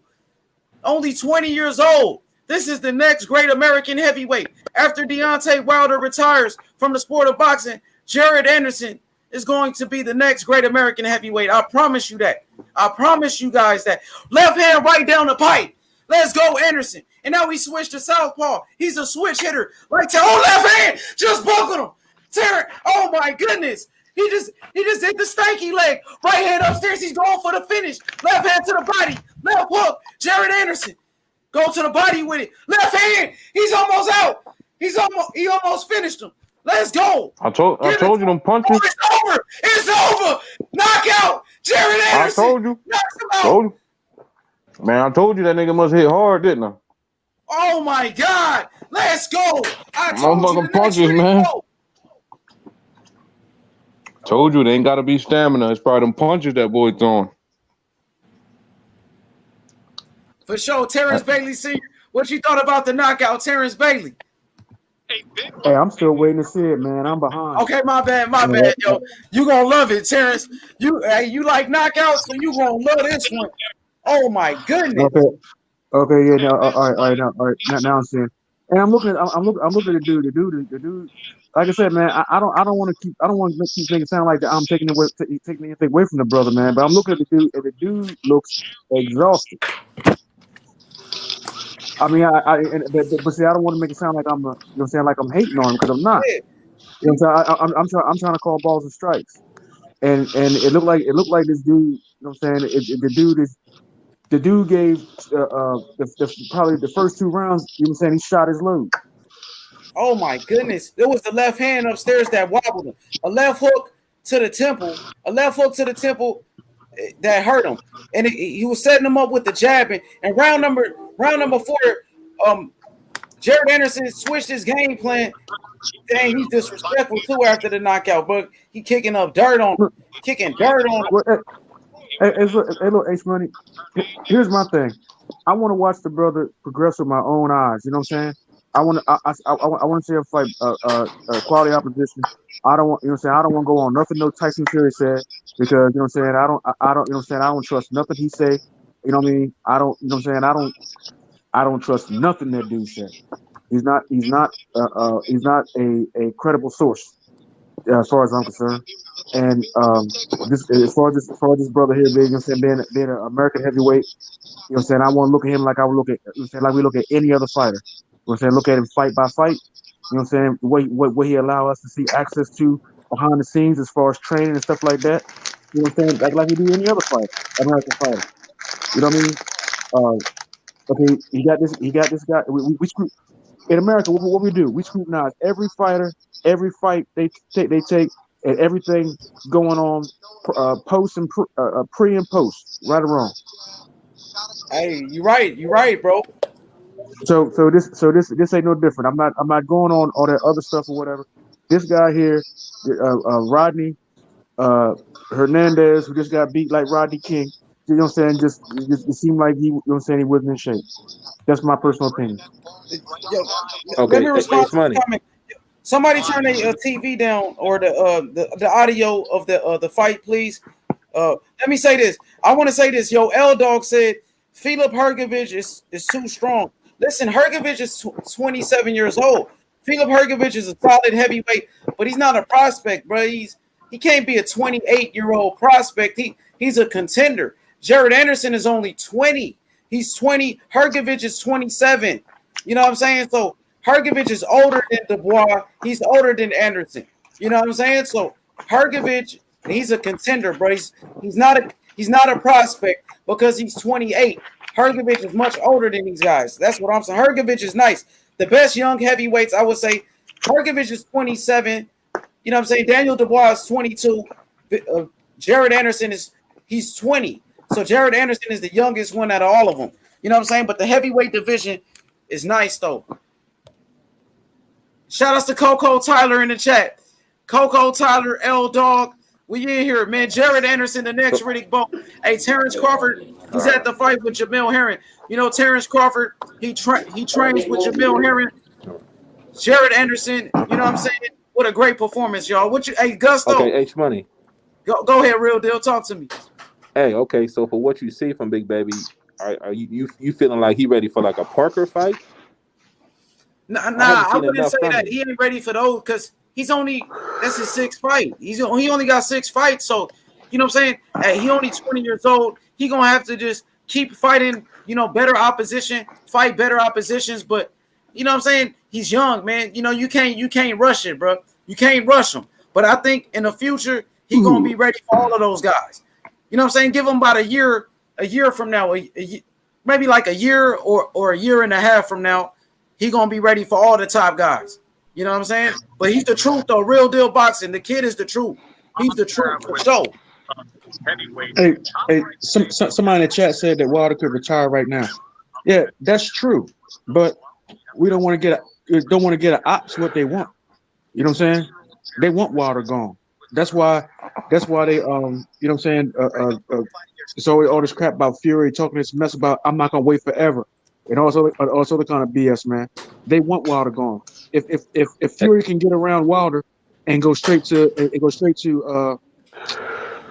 Joshua, and let's say Joshua was to win the fight, then Wilder's done. Wilder's never going to get another title shot. You Well, know they what I want mean? to keep the belts in the UK for sure. Huh? What happened? They want to keep the belts in the UK for sure.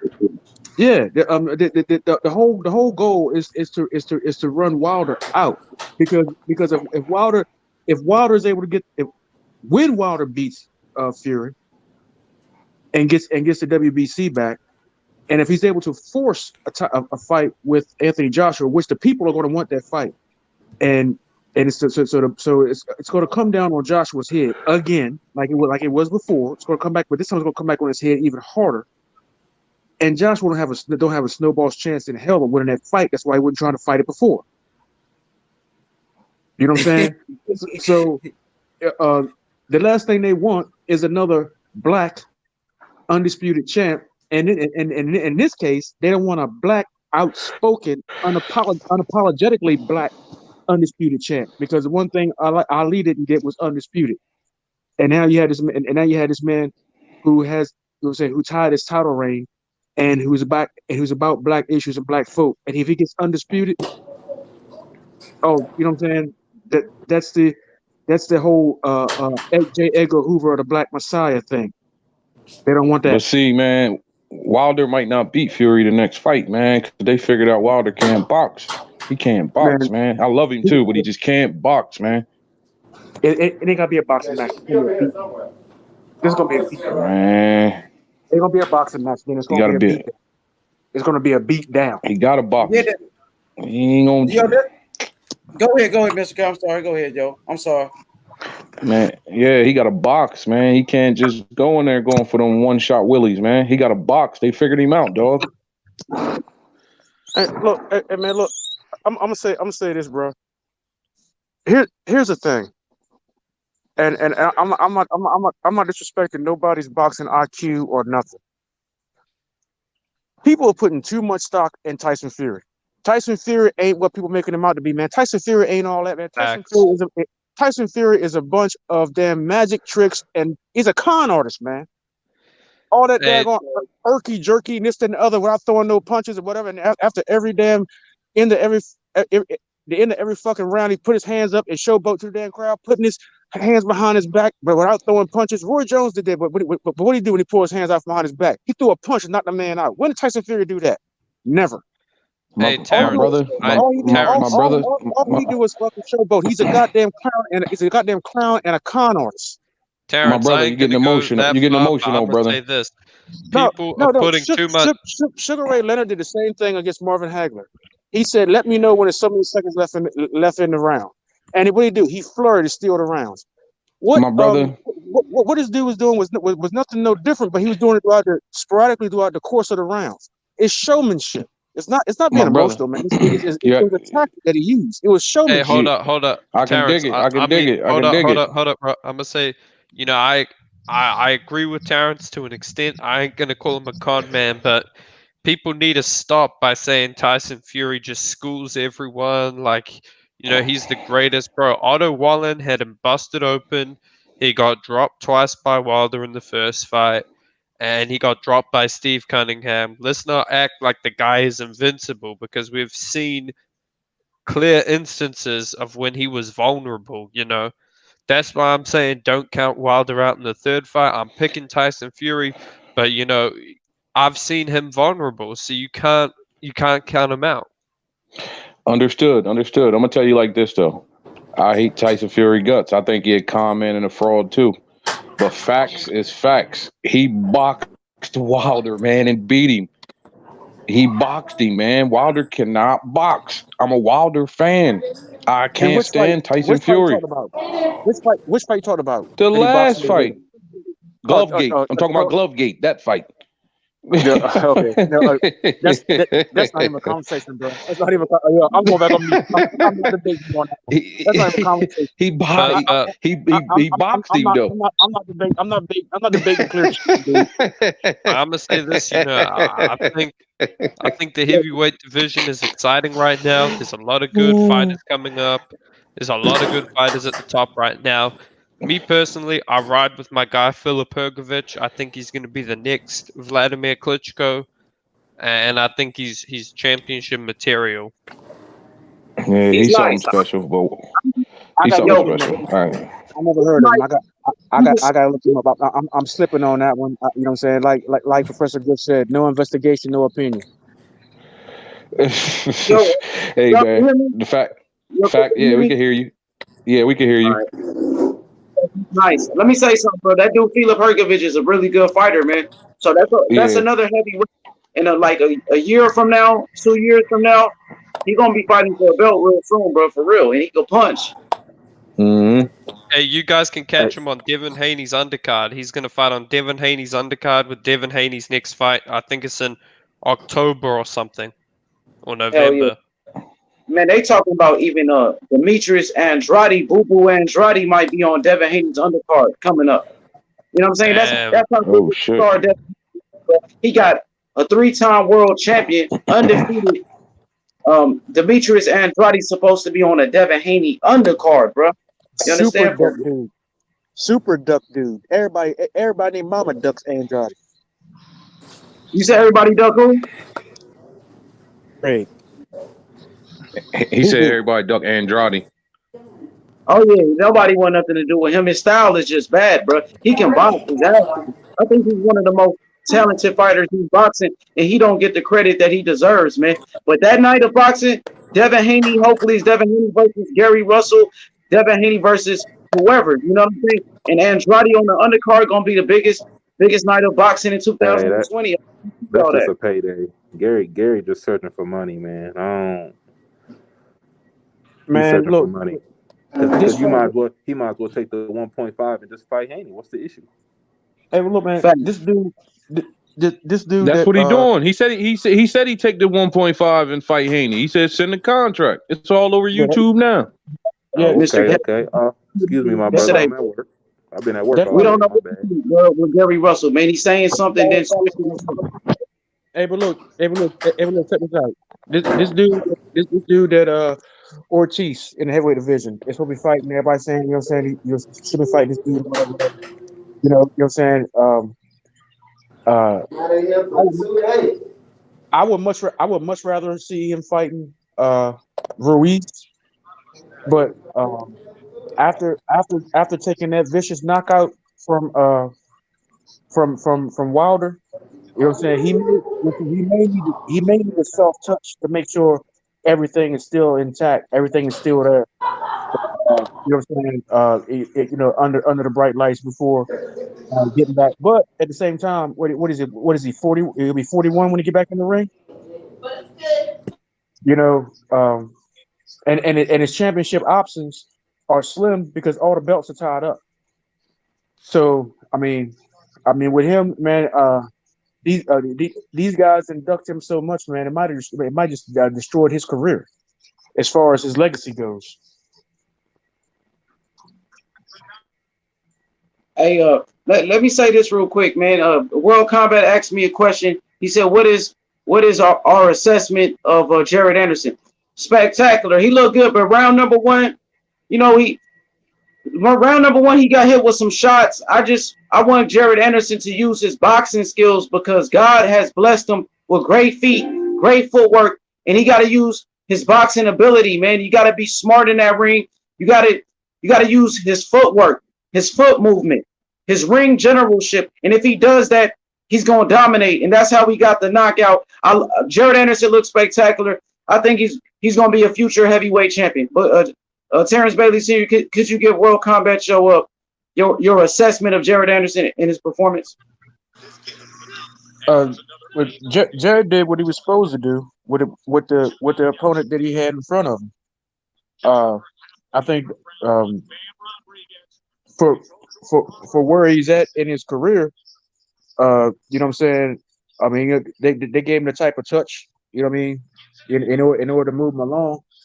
They gave him a rugged guy, but I think it would have been better if the guy's physical conditioning was a little better. You know what I mean? They might have got a little bit more rounds in. What you know, saying with somebody that rugged. You know what I mean? But for what they put in him, put in front of him. I mean, he did what he was supposed to do. You know what I'm saying? He got him up out of there. So I mean, for the performance, you know what I'm saying, I give him, I give him a B because he did, you know what I'm saying, he did what he was supposed to do. You know what I'm saying, he worked, you know what I'm saying, he mixed up the punches. He sat down on punches. You know what I'm saying, he varied them up. You know what I'm saying, the footwork was good. Um, he took advantage of the of his opponent's weaknesses when the guy started to slow down, started to get winded. You know what I'm saying, he applied the gas. He did, you know what I'm saying, he did what he was supposed to do with what was put in front of him. Hell yeah, let's get it, man. Let's get it, bro. We ready to watch these big fights. Somebody just got knocked out, man. You know what I'm saying? Hey, I just want to let everybody know on the panel, man. I appreciate you, brothers, man, coming through, always supporting the channel. Shout outs to Coco the Don. Anybody else? Do we got anybody else trying to join? So, Real Deal. Let me get Real Deal back up in here. Real Deal, my bad. I didn't see you in the back. I'm on my phone with it. There you go. What's up, champ? Yo, Real Deal, where you from, homie? Well, I'm from Vallejo, California, but I live in Vegas. I've been in Las Vegas for like 5 years. Okay. Yeah, I'm from LA. I'm from LA, but I live in Memphis, man. I'm trying to work my way back out to the West Coast, man. I've been, you know what I'm saying, representing for Devin Haney. Hopefully I can get out there in Vegas where you at. You know what I'm saying? Where you know what I'm saying, where Haney all day. at. I'm Team Haney all day. So Oh, you Team Haney all day? yeah, we all from the Bay. Everybody from the Bay Area. Man. But so what part of the Bay you said you from? I'm from Vallejo. They from like Oakland. Vallejo, California. For sure, yeah, man. I'm Team Haney all day, bro. You know what I'm saying? Yeah, man. Hey, Devin gonna be the truth, right? What you think about Devin fighter? This my thing with Devin though. So if Devin beat Gary, then what? You get what I'm saying? Like, is he gonna get his props? I don't think people gonna give him his props like he need to. I think if he beat Gary, he need to have to get his props. He's called out everybody. He want to fight Lomo. We'll see what happens with that until Fimo. So at the end of the day, we just got to sit back and watch. But the best aren't fighting the best. So it's like we got to sit back and wait and see who want to fight who. Everybody talking about these contracts coming, this and that. We don't know who really getting the contracts. We really don't know what's going on. It's just. I want to see Haney. I want to see Haney fight Luke Campbell, but it looks like he's going to fight Ryan Garcia. Oh, that's easy money. That's what I want to see. I want to see that too. I don't think that's easy money, man. I think Luke Campbell can box. No, it ain't no easy money. You don't think so? Yes, he can. He gonna whip Ryan Garcia ass. Look, Luke Campbell. He's an Olympic gold medalist, amateur boxing. He's experienced. Hell yeah. He's long. He's rangy. He's southpaw. You don't think Haney wins unanimous? I mean, I don't know, man. I think it's gonna be a good fight. I think it'll be a good fight. 50-50. He ain't gonna just beat him. He ain't gonna just fuck him up or nothing like that. I can't take 50-50 though. Ooh, that's. Hey, but look, fellas, look, check this out. We keep forgetting that old media has coined Gary Russell as having the fastest hands in boxing. So, hell yeah, that's the only thing. So here's the thing. It's not new media that's going to be calling the play-by-play on ESPN or Showtime or anything like that. It's going to be old media. So when Devin Haney fights these fights, he's going to be fighting them on the old media platform. So when they hype the fight, they're going to be saying this. You know what I'm saying? It's Devin Haney versus Gary Russell, the man with the fastest hands in boxing. So so Devin Haney got there and he put them paws on. You know what I'm saying? If he's able to put them paws on Gary Russell in a major way and get the W, then you know what I'm saying, they don't just open the doors for Devin Haney. That opens the floodgates. You know what I'm saying? And then people are going to be calling for the Lomachenko fight. You know what I'm saying? He's going to go right past the Ryan Garcias. He's going to go right past the Tanks. He's going to go past all of that. And everybody going to be clamoring for the Ryan for the Haney Lomachenko fight. That's going to be the only fight to be made. We still got to see Loma beat Tio, Haney beats though. Gervonta easy, I think. Haney beats Gervonta and Ryan easy. No way. I'm gonna be honest. I think Haney outboxes Tank. But see, here's the thing. No way. If he beats if he beats Gary Russell, ain't nobody going to see none of that. All they gonna want to see is Devin Haney and Vasily Lomachenko. Facts. Nobody Man, want to see that, and that's going to Gordon be boys and gonna play the game though. They gonna hold, right? that is going to be a fight that is not going to be able to be held without fans in the arena. That is going to be a pay-per-view fight that has to be held with fans in the arena. That's going to be a high dollar, multi-million-dollar fight. Pay-per-view. So pay-per-view. So if he wins this fight with Gary Russell, you might as well open the doors to whatever. You might as well open the doors to the kingdom of Taharka. I'm gonna tell you like this though. I'm gonna tell you like this. Respect to all Devin Haney fans and everything. But when they do fight, Devin better go in there and try to take his ass out because Gary is a monster. He might be a little guy, but I'm gonna say this though, bro. Hold on. Let me respond to this. Gary Russell. Hold up. Gary Russell is a monster at 126. At 135, he's a puppy. Go ahead, L-Dog. Go ahead. I'm gonna say Gary Russell. He is a monster at 126, but he is a puppy, or he is food at 135. He's too small to mess with Devin, bro. He's too small.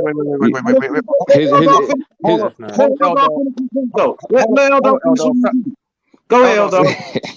He's too small. You look at Gary Russell's reach. He's got a reach shorter than the flyweight champion, bro.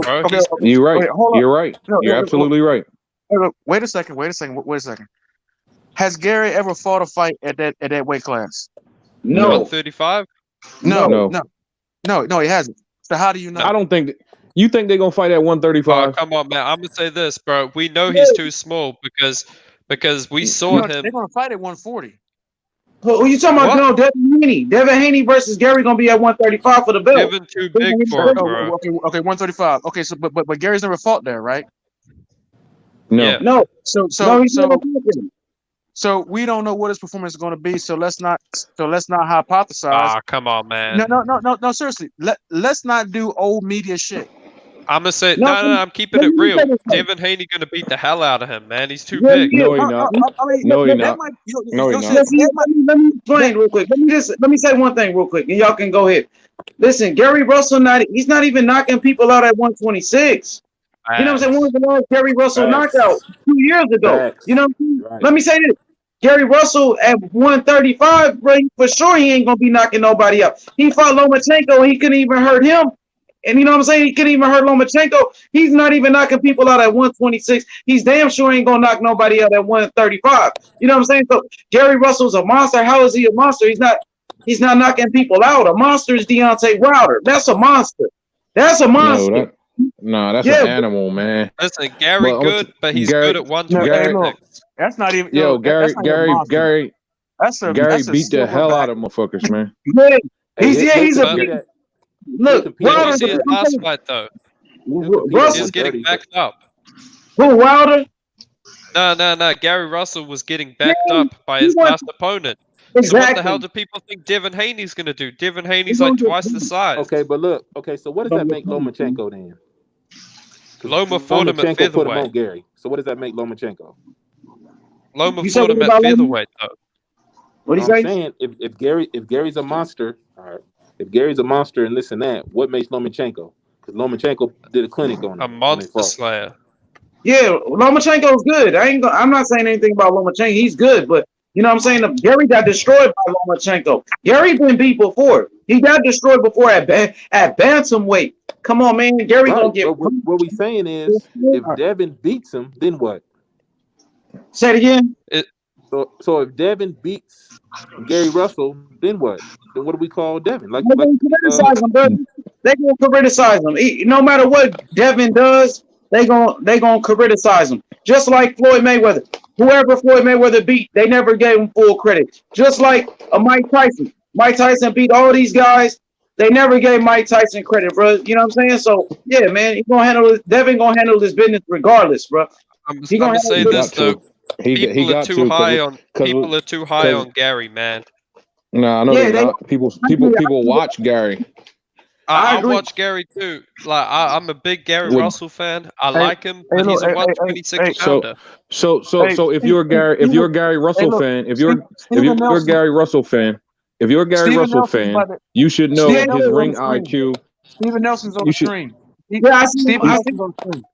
I see him, Terrence. Yo, let me say one thing, Mr. K. Terrence, you can hear me, right? Yeah, I can hear you. Yeah, he's on the screen. I see Steven Nelson. But go ahead, Mr. K. Make your point. Go ahead. All right. If you're a Gary Russell fan, like you just said, you should know that his ring IQ is going to level the playing field long as he make 135. Straight I'm like gonna tell you this, man. Size matters. Size matters. Understood. Understood. But skills and ring IQ. Cal Brook moved up, got destroyed. Rigo had ring IQ, didn't help him. He got destroyed. Mikey Garcia, he had ring IQ, he got destroyed. Like Gary Russell, he's no different, man. When fighters move up 2 weight classes like that, especially when they're a tiny 126 pounder, he's 5'4" with a 64-inch reach. He's so small it won't even matter about his ring IQ. It'll help him, but at the end of the day, look, size wins, man. It's like if we saw Canelo fight Deontay Wilder, sure, Canelo got better ring IQ, but size matters. But you got to realize he's not going to be that small when it comes fight time. He might not grow any inches, or his reach might not grow, but he's not going to be that small fighting at 135. See, he ain't gonna be the smallest 135 number. He gonna be the smallest man. Man, Devin gonna chew him up and spit him out, man. Yeah, he gonna destroy him. Nobody's beating Devin at 135. Nobody's beating Devin at 135. I'm putting that out there. You crazy. So you don't think you know what's coming? H Money. Tank. What? Hell no. I'm gonna say this: the fighter with the best chance of beating Devin is Loma, and I'm Team Lomachenko, so I'm riding with Loma. Who said Tank though? How Tank? I said it. Mr. K said it. Mr. K said it. I'm gonna say this, bro. Tank has been ducking Loma, and now he's ducking Devin, bro. He's ducking all the top dogs. Tank don't make the fights. Tank don't make the fights. His promoters make the fights. I don't know if Tank's ducking, but I know that Mayweather has control of that. So Mayweather's moving him. Yeah, there you go. So I don't want to. Okay, so here's the logical. Thing. That's logical. Mr. K, you got more belief in Gervonta Davis than Mayweather has. You fucking right. Because Mayweather 23, Mayweather knows. 23-0 with 22 knockouts. Wouldn't you believe in a motherfucker like that too? I seen Tank in the gym spar. I'm not taking nothing from Tank. Solid, but I'm beating up middleweights and all type of junk. I need to see him fight somebody with some. So why didn't he knock out Gamboa earlier? But look at the fight. Yeah, that was a good fight. So what do you think Devin gonna do? Exactly. Yeah, man. I'm gonna tell you this: Devin and Loma will stop Gervonta. Loma will beat him up to the body. We can't count Loma. Wear him Loma out. don't want to fight. I'm gonna tell you like this. The Loma and Tank fight won't go the distance. Loma might beat him up, but I guarantee you Tank will knock him out. Hell nah. I agree. If Tank catches him, Loma's going to sleep. Yes, he will. Nah, it's not a good night, Irene. I think Loma. Then why is Tank ducking Loma why he never wanted to fight him then? I got Loma beating Tank. Bro, look at Tank. It's the promoters, H. I'm gonna tell you this, H. Look at Tank fight, man. His stamina is bad. What's he gonna do when Loma starts hitting him to the body and it gets past 8 rounds? He's gonna be gassed. Okay, but look at Ryan Garcia. So Loma's just not gonna get hit then, huh? Oh no, he will, but just like Gamboa, it ain't gonna do shit, man. Because Loma is a lot bigger. Loma is a lot more. He got a better chin than Gamboa. Gamboa got a glass jaw. You said it. No, Gamboa don't got a glass jaw, dude. Gamboa. So let me ask you something. How many times has Gamboa been knocked down in those last 10 fights? I don't know, but I know the 22 times. Tank was trying to send his. Let real deal Tank talk. was trying to punch his head off.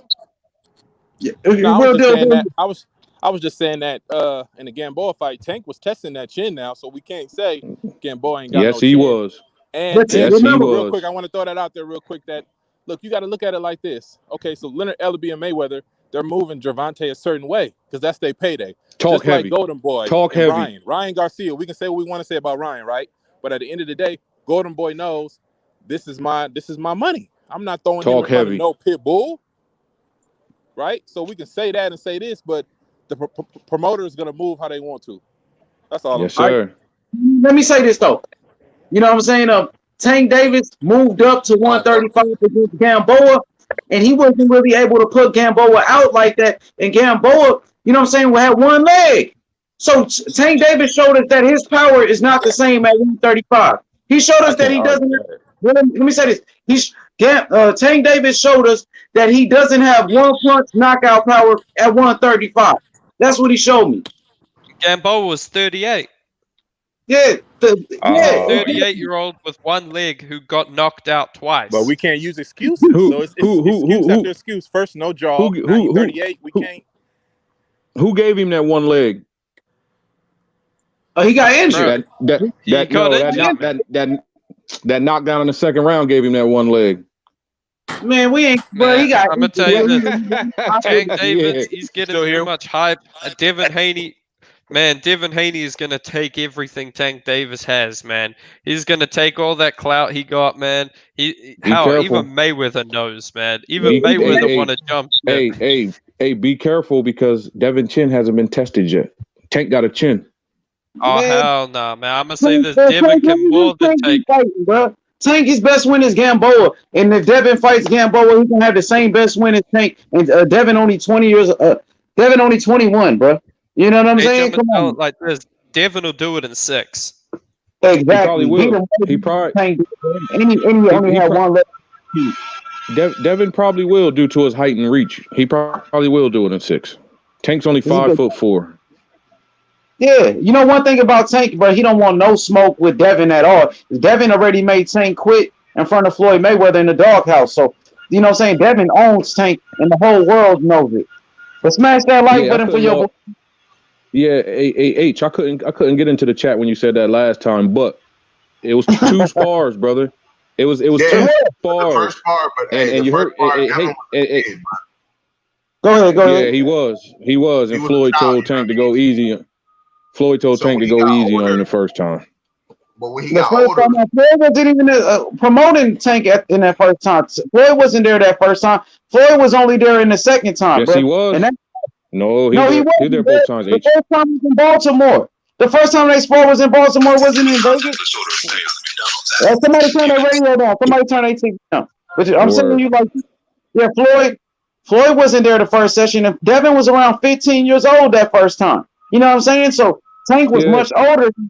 Tank was about 19. Tank was 18. You know what I'm saying? Let me say this. 19. Devin, because Tank is 4 years older than Devin. You know what I'm saying? So when you 16 years old and somebody is like 19, bro, well, somebody's 20, and you're 16. That's a big difference when you that age, bro. You know what I'm saying? So Tank was supposed to win that session. He did. I mean, according to from what I heard, you know what I'm saying? Tank won. What happened the second time in front of Floyd in the doghouse? Yeah. In front of Floyd. Hey, You right? Is your screen keep paneling back and forth between a damn burger and some damn fries? Yeah, it's gonna refresh though. You can also refresh it. Yeah. You can also refresh your screen. Just go back to the website and refresh it. Sometimes it does that on these streams. But hey, Terrence, baby, check me out. You watch all these fights, man. You know you know what I'm saying?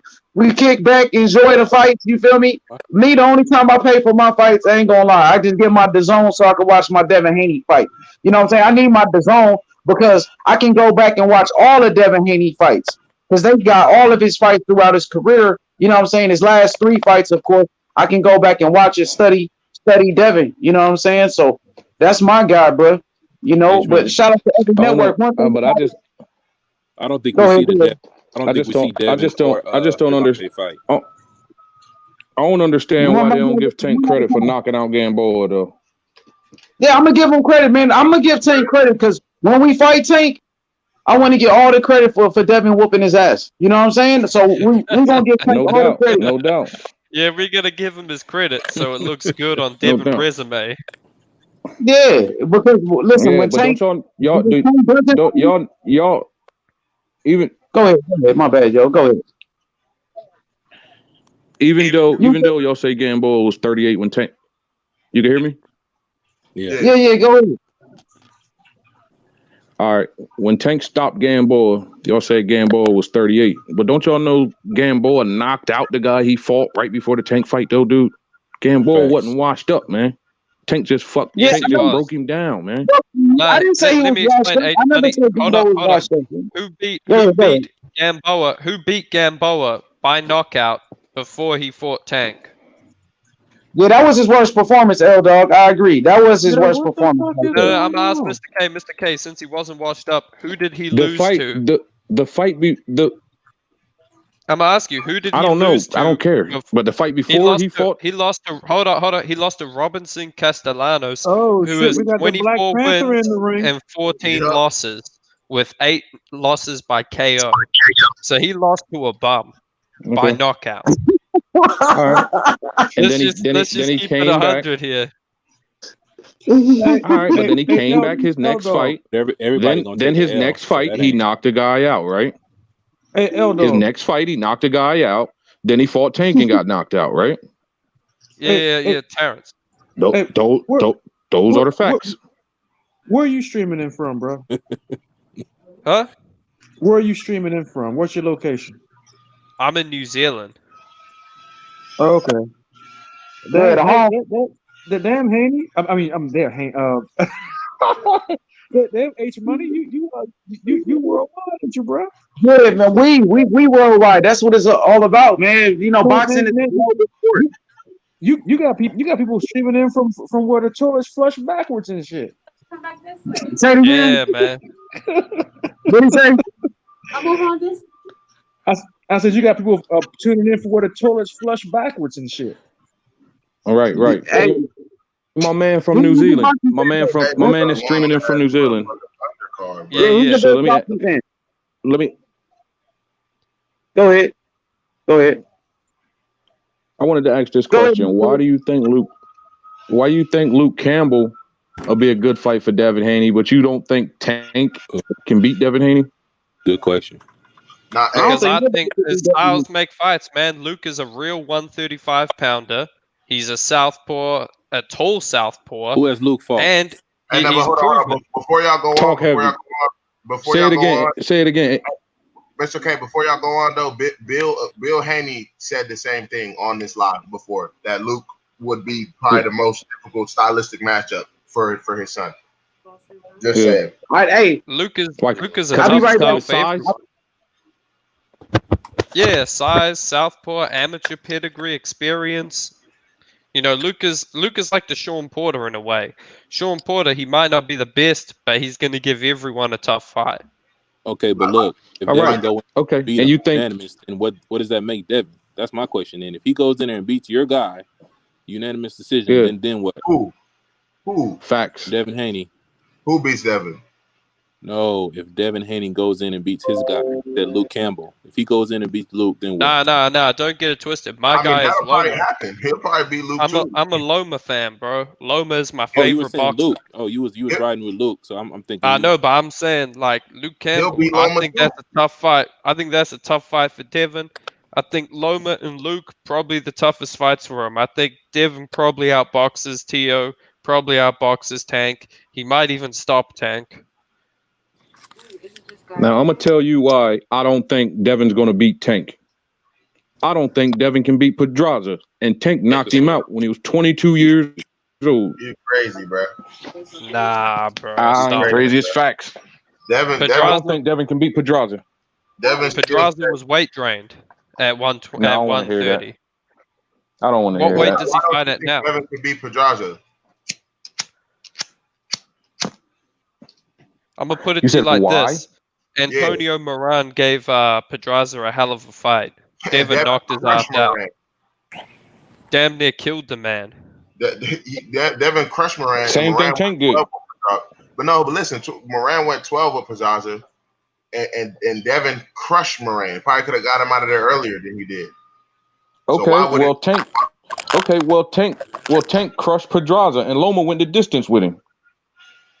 Loma crushed him too. Loma beat him damn near every round. Dropped him twice. Hold on. Loma went the distance with him, and Tank stopped him, dude. But But why are you Loma using fought him at 135. You saying you don't think Devin? You think Devin will lose to Pedraza? That doesn't even make any sense. Why doesn't it make any sense?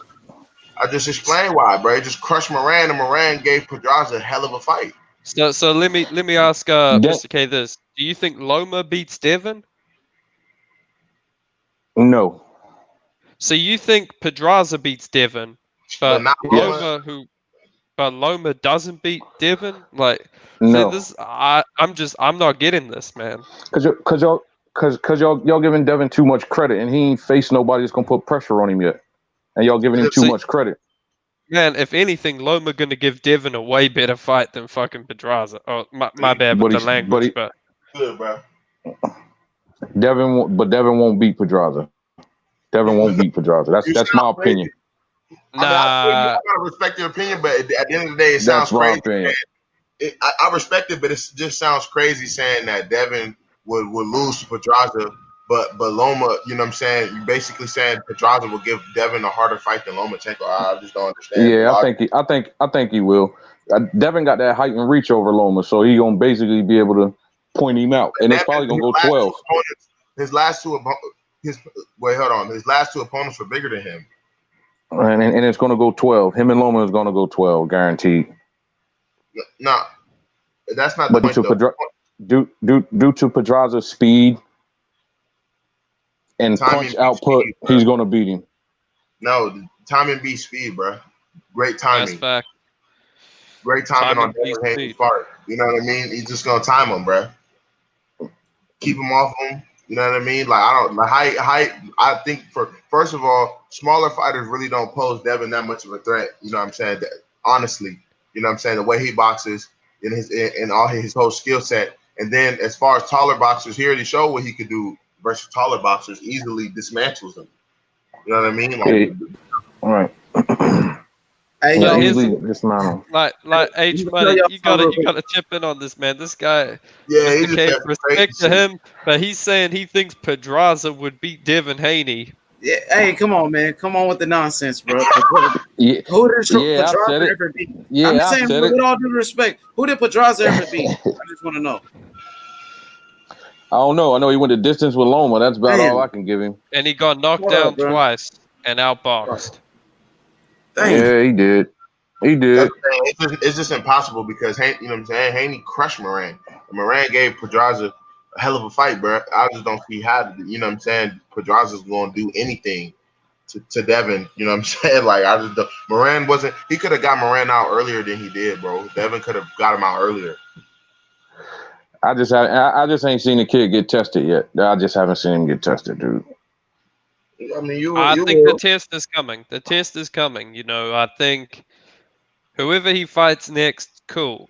But the real test for Devin will be a fight against the winner of Loma Lopez. Nah, I mean, I doubt. Nah. Let me say something real quick to y'all. We got an exclusive that's about to go down right now. So if I was one of you, don't go anywhere because you don't want to miss. It's about to go down right now. We got an exclusive about to go down right now on the panel. You know what I'm saying? Just, you know what I'm saying? Be a little patient. We got the great one finna come through, bro. You know what I'm saying? So yeah, we about to give you some exclusive footage right here. Exclusive, bro. You know what I'm saying? You know what it is, man. It's Haney time. Haney.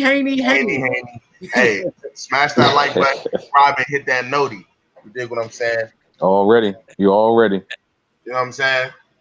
Bro, I don't know, bro. I really don't see nobody at 135 messing with Devin, bro. His skill set is just, it's impeccable, bro. You know what I mean? The kid is good, man. I don't take nothing away from him, but when I see him get tested and see him still overcome, like, then I believe in him like y'all believe in him. I mean, you know what I mean? I feel you, but it's like, you know, all the trainers he's had, you know, world-class trainers, you know, that's come through, and all the knowledge, you know, him and his team just soaked up, especially training with Floyd. You know what I mean? He's just destined for greatness, bro. Like, his skill set, all that, work ethic, you know what I mean? Work ethic is crazy. but all that go away when you get punched in the face when you're in the ring, brother. He's been punched. Not by no real boxer. Devin is smart though, bro. Devin, he remained calm under pressure. He learned from Floyd. Always stick to the game plan. Adapt. Don't get in your emotions. Who pressured him? Who pressured him for him to remain calm? Yo, let me say this, but let me speak real quick, bro. First of all, Devin Haney been fighting grown men since he was 17 years old. You can't name another person that was doing that, taking punches to the face from grown men since he was 17. So you want to talk about who has Devin Haney face? First of all, Devin Haney been in there with some top guys. You know what I'm saying? Antonio Moran, who won 12 rounds with Pedraza, the same guy you were just bigging up. There go Bill Haney right here. Matter of fact, so let's get straight to it. Hey. What up, BH? How's everybody?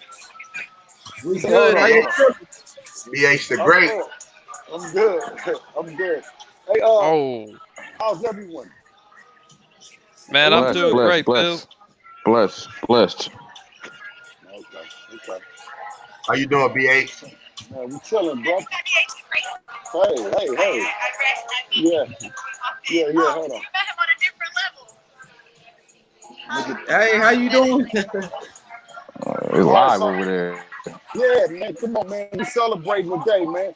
Gary Russell just said he's going to take 1.5 from Devin. You know what I'm saying? We celebrating this shit. Yeah.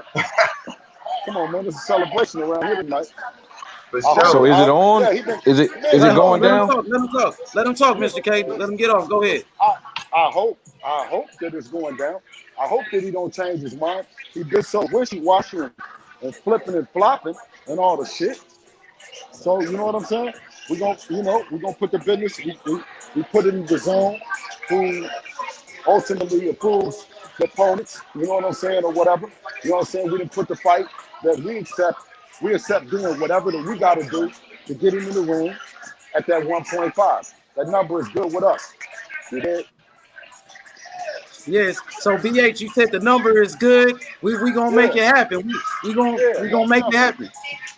Yeah, y'all hear that? You hear that, Gary Russell? Go ahead, I can't wait. That's a hell of a fight. Yeah, no, Devin gonna destroy him. We've been fortunate. We've been having parties. It started as a kid. It was my grandson's party earlier. And we went to LOL, and we were having a good time up there. And of course, we heard Gary respond yesterday, which I was telling you all along. I said, man, 1.5 is a good number. Period. You know what I'm saying? That's all that I was saying. Let's go to work. That number to 1.5, and like everybody else said, it's a good number. He said it was a good number for Terrence Crawford. I agree it's a good number for him and Devin. So let's go to work. Let's make this fight happen. You know what I mean? Right now we celebrating. One day we're going to be in the gym. Devin's going to be in the gym. And I'm going to be on top of this business. Yes, sir.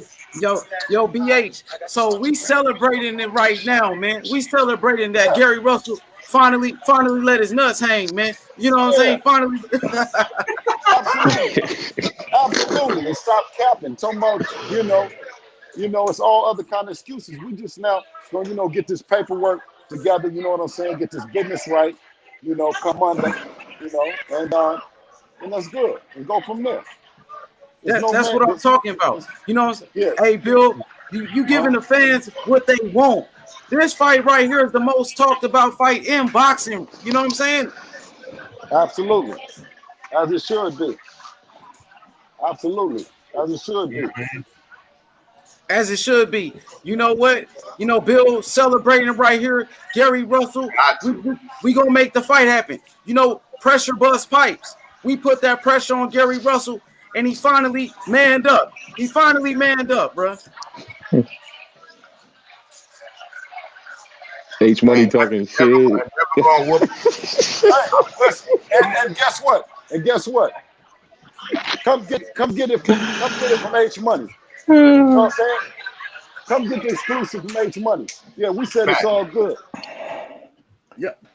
Hey, tell Batman I'm gonna need my money, bro. When Devin dismantled Gary, tell Batman I'm gonna need my bread. Oh man, for sure. Trill Bill is in the building. Bill is in the building. Yo, Terrence, you got anything you want to ask Bill? Bill said the fight is on. They gonna have it one. They sending off. What up? What up? Hey, What's up hey, with it? look. Hey, look. I said earlier, Mr. Haney. Who that is? I Put the said camera earlier, back Mr. on. Haney. I don't know if you heard me or not. Where'd he go? There you go. He Hey, look like Floyd. Sailor. Yeah, I thought that was Floyd for a second, man. You know what I'm saying? Look at the lovely ladies right there. You got the lovely ladies chilling. You know what I'm saying? Celebration. There go church. I know that was church right there. Shout out to church. This what it is. This what No, it is, man. You want it, you got to it. Gary Russell. Shout out to the Can you Gary hear me? Russell and the Gary Russell team for stepping up. You know what I'm saying? And knocking off the bullshit. The 1.5 is decent. You know what I'm saying? It's decent. Now, I mean, I didn't understand where he said that, you know, Al didn't want to give him no money for the shit, but you know what I'm saying? Let's go to work. You know what I'm saying? Mr. Gary Russell, you know what I'm saying? Welcome to the DHP show. You know what I mean? Let's get this business handled. Let's get this business handled. You know what I mean? The way business is supposed to be handled. You know what I mean? We're giving you action. We're giving you big action. You know what I'm saying? You said you was the challenger. We agreed that. You said this is our date. We agreed to that. You said you wanted 1.5. We agreed to that. So when we beat your ass, what do we got coming? Yeah. That, you know what I'm saying? You know what I mean? That respect. Ask Mr. Al when we beat. Ask Mr. Great Mr. Al Hammond when we get through beating the shit out of you, Gary. Since it was. Hey, let them He know. going hard. Take yourself off mute. We can't hear you, Bill. There you go. There you go. You good? You good? Keep going. I said, Tip, you know, respectfully to the Mr. Gary Russell and to the great and almighty Mr. Al Hammond, all due respects. You dig what I'm saying? But being that Gary didn't have the show, though, to get Devin over there, you know what I'm saying? And I know everybody seemed to be following me, and we got the money, you know what I'm saying? And we're in the position, and we stepping up against what you said, arguably the fighter that's everybody else is scared of. When we get through giving you this 1.5 million to come over here and we beat your ass in front of everybody, what do we got? What do we got coming out of the shit? You did? I mean, do we got, what is that, bragging rights? No, come on, my man. Give us something else too. You did? This business, right? Give us something. Give us something. I'm gonna say this, Bill. I'm a Lomachenko fan, but when Exclusive on H Money, Mr. DAZN in the building. It's exclusive live on H Money, Mr. DAZN. You got it. You get the 1.5 million that you couldn't get from nobody else. You get the 1.5 million. Hold on. Let me say it again so they can hear it. Because I ain't got no. I just showed you what we were doing. We're celebrating this shit, and y'all need to be celebrating it too. Just when we get through beating this ass on that side, let us know what we get. Do we get to just brag that we just beat your ass to 1.5 million and we had to come up with? Is that what we bragging about? Is this business? Oh, come on, man. You got the money. Are you fucking with us? We get to beat the fuck out of you. Are you fucking with us? Yeah, that's what I want to hear. Hey, man, you guys have a good night, man. Hey, Mr. Haney. He's out. He's out, bro. Hey, Mr. Oh, shit. Hey, peace out, Mr. Haney, man. I can see the Haneys are confident, man. Exclusive. They're Hey, it's confident. on. Let's go. Let's go. Let's go. Let's go, bro. Yeah. We did it. We did it. Come on, Terrence. Come on, Gusto. We did it right here. Exclusive. You heard it first. You heard it first. Pressure, man. That's that pressure. Let's go. Look, H Money. I wanted him to talk on how he finessed that shit, man. You know what I'm saying? I wanted, you know what I'm saying? That's what, you know what I'm saying? I was trying to get him talk on that, man. People kept trying to, other people kept trying to chime in. I wanted him to talk on how he finessed that, man. How you know what I'm saying? How they was trying to say, well, you know what I'm saying? Give us the 1.5 with the 0.5 on top. And then Mr. Haney came in and was like, not, you know what I'm saying? He basically flipped the script on him and ended up getting them to give him the 1.5. You know what I'm saying? You know, that's what I wanted. That's what I wanted to get him to talk on. You know what I'm saying? Nah, they ain't giving him 1.5. He coming out of pocket, and DAZN and all them gonna break Devin and his dad off real crazy to get that fight going. Yeah. Hold on. Back up. Say it again. So basically, Gary getting what he wanted. Yeah, he get not the yeah. He 1.5. Okay, but initially, he had still finessed him. On Blue Blood. Yeah. You know what I'm saying? Yep. On Blue Blood in front of everybody, he's, you know what I'm saying? He still finessed him. Hey, he finessed his brother, and then they started backtracking. So now they had no choice but to accept the $1.5 million offer. They had no choice to accept that. Listen. Let me say something, y'all. Y'all keep the energy on the Haneys agreeing to sending the money. Let's talk about that. Yeah, he said he wanted 1.5. The offer is coming. It's coming. You heard what Bill Haney just said. It's on. We gonna fuck up Gary Russell. It's on. It's Haney time. Yeah. It's Haney time, bro. Hey, but H Money, what I tell you? What I said before? You called it out. I said the Trill Bill. It was he had to pay for all along or whatever. It was the difference between what a rich man is and a poor man is. You know what I'm saying? A rich man, his money work for him. Poor man work for the money. You know what I mean? It's definitely going down. It's going down. They about to be super rich. Gary Russell, he got what he wanted when it comes to the money, but when it gets in that ring, he ain't gonna get what he wanted, man. I hope that 1.5 million is enough because your career is over when you step in there with Devin, bro. He's about to get his ass whooped. He's about to get his ass tagged up. He'll never be the same. It's no other way around it, bro. He's finna get touched up. There's nothing he could do inside. He doesn't have the power to deal with Devin. You know what I'm saying? He signed a contract to get his ass. He's about to sign a contract to get his ass whooped. You know what I mean? That's what it come down to. The Haneys are ducking no one. No one. They've been saying Gary Russell's been getting ducked for years. Now you got an opponent, bro. A worthy opponent, bro. You know what I mean? And he's finna get his ass whooped. Well, they were saying Devin Haney hit soft, man. All right, we'll see. You know who said it? Let me tell you who said it. Who said it? Richardson Hitchison. I'm gonna tell you this: it sure as hell wasn't Moran. It was Richardson. It was Richardson Hitchison. He sparred Devin all the time. Did he hit Moran softly? You know he's only 21 years of age, right? He's not even a grown man yet. You know what I'm saying? I mean, I ain't saying I believe it, boss. I'm just telling you what the young boys that be sparring him said, man. Nah, that's them Richardson trash. Hitchens is Javante's boy, so definitely he's going to have a lower grade of opinion when it comes to that. And Richardson Hitchison is an animal too. He can really box. Yeah, Hitchison. I watched him box on the undercard. You know, he still got a lot of growing to do himself too. Yeah, he do. He ain't a knockout artist. He ain't a knockout not at all. But he'll box your ass. He'll box your ass to death though. Guaranteed, because he good. Absolutely. But he okay, I'm man. glad it's going down. I'm glad it's going down though, man. I'm glad it's going down. I'm looking forward to seeing it. No, I ain't taking nothing from Devin. You know what I mean? I think he gonna beat Gary. He just can't let Gary get in the inside and get him with none of them that right hand. Even Nelson about to stop DeAndre. Damn. Where? Hey, look. Yeah, he is. He about to stop DeAndre. Damn, bro, this is crazy. Dang, he got him hurt. It's a bloody match too. These dudes only in the 6th round, man. 10 seconds. 10 seconds. All right, he made it to the corner. Hey, look, everybody listen up. Everybody listen up for a second.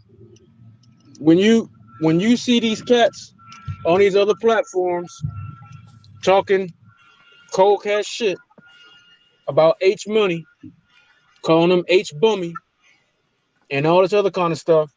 Now you see, when Trill Bill came on here and broke right on H Money's platform. You know what I'm saying? We all know H Money get a little hype every now and then. You know what I'm saying? This, that, and the third, or whatever. But he do bring good content. Every channel, you know what I'm saying, brings what they do, you know what I'm saying, to the game. Ain't nobody that much better than nobody else. You know what I'm saying? There's some, you know what I'm saying, there's some that have a little different angle. You know what I'm saying? There's some that diversify a little bit different than others, and this, that, and the other. But ain't nobody, you know what I'm saying, that much better than nobody else, man. Everybody is doing good for the game, but then there's some, you know what I'm saying, well, not everybody. There's some, you know what I'm saying, that are counterproductive to the, you know what I'm saying, to the young people. But then there's some that's, you know what I'm saying, for the most part, everybody is contributing. So don't let people, you know what I'm saying, downgrade the platforms, you know what I'm saying, that you contribute to. And I ain't saying start no war. I ain't saying go out there and be, you know what I'm saying, starting fights and all this other kind of stuff. You know what I'm saying? No verbal fights on the internet, because they don't solve nothing. They don't help nothing. They don't help the fighters. You know what I mean? They don't help you. They don't help the platform. But, you know what I'm saying? People go out there and attack the young man. You know what I'm saying? Especially knowing that he's a, you know what I'm saying, that he's a young man and he's still learning. You know what I mean? Stand up for the brother, because all of y'all come out there, all y'all come and y'all join the young bucks platform. You know what I'm saying? So defend the platform that you be on. You know what I'm saying? Don't let people, all the platforms that you be on, that you contribute to and that you patronize. You know what I'm saying? You come across a platform, people be on that, you know what I'm saying, talking cold cash shit about the platforms that you patronize, man. Defend the people that you know what I'm saying, that you're loyal to. If they don't like it, if they don't like it, they ain't gotta watch it. You know what I mean? But at the same time, don't go on other people's platforms disrespecting other people. Everybody respect every platform, and everything is fine. Feel me? Facts. Well said, man. We know what it is. We're not worried Man, about they tried to do them dirty because they're jealous. Yep, jealous. It's jealousy. We're not gonna focus on the haters.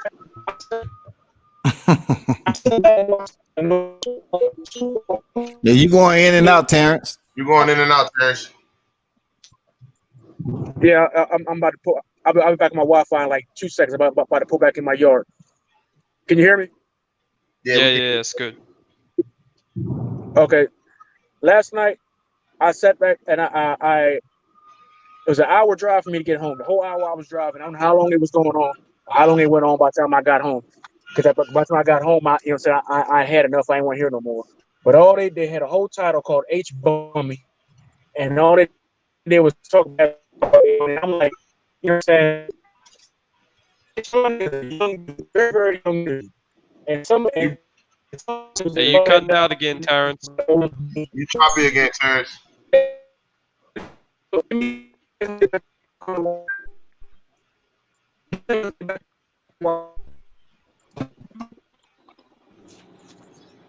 you hear me?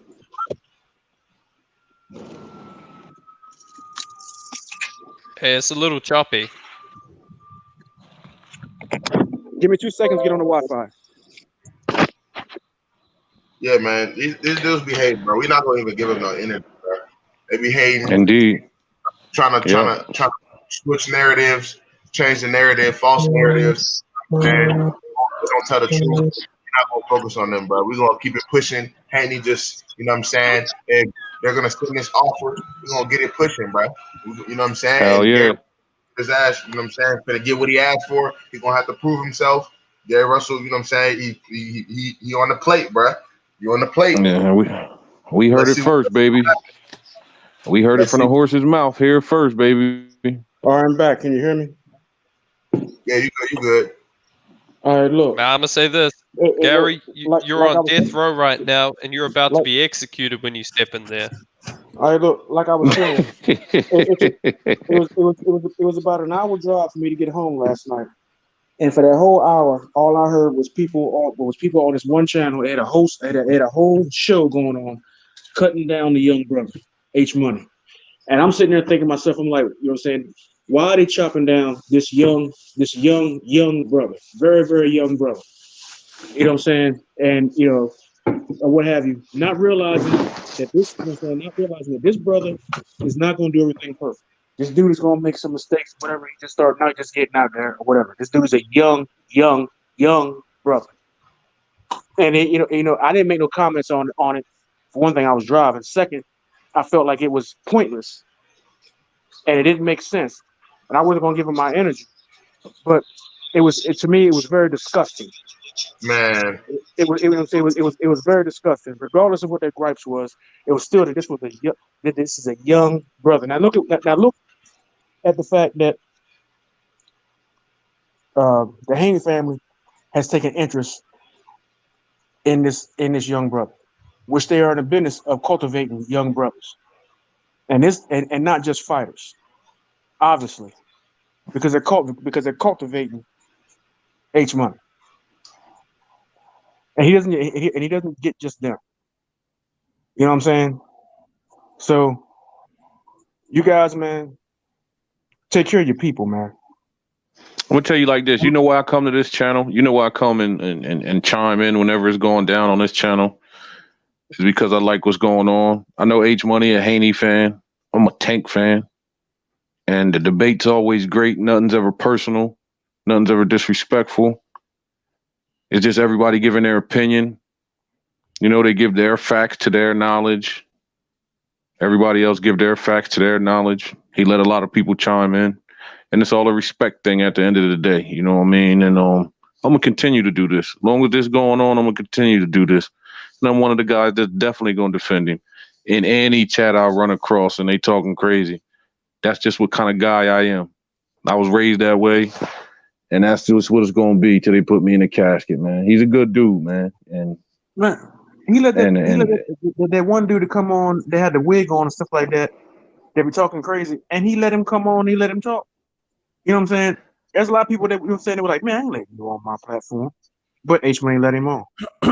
Was he on today? And let me say something, Terrence. This channel you're talking about, I ain't gonna say names, but they're actually a Devin Haney hater channel. They hate on Devin Haney. They say that Devin has a fake belt, that he's a paper champion, and they big up into Teofimo. So, I mean, this guy, he just hates Devin Haney. He hates Team Haney. Bill Haney actually had to pull up on him.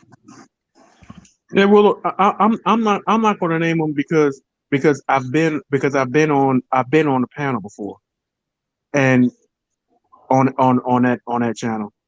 And I can't say if they ever talk bad about me or not, because sometimes like somebody on the channel was speaking Spanish, and I don't speak Spanish, so I don't know if in Spanish somebody on the platform said something about me or whatever, and the host was like, chill, or I know, or I have no idea, and I'm not gonna say I'm not gonna say whether they did or didn't.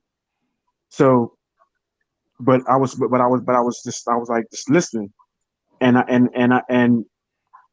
saw the title. It said H Bummy, so I'm like, okay, are they talking about who I think they're talking about? So I'm driving from the beach, from Atlantic, from the Delaware beaches, back into Maryland, just driving back home. It was like an hour drive back home. So I'm like, let me listen. I'm listening to this. And I don't know how long it was going on before. I don't remember. And I don't know how long it went on afterwards.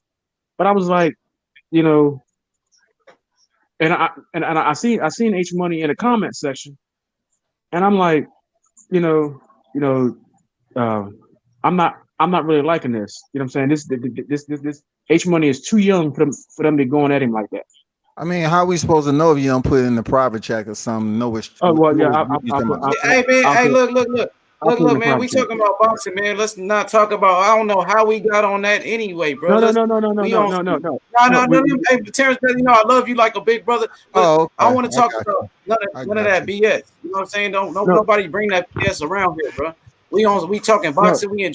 We talking about Bill Haney giving us that exclusive.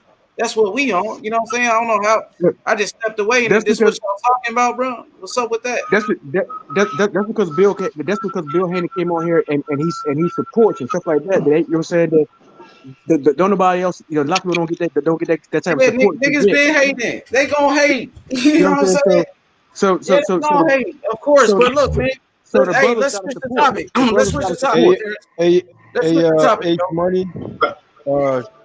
Shout out to the panel once again. And one thing about it, bro, on this channel, I'm gonna just let everybody know, bro. Don't come over here telling me about what somebody said on another channel. Don't even mention nothing like that on my channel, bro. That's what I gotta. We'll do that in the private. That's why I was saying we're not even finna give him energy. Yeah. We finna just keep it boxing. We talk about it in the private. You know what I'm saying? Congratulations. Don't even talk about it in the private. Don't even bring that around here, bro. Congratulations to the real big baby, the baby. You know what I mean? What round that was in? What round was that in? I know the last fight he it was the fourth round. Fourth round. Hey, I gotta go, H. It was a pleasure being on the panel. Hey, shout out to the panel. L-Dog, spread the word. L-Dog, spread the word. Spread the word on the exclusive. Team Haney on H Money channel. That's what it is, man. Peace out. Facts. Hey, so you got what I put over here earlier, H, or what? You said what now? No, I just put it in the private chat. We got another match. I just got here, bro. I was just doing something. You know what I'm saying? H Money, we got another matchup, right? Another fight. Yeah, I just put it back on the fight. I was doing something. I was just doing something, but now I see it. You know what I'm saying? So has it started yet, or still doing the walk-in? It look like it's loading up. Okay. Yeah, look, man, this for everybody, man. Please don't come around me talking about this person is live and all of that. Dog, don't just miss me with that, bro. I got my own stuff going on, bro. I'm just letting you know. I don't care about what nobody else got going on, bro. You know what I'm saying? Hey, look, but yeah, man, Team Devin Haney agrees. You know what I'm saying? Agrees on it. Agrees to send $1.5 million offer. You know what I'm saying? To Gary Russell, man. So come on, man. JFL, go in on it, bro. Will Gary Russell duck the offer now since we sending it to him? You say he did, or will he? What's going down? He was on here. Exclusive. No, I'm talking about done deal. Gary Russell. Yeah, watch the playback, bro. You can watch. I'm about to drop the video on it right now. You know what I'm saying? All right, cool. Bill was on here. It's going down. H, let me get in, H. Let's talk about. I want to hear nothing about none of that other. Let me get in, H. Go ahead. Yes. Oh yes, it's going down. You know that 1.5 is gonna get delivered, baby. You know what we're talking about. Team Haney. Oh yes, indeed, we got the recipe. Breaking news today. Man, let's talk about it, man. Excited. Man, let's go. I got two questions. We got the fight going on. This Mr. K. I got two questions. Let's go. Let's get cooking. Facts. Cook. Let's go, bro. Y'all quiet now. That's y'all winning, right? Don't get quiet now. My first question is, what if Haney lose? Haney ain't losing, bro. We don't even think about losing. My follow-up question is, Russell got to accept. Oh, it's going. He already accepted. Yeah, he got to sign the contract now. He accepted on YouTube. He said send the 1.5 and it's going down. He said because he want to whip his ass. He a troll. He said a lot of stuff on YouTube. I hope he don't fold now. So all you Gary Russell fans, just keep that same energy. Pressure. Yeah, man. Keep that same energy, man. Don't that same energy. Can't defend them no more. The contract is being mailed. It's being mailed, and we're gonna send it with it's on the way. We're gonna send it in a little note tied to a pigeon's a pigeon's leg. You know what I'm saying? So All right, it's I gonna got get that. there I by got that. fax. It's gonna get there by mail. It's gonna get there one way or another. It's gonna get there. I'm not a Gary Russell fan. I just respect his boxing skills. But since nobody answered my first question, here's my second question: what does Haney gain if he wins? That's a ridiculous question. Hey, how is that ridiculous? Hey, everybody got what they want. Everybody got what they want. And I'm releasing a video right now. I'm releasing a video that, you know what I'm saying? Put it out there right now. Well, it just went down. You know who put it out there? You know what it is? It's Devin Haney Promotions, nigga. That way. Yeah. That way. Tell them, H Money. Tell them, H. They thought it was a game. Coco, they thought it was a game. They thought it was a game, bro. Real recognize real. I knew it. Let's go, bro. Yeah. You know what? To that Terrence second Bailey question, Sr., we did it, Terrence Bailey. We did it. JFL Charles Harris in the building. Hey, man. There he is. There you go. Let's go. Charles, you seen it? Hey, Mr. Harris. Come on, bro. Hey, Mr. Harris. Let me go ahead and chime in on this, man. That boy Bill looked pumped. He got me pumped. Nobody answering. You know what I mean? He got everybody pumped in the You'll ask it lobby. again. Hold on. You know what I mean? I'm Can you hear just me? pumped up right now, dog. Can you hear me? Go ahead, keep going. Nah, I'm Go ahead and saying he's got me pumped. I'm ready to go get Lolo some girls right now downstairs. Oh man, that's illegal in several states, man. That's illegal in several states. Hey, Mr. Harris. I did that video for you, Mr. Harris. Thank you, man. Thank you, Coco. I did that video for you, Mr. Harris, and it's breaking numbers on my channel. Is it? Hey, look, Charles. Hey, look, man. I'm gonna have to do some research, man, because my step granddaddy last name was Harris, man. I'm gonna have to look into you, brother. My pop's from Pittsburgh, PA. You know what I mean? My step granddaddy. But we talking about Bill and that energy he came with, man. I liked it. You know what I'm saying? Everybody was pumped up. You know what I mean? Looked like they were celebrating. I'm gonna for sure have a drink for him tonight. You know what I mean? Salute to him and Dev. You feel me? Salute to him and Dev. You know what I mean? Doing their thing. Father-son thing keeps going. You feel me? Go. Let's go. Hell yeah, good stuff, man. Good stuff, man. Hey, tell them to turn that back. What was your question, Mr. Cactus? I'm finna do something. Yeah, I had two questions. I had what do Haney get? What do Haney gain if he lose? And what do Gary Russell lose if he lose? Like, what are they both going to gain? Haney don't lose nothing. It's like if Haney if like Haney Canelo. lose, what does Russell gain? What does Russell gain? Just 1.5? He don't get his belt or nothing? They fighting for the belts or none of that's been discussed? Nah, they just at the both of them say go. You know what I mean? That's the exciting part. They both agreed. Okay, right. But as far as record and legacy moving forward, Haney don't lose nothing. It's kind of like the Mayweather Canelo thing. Canelo was able to take that loss and move on and move up. It's gonna be the same thing with Devin. Hey, Devin's not gonna lose, but I understand where you're coming from, TB. You know what I mean? But we you know what I'm saying? Listen, bro. Devin ain't losing to nobody, especially no Gary Russell Jr. bitch ass, bro. And we gonna beat his ass. You heard what Bill said. Let me say, I'm sorry. Let me just say this. I'm sorry, Terrence. I'm sorry. Let me just say this. Devin gonna beat his ass. You heard what Bill just said. He gonna beat his ass, bro. Go ahead, Terrence. No. But Bill ain't got to get in that ring, though, man. We just talking about in the hypothetical.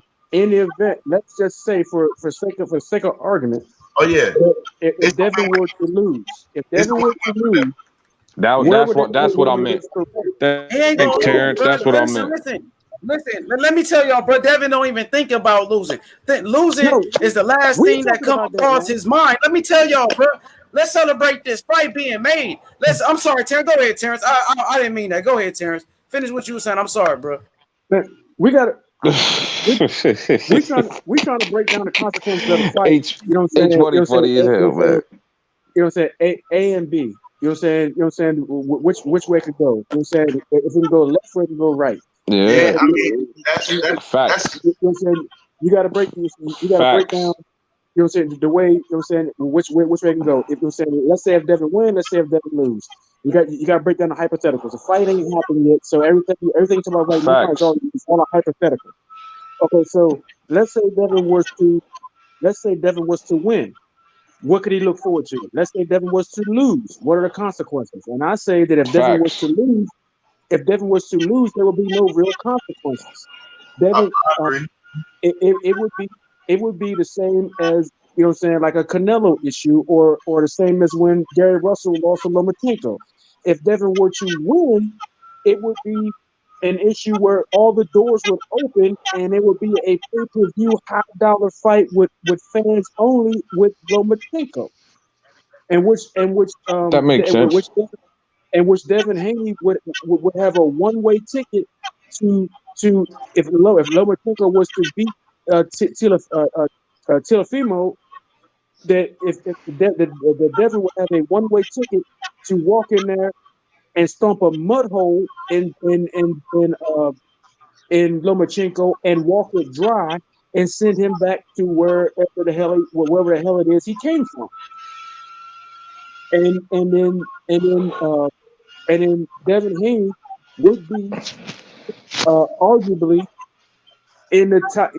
No, not arguably. He would be probably the youngest in history, pound for pound, top 3 or top 2. I think Devin will have a hard time hitting Lomachenko, man. Because the way he move and his punch angles, man, Devin will have a hard time getting to him, dude. Now, you know what? Man, hey, listen, man. Hey, listen, bro. Man, stop with all the hate, bro. You know what I'm saying? The Lomachenko, man, they ain't hate. Gave up his belt, bro. Let's talk about this. Let's celebrate this fight being made. Let's celebrate this fight being made. I want to hear none of that negative talk, bro. Let's celebrate the fight being made. This is the fight y'all wanted, right? Man, let's talk about it. Hey, Money, we can't. Let's breaking down the fight, man. Let's breaking down the fight. We can't give our opinions, Money. Let's break it down the fight, man. You know what I'm saying? That's boxing talk, man. Let's breaking down the fight. Yeah, Money. We giving our opinions, Money. Go ahead, Terrence. Now, if he's able to win that fight, you know what I'm saying? Then he would be top 3. You know what I'm saying? No doubt. Nobody can argue that. Pound for pound, if not pound for pound, depending on what happens with the Earl Spence, and the Terrence Crawfords and all them, and what happens at the welterweight division. But he would be arguably pound for pound if they talked about Lomachenko as pound for pound. You know what I'm saying? Then those mainstream boxing pundits are gonna have to eat their fucking words. Yeah, somebody got audio issues, bro. Yeah, somebody definitely do. It's not me because all my other device is muted. I say this though, free smoke. Team Haney with that free smoke. Pressure. You know what I mean? Now, all that rah Russell was doing, bruh. Now you gotta show and prove, man. Your word is your bond. Hey, you gotta sign. You know what I mean? I don't know where you at in your weight at the moment, but you gotta make it happen. And you know, Team Haney want that matchup. They want you in the ring. Gary Russell the one that got everything to prove, because Gary Russell the one that got him. Just gotta get up there and wait. Gary Russell got to make weight. He got to what? What is it? What he got? December? I mean, he got to November. Since you know, it's been sent out, and you know, he been had 24 hours. He been had 72 hours. Long overdue, 182 hours. You know what I mean? So now, hey, the offer been sent. 1.5 is what it is. You can't backtrack, retract. You know what I'm saying? So he got to sign and seal this thing, and you're gonna get the promo started. And you know what I mean? Russell fights once a year, so hey, it might be next 2021, or it could be before. Is it November 7th? But when Gary got on the scale though, he was 138 on YouTube. I mean, I saw something different. So he working his way down anyway. Look, now answer my question. What's the fight date? Is it a November 7th date? Or is Yes, that's your audio, Terrence. Mr. Billy. I thought it was gonna be in December. That's what I thought the fight day was probably gonna be in December. Okay, because Gary Russell gonna need all that time in order to be able to get that weight up, be able to get his strength up at that weight. And I just don't think it's enough. Your audio's faded. You faded, OG. But can you hear me now? A little better. It's still like foggy, kind of. How about now? Yeah, you got echo, bro. You on speakerphone? Well, it is what it is. So who got the most to prove in this fight? Who got the most to prove? I think Gary got to stand on everything he was talking. You know what I mean? He was talking a lot. So I think Gary, under normal circumstances, it will be Devin, but Gary just went on the whole. No. It will be Russell. This all on Russell. He has to. You know what I'm saying? Under normal circumstances, like if Gary was normal circumstances, it's still Russell. You know what I'm saying? Because he's the one that's need to move up. He's the one who needs to make weight. He's the one that was rah-rah and putting false narratives out there. Yeah, that's what I'm saying. Besides, so all the pressure's on him. Yeah, you know what I'm saying? But if he wasn't doing all that extra, you know what I'm saying? Talking. No, but we can't say if he wasn't. He did it. Yeah, no, I'm saying I was just making a small point. Under normal circumstances, I think Devin will have to, you know what I'm saying, will have a lot to prove. But since Gary Russell was doing all that talking, you know what I'm saying, clout chasing, everything he's been doing, all the antics to even get attention to his name, because we've been talking about him. Since that has happened, Gary has a lot to prove. You know what I'm saying? That was my point. But I agree. Are we breaking down the fight? I think Devin got a lot to prove too. I think Devin got to make a statement on his ass, man, since Gary a big name. And that's going to take him to another level. That's my opinion.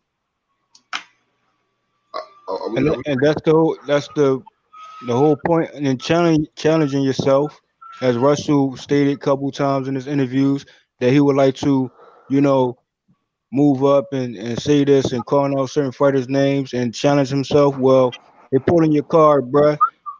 And I'm saying it's pressure. I'm saying, make that fight happen. Oquendo's getting rough. Oquendo's getting rough with Herring right now. Yep, he is. He's fighting exactly how we stated he would fight earlier. He's pressing the action, trying to get real close. Oh yeah, that fight too. Yeah. Yeah, it just started. We in round one. Hey, it got Herring. It got Herring stumbling back. It got Herring on his back foot. He seems a little hesitant to throw. Yeah, let's get on this. That's the end.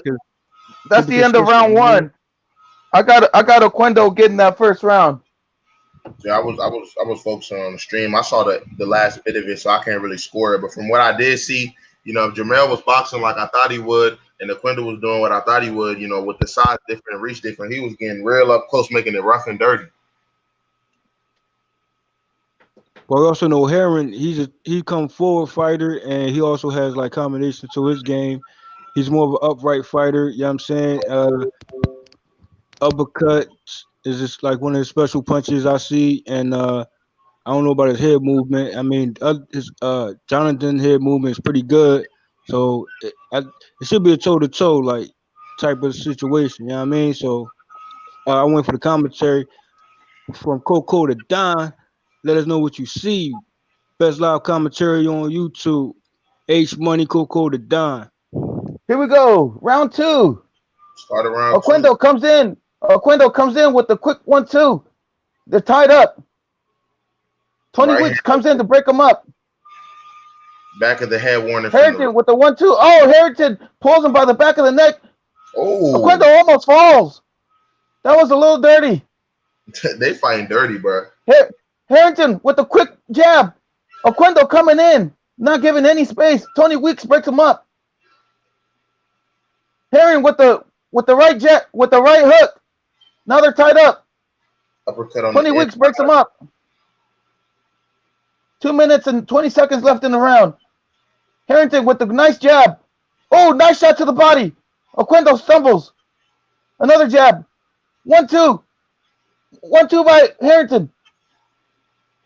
Yeah, he loves to use that uppercut. Oh, wait a minute. Oquendo went down. 20 Week waves it off. It's not a drop. Oh, Harrington's feeling himself right now. Harrington is boxing Oquendo, man. He's catching him on the inside. He's starting to time him with the 1-2. No doubt about it. And he went for that uppercut you were talking about. Okay, Gusto. You know, he's catching him on the way in. When he's coming in, he's hitting them. Harrington figured him out. Oquendo's making this a rough and tough fight. He's in the pocket as much as he can, but you know, Herring is starting to time him on his way in. Left jab to the left, straight to the body. Nice jab. Nice jab. Yes. Harrington working the body now. Oquendo with the jab. Oh, he got pushed down. Oquendo looks like he's off balance now. Ooh, nice jab and a left hook to the body by Harrington. Herring, nice Jamel Herring is utilizing his jab very well. Very well. He needs to throw that, you know, that right hook on Oquendo's way in. Herring needs to throw that right hook. It's landing when he throws it. You know what I mean? That lead right hook out of the southpaw stance. Got Oquendo in the orthodox stance. Big uppercut. I couldn't agree with you more. Okay, Gusto. Harrington with the uppercut almost caught Oquendo. Oquendo's coming in, trying to work the body.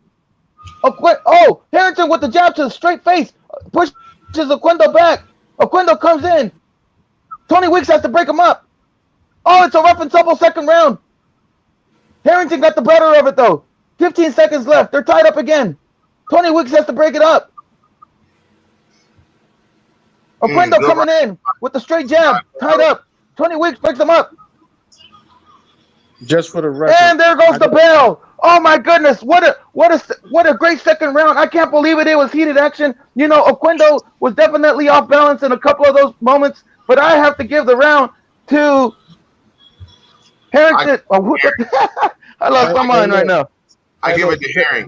Just for the record, as a combat veteran, I definitely got to go with the Marine.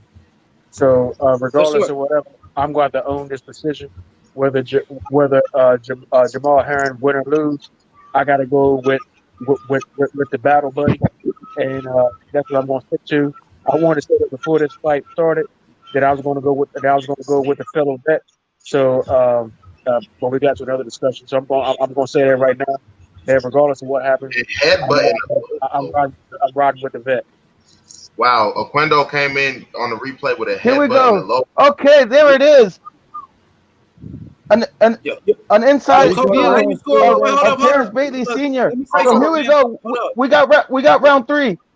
Oh, my bad, H. My bad, H. I didn't know you were back. Keep going. Let me just say something, Coco. Keep going. But who you got winning first round in 1-1. 1-1. Oh, keep going, Coco. Go ahead. Well, I had Oquendo, but then the second round I got it to Herring 10. So yeah. Yeah, 1-1. Anyways, it is what it is. Let's go. And also, my bad. You know, I'm just cooking, trying to get this fight. Yeah, let Coco. Let Coco do the commentary. The action is started. Go ahead, Coco. Ooh, good, right? Go ahead, Jeff, I'll say what you about to say, Jeff, and let Coco. I'm saying, you know, when the round's over, allow, you know, try to get points out faster. You know what I'm saying, because you know, round by round. I got you. Okay, go ahead, Coco. H, but I think you but H, if you back, I like when you do the calling because you better at it. I feel. I got my job on the sideline, like what I do. You know, you was doing good. Okay. Punch by punch, H Money. You know what I'm saying? I got you. All right. I think H Money. We could give commentary, Coco. Well, I like to do my my Coco Merchant. You know what I'm saying? Okay, round number 3. Let me do it. Round number 3, Jamel Herring versus Jonathan Oquendo. We're in round number 3. Jamel Herring with a solid jab. Nice jab upstairs by Jamel Herring, but he's flat-footed, like one of the brothers in the comments said. Jamel Herring is flat-footed, and he's standing right in front of Oquendo. Hold up. Yo, Jamel Herring is flat-footed. He's standing right in front of Oquendo. Jamel Herring with a big left hook to the body. Uppercut. Jamel Herring dropped him. Jamel Herring just dropped him. Uppercut. Beautiful uppercut, Herring. I thought he had no power. Jamel Herring showing us some power right there. Unbelievable uppercut. Oquendo went down. Jamel Herring is boxing him. He's just taking his time. Jamel Herring with a beautiful uppercut. Just put him down. Put him down. Jamel Herring ties him up on the inside. Jamel Herring on the inside, tying him up. Left hook to the body. Left hook to the body. Yo, control the audio Herring, too, y'all. Yo, Jamel Herring with the big knockout. Noise, bro. Yeah. Jamel Herring, beautiful knockdown in round number 3. Jamel Herring put him on his ass. He just put him on his ass. Jamel Herring just made a statement in round number 3 with an uppercut. Beautiful uppercut. Another uppercut by Herring. He's found a home for the uppercut. The uppercut is landing for Jamel Herring. Beautiful uppercut. Right hand to the body by Oquendo. But right now it's looking like Jamel Herring is looking comfortable in round number 3. Jab upstairs by Jamel Herring. Beautiful uppercut by Herring. Put Oquendo on his ass. Put him on his ass. What a punch. Jamel Herring off that back foot uppercut. Right hand, Jamel Herring. Right hand again by Jamel Herring. And now he's using his footwork. He's made his adjustments, and Herring looking strong now. He's breathing kind of hard. He looks a little bit tired. But Herring in round number 3 with a beautiful knockdown. Coco the Don, take it away. Okay, H, what a wonderful uppercut. It came from Mike Tyson's punch out. It was wonderful. Okay, I got it like this. 8-10 Harrington. I'm very impressed. I loved it. Absolutely, Coco. Jamel Herring, beautiful. Go ahead, Gusto. Nah, that was a beautiful uppercut. You know what I'm saying? Herring found a home for the uppercut. As I stated in round 2, he started timing Oquendo on his way in. Oquendo's being very rough and tough, trying to press the action. And Jamel Herring's using his jab to gauge the range, and he's just finishing it off with the uppercut or a left hook. It's beautiful. Yeah, Jamel Herring is flat-footed. I don't like the fact that he's flat-footed. I want to see Jamel Herring use his footwork, but he just showed us that he does have some power. People question his power. Go ahead, JFL. But keep in mind, though, flat-foot fighters also has power, and he got to watch out for his right hand, and which he's keeping up with. He can keep up with for Herring. That's all I know, because he's one of those type of fighters that can keep going. You just got to put him away. You put him away, unless you're gonna keep coming. So hopefully, if Herring keeps, his energy up, won't get fatigued, who knows how the fight will turn out. Yep. 2 rounds to 1 going Jamel Herring. We about to start the 3rd round. Okay, round number 4. We in round number 4. Jamel Herring boxing him from the outside. I like the fact that Jamel Herring is keeping Oquendo on the outside. Jamel Herring, big left hand to the body. Herring right now is pulling away, but Oquendo's on the inside. He wants to make it a rough and tough fight by putting pressure on Jamel Herring. And Oquendo, double jab upstairs by Oquendo. Oquendo walking him down. Herring left hand to the body, using his height and his reach. You don't want to stay flat-footed. You want to use your boxing ability. And Jamel Herring needs to take advantage of his height and his reach in this particular fight. But Jamel Herring, I don't know if he's in the best shape. He is 34 years old. And Herring looks like he's he looked like he slowed down a little bit in round number 4. Looked like he's slowing down. And Oquendo walking him down. Oquendo coming forward. Oquendo putting pressure on him. Pressure. Right hand, Oquendo left hook to the body. And Jamel Herring ties him up. Jamel Herring gives him 2 left hands to the body. Jamel Herring with 2 left hands to the body. Jamel Herring staying on the outside. He got to keep him at bay, man. Now Jamel Herring's using that footwork. Does Jamel Herring still got his legs under him? Uppercut, Jamel Herring, another uppercut. Beautiful uppercut by Jamel Herring. And now he's using his ring generalship. You know what I'm saying? Using his footwork. Jab to the body, Jamel Herring. Beautiful jab to the body. Jamel Herring taking his time with it. Taking his time. Left hand lead. Jamel Herring lands right down the pipe. Beautiful punch by Jamel Herring. Everybody hit that like button right now. We in round number 4. Okay, the mouthpieces went out of Jamel Herring. Referee Mr. Winks put it right back in his mouth, and now Jamel Herring taking his time, using his angles, left hand to the body, left hand upstairs. Jamel Herring, I don't know about his cardio.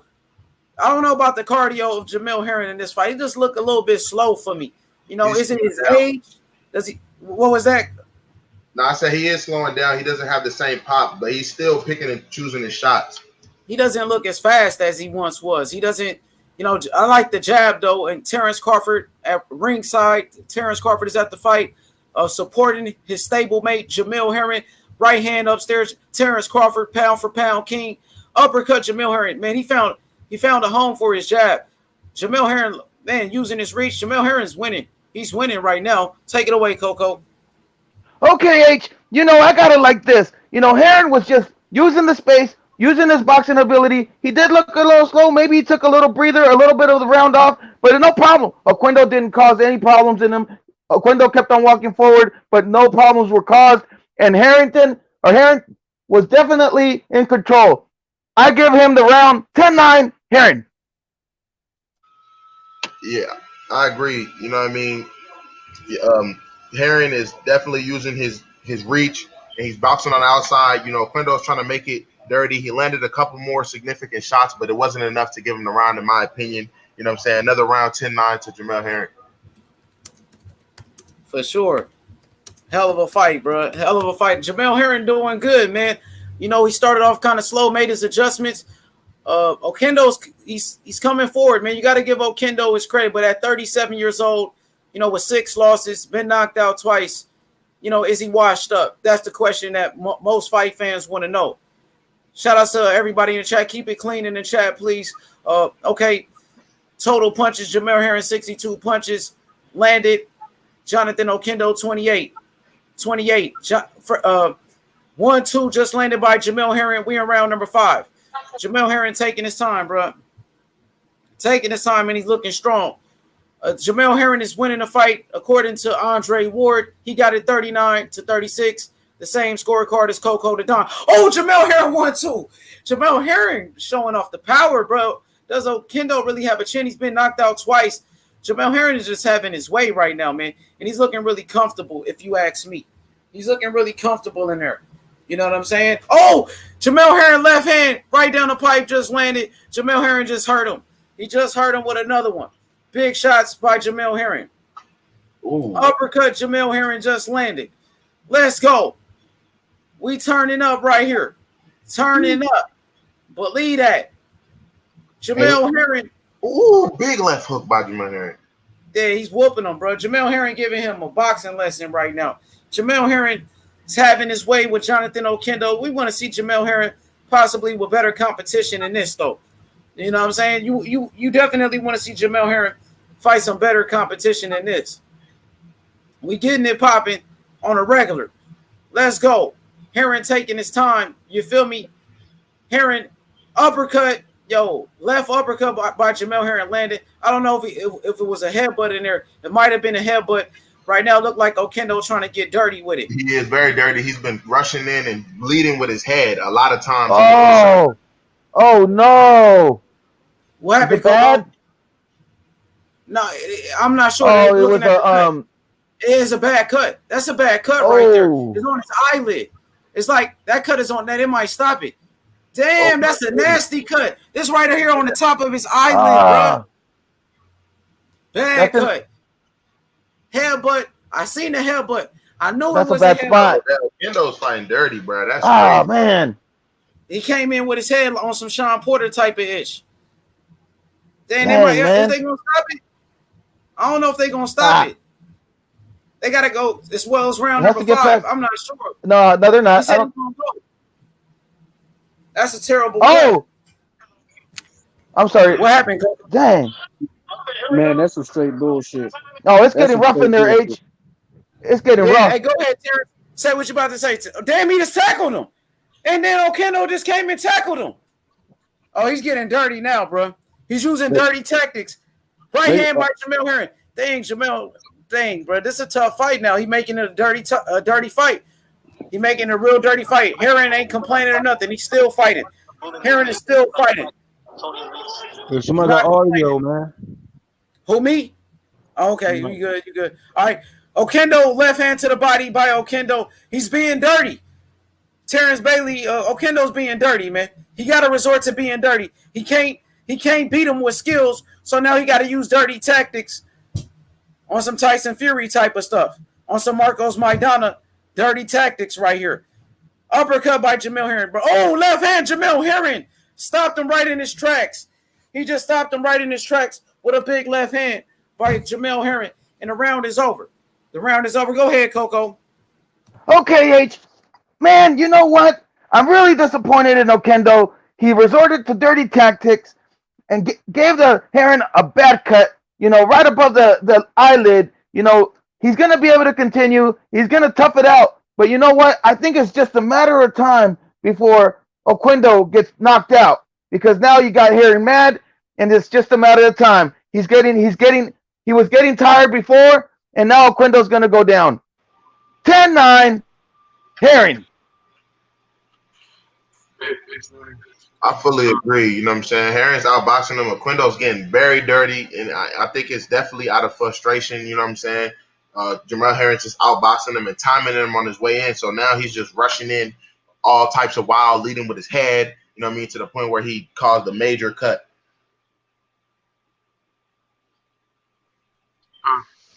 I believe that your audio, Terrence. How about now? It sounds faded. I can hear you, but it's faded. How about now? How about now? We good now? It's still faded, OG. Yeah. I'm gonna walk over again. I think you might have to jump on and jump back in and probably fix it. Hey, Coco. Okay, here we go. Round 6. 2 minutes left. 2 minutes and 15 seconds. 2 minutes and 15 seconds left in the round. Harrington working the body. 1-2, 1-2 down to the body. Yes, good work. Oquendo back in there trying to hug up. Man, I don't know where he's trying to hug up so much, man. Oquendo, man.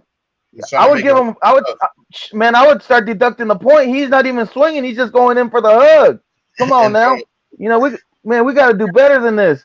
20 weeks, we got to start deducting points. It's getting real physical. Oh, nice left hook by Herring. He barely missed it, though, I think, man. He must have scraped off the top of this Oquendo's skull. Once again, they're tied up. Come on, Weeks, get him off. Oh, man, come on. There you go. Let's go. 1 minute and 30 seconds left in the round. Man, this is just a tough fight to call right now. There's a whole bunch of hugging. Whole bunch of dancing. Straight left by Jamel Herring. A right hook is deemed a slip on the Oquendo. Oh, man. Back up top. Wow. Go ahead. Take it away, okay, Gusto, because you're ahead of me. Oh, yeah, we go back and forth, Coco. I think I'm at 1 minute left in the 6th round. It's basically just a rough and rugged fight. Oquendo coming in and throwing pitter-patter body shots, not really doing any damage. And every now and then, Jamel Herring is timing him with the left uppercut or a left straight. Man, you know what? I'm afraid that, Oquendo is definitely coming in with his head all up in there. It's just a matter of time before they clash heads again in a fight like this. They're just hugging. Tony Weeks has got his work cut out for him. Come on, man. This is ridiculous. Jamel needs to stop dropping his head when Oquendo comes in. He needs to just jab. He needs to jab and take a half step back, because he's meeting them. Oquendo's coming in like this, and Jamel's meeting them the same exact way. You know what I mean? That's why his eye was cut like that. He just needs to jab, take a half step back, or utilize his footwork more. Hey, how's my sound now? You good. Yo, I want to hear, Terrence, what you said, man, about this being some BS with the dirty tactics Oquendo is using. I want to hear this. Man, Oquendo is obviously realizing that there's a skill disparity, and that he's not matching Herring's skill. So he's resorting into making it a dirty fight. Now, what Herring needs to do, if Oquendo wants to make it a dirty fight, then what Herring is going to have to do is Herring is going to have to resort back to the tactics that he was trained in before he became a prize fighter, and that's being a Marine. He's going to have to get down in the trenches, and he's going to have to get down and dirty, and remember what it is to be a Marine. And regardless of whether he got cut or not, he's going to have to get in there and be a devil dog and do the damn thing. He's going to have to be a jarhead. You know what I'm saying? He's going to have to get in there and show what it is to be one of America's finest, and get in there and put his foot square in this boy's ass for being a dirty fighter. Facts. You at the start of the 7th round, H? Okay, I got it. In a little bit, I got to do something, so I want y'all to do it. But let me. Right. Okay, I got you, H. I got you, H. You good? Okay, I got it for right now. Okay, Jamel Herring, round number 7. We're in round number 7. Jamel Herring versus Jonathan Oquendo. Jamel Herring scored a knockdown in round number 3. Jonathan Oquendo just headbutted Jamel Herring. He got a nasty cut over his right eyelid. There's a nasty cut over Jamel Herring's eye. Okay, Jonathan Oquendo using dirty tactics, roughhouse tactics right now. And Jamel Herring is outboxing him. Jamel Herring is making it look easy right now. I want to see Jamel Herring use his jab. I want to see Jamel Herring stay on the outside. Oquendo is getting in. He's getting on the inside against Herring. Herring left hand is landing. Beautiful left hand by Jamel Herring. Another left hand, Jamel Herring. He's pounding him. Big 1-2, Jamel Herring. He's landing some big shots. Oquendo's tired. He's gassed. Herring is starting to walk him down. Jamel Herring is looking like a warrior tonight, man. Got to give Jamel Herring all the credit he deserves for this type of performance, Gusto. I'm loving what I'm seeing from Herring right here. Nah, for sure. I think Herring needs to stop meeting Oquendo. That's why his eyes cut. He keeps meeting them from the southpaw stance with the orthodox fighter. The right side of their head, his head keeps clashing. You know, Oquendo is fighting very dirty. He's only landing punches when he's holding, you know what I'm saying, and throwing on the inside. It's not clean at all. It's very sloppy. Jamel Herring needs to utilize his feet more. Yo, Jamel Herring is landing all type of uppercuts on this guy. He's uppercutting the hell out this guy. Hey, H Money. What's up, Terrence? As a member of the first African American military family, man, this guy's making me very proud. Yes, sir. You should be. He's digging in really deep, man, and he's showing what you know, say what toughness it takes in order to come from the cloth that he comes from, in order to be able to do what he's doing right now, and you know what I'm saying. He's got the hair on my arm standing up right now. Dominating. Yeah, he's represented his country as a Marine. Left hand lands by Jamel Herring. He served his country. He's a hero.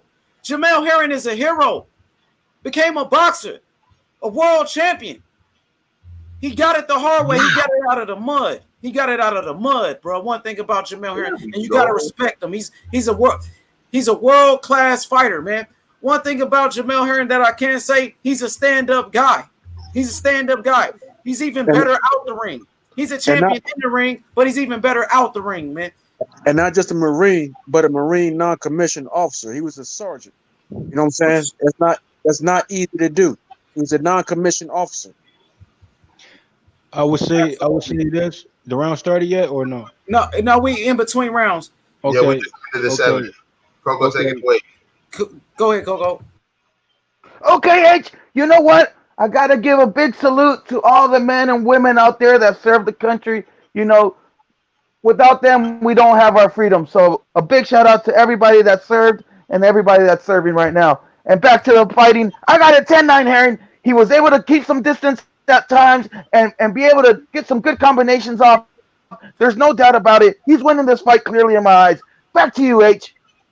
Oh, go JFL. Go ahead, Jay. Now I was saying, Herring, he needs to fight his fight. Somebody got audio as well. He need to fight his fight because you can never, count out a flat foot fighter because they do have, sit on their punches. He might be waiting to time him. So they both come close and they both aggressive. But I feel as though Herring needs to fight his fight, which is mid-range to catch him clean and get him out of here. You know, he can't slip up. He gotta stay on course and fight his fight. Hey, mine is lagging. Go ahead, Coco, to do or Gusto. Y'all can do the commentary. We could go back and forth, Coco. You started off. Okay, I got it like this. I got 2 minutes and 10 seconds left in the 8th round. You know, a whole bunch of hugging still going on. Harrington checks on his cut. Oquendo comes in. Harrington tries to uppercut him. Now they're working the body. Oh, there was a low. It was a low blow by Herring. Oh man, that's rough. Get him That's back. rough. Oh no. Here we go. I'm at 1 minute and 50 seconds of the 8th round. You know what I mean? Tony Weeks. Tony Weeks. Go ahead. 20 weeks allows them to keep it going. No points deducted. This is a rough and tumble fight. They're exchanging punches in the middle of the ring. Oh, Herring complains about another punch or another headbutt. And now Herring is trying to paw the cut. Herring is trying to paw the cut. Oquendo's trying to paw the cut. Oh, no, he split it open even wider. Wow. Oquendo with the right hook. Oh, my God. This is a terrible situation right now. Herring, you got to get him out of there. Herring, you got to get him out of there. Herring's not throwing any punches. He's in the inside holding while Oquendo just landing punches over top. Tony Weeks needs to break this up. You know what I mean? There's no reason they're not even working on the inside. Oquendo is fighting very dirty. Oh, he buckles him. Oquendo buckles Harrington with the uppercut to the midsection. He's working the inside now. He's made this fight a rough fight. Oh my God. Face to face, shoulder to shoulder. Herring needs to stay on the outside, jab and pivot. Jab and pivot. Get out of there. There you go. Jab and pivot. Just like okay, Gusto said. There you go. Jab and pivot. Get out of there. Work the ring. You got to start working off your back foot. You can't get Oquendo get so close to you. Oh, they're exchanging body punches. Harrington with the uppercut. Snaps Oquendo's neck halfway back. Oh my goodness. Oh, they're unloading. They're unloading right now. Harrington on the ropes. Harrington on the ropes. 20 seconds left. Oh, what a massive fight. They're shoulder to shoulder, exchanging punches. The fight is stopped to check the cut. Right now. Oh, it's bad. It's a bad cut. Eyelid. Will he be able to continue? Oquendo keeps mashing his head into that cut as they're shoulder to shoulder. He's dirty, bro. I can't even watch it. My joint is lagging. He's pawing it. He's pawing at it. It's a totally illegal tactic. I can't see. Oh my! They gotta stop it. What? They gotta stop this fight. They gotta stop this fight. Nah, man. Nelson. It's not good for the fighter. No, they gotta stop the fight, bro. You gonna lose his intentional headbutt. Yeah, that was an intent. They gotta go to the scorecards, bro. That's what I'm saying. Go to the scorecards. Out of his eye.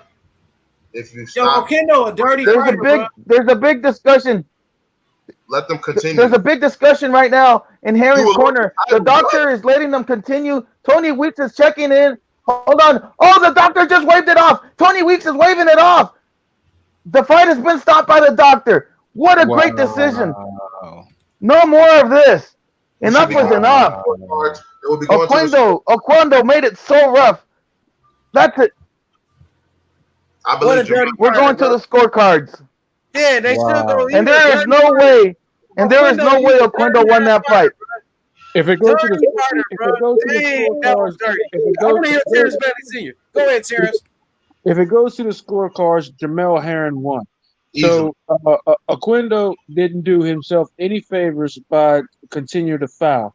Basically, what he was trying to do was either he had illusions of grandeur by thinking that he was winning, or he was attempting to. Oh my God! Or he was attempting to injure Jamel Herring. It is a disqualification. And he was injuring him with malice in order to try to. He headbutted him and knew he cut him, so he tried to further push the injury further or whatnot. In which case, he should be suspended, and he should be reprimanded by the commission and what have you, because there were numerous fouls after the cut, and he should have to pay recompense for that after the fact. Can I say one thing? This is not cool. Yeah, it's not cool. Go ahead, Coco. This is what they're saying right now. They're saying that this is an intentional headbutt, so that means it doesn't go to the scorecards, and that means it's an intentional foul. They will not go to the scorecards. That's good. It's a disqualification, and it will get reviewed, and Oquendo more than likely will get fined for this disgraceful act. He got what he deserves, bro. He got what he deserved. Jonathan Oquendo disqualified for an intentional headbutt. He's a dirty fighter, man. He should be suspended. He should be fined for this. He should have his Nevada. His license should be revoked. Oh my God! Wait, we gotta change. We gotta change an event. We gotta change of events. Now the commission is saying that it was a. Yeah, now the commission is saying that we need to go to the scorecards. This is crazy. Somebody's audio. Yeah, come on, man. The audio, fellas. Accidental. Your turn. I think. Okay, we good. Get a flag, bro. Well, go ahead, Coco. This is crazy. Yeah, man, this is crazy. Now the commission came out and waved Tony Weeks over and told him that we're going to the scorecards, even though that just previously they indicated that they were going to go as a disqualification because it was an intentional headbutt. It's incredible. You know, this is the turning of events is just happening by the minute, by the second. We're on our toes. Everybody's excited. Which belt is this? You said this is super featherweight. No, yeah, this is super featherweight, 130 pounds. No. WBO. The WBO. Yeah. Yes, sir. The WBO. WBO. What's the YouTube? H Money. Well, hold on. Let Terrence finish. Go ahead, Terrence. H Money. Look up their history. Look up their controversial history or whatnot, their improprieties or what have you. Look up anything that has anything to do with any type of this behavior. Do they have any type of WBC type behavior? Because this is suspect. This is some WBC type bullshit. I want to say WBC. I would say, you know, this is type of fighter that Jonathan is. He's a come forward, aggressive fighter. Headbutts. In previous fights, I haven't seen him really headbutt. He's more like aggressive, come forward, walk you down type of fighter. It's just his opponent, Herring, he's a come forward fighter too. So he's battling for the inside game. And you know, intentional, non-intentional, you know, when you have two guys clashing and want to dominate the inside game, obviously going to be some headbutts involved, but to label it intentional, that's what they got to label it if it's intentional. You know what I'm saying? It was intentional. It was labeled intentional. Let me say this real quick. Coco, I want you to do hold up. I want Coco to do the official announcement. Is it going to the scorecards or what? So Coco, when they do the official go to the judges, break it down. But y'all keep cooking. I'll be right back. I gotta make this video. Y'all keep cooking. Yeah. I got one thing to say right now. You know, I'm getting word right now that it's gonna be a disqualification. Okay. Because of the intentional headbutt in the 5th round. I mean, you know, right now we're getting two different stories from two different sides. Right. The official ruling hasn't come in yet. Everybody's speculating, and I can't wait to hear what they're gonna say. So y'all could keep on cooking. I'll be right here standing by. Yeah, because basically they're basically trying to figure out, you know what I mean? Because if it was a DQ, it should have stopped when it happened. But since it was continued, but they got a point deduction for it, they let it happen.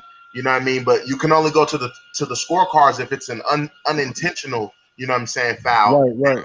Or stoppage. You know what I mean? So yeah, because earlier, just the confusion came in because earlier, you know, you mentioned that he came in leading forward with his head, but you also say that Herring also came in fighting a certain way where it may cause that cut and headbutt. So it could be fought on both sides. Yeah, You know but what I mean? on the specific headbutt in question, I'm pretty sure that was an intentional headbutt on Oquendo's part. You know what I mean? On the but they were clashing. You know what I'm saying? Right. Because they But both got down. in Oquendo, you know what I'm saying? Jonathan, he was initiating it by coming forward directly with his head. You know what I mean? Okay. That's exactly right there. Okay, Gusto, you couldn't have said it better if I didn't say it better myself, because he was initiating the headbutting. That's exactly right. That's what they trying to determine. You know what I'm saying? Y'all see what y'all see, and then you know how you commentary in this fight. You know, there's some key points in there which could be caused intentional. But like I said, you know, Porter, you know, he headbutts a lot too. He was never disqualified in his fights, and he was intentionally headbutting, but everybody praised Porter. You know what I'm saying? They praised headbutt Porter, and even commentaries was co-signing headbutt Porter about his headbuttiness. Yeah. Hey, look, can we do this differently? Fight, you know what I'm saying? How you want to do it? Hey, look, excuse me, brothers. We can't be contradicting, you know what I'm saying? Hey, look, can we do this differently? Some kind of way? Because when you got some people that's like showing their faces, some people using emojis. That if you can't see somebody's face, you can't see when somebody's trying to talk, and when you should like not talk, and or when you interrupt somebody or something like that. I think it would make it easier not to talk over each other, or know when you can get in, or something like that. You know what I'm saying? It makes it harder when everybody's using emojis. Like if everybody's using their face, and then use emoji when you done talking. You know what I'm saying, or something.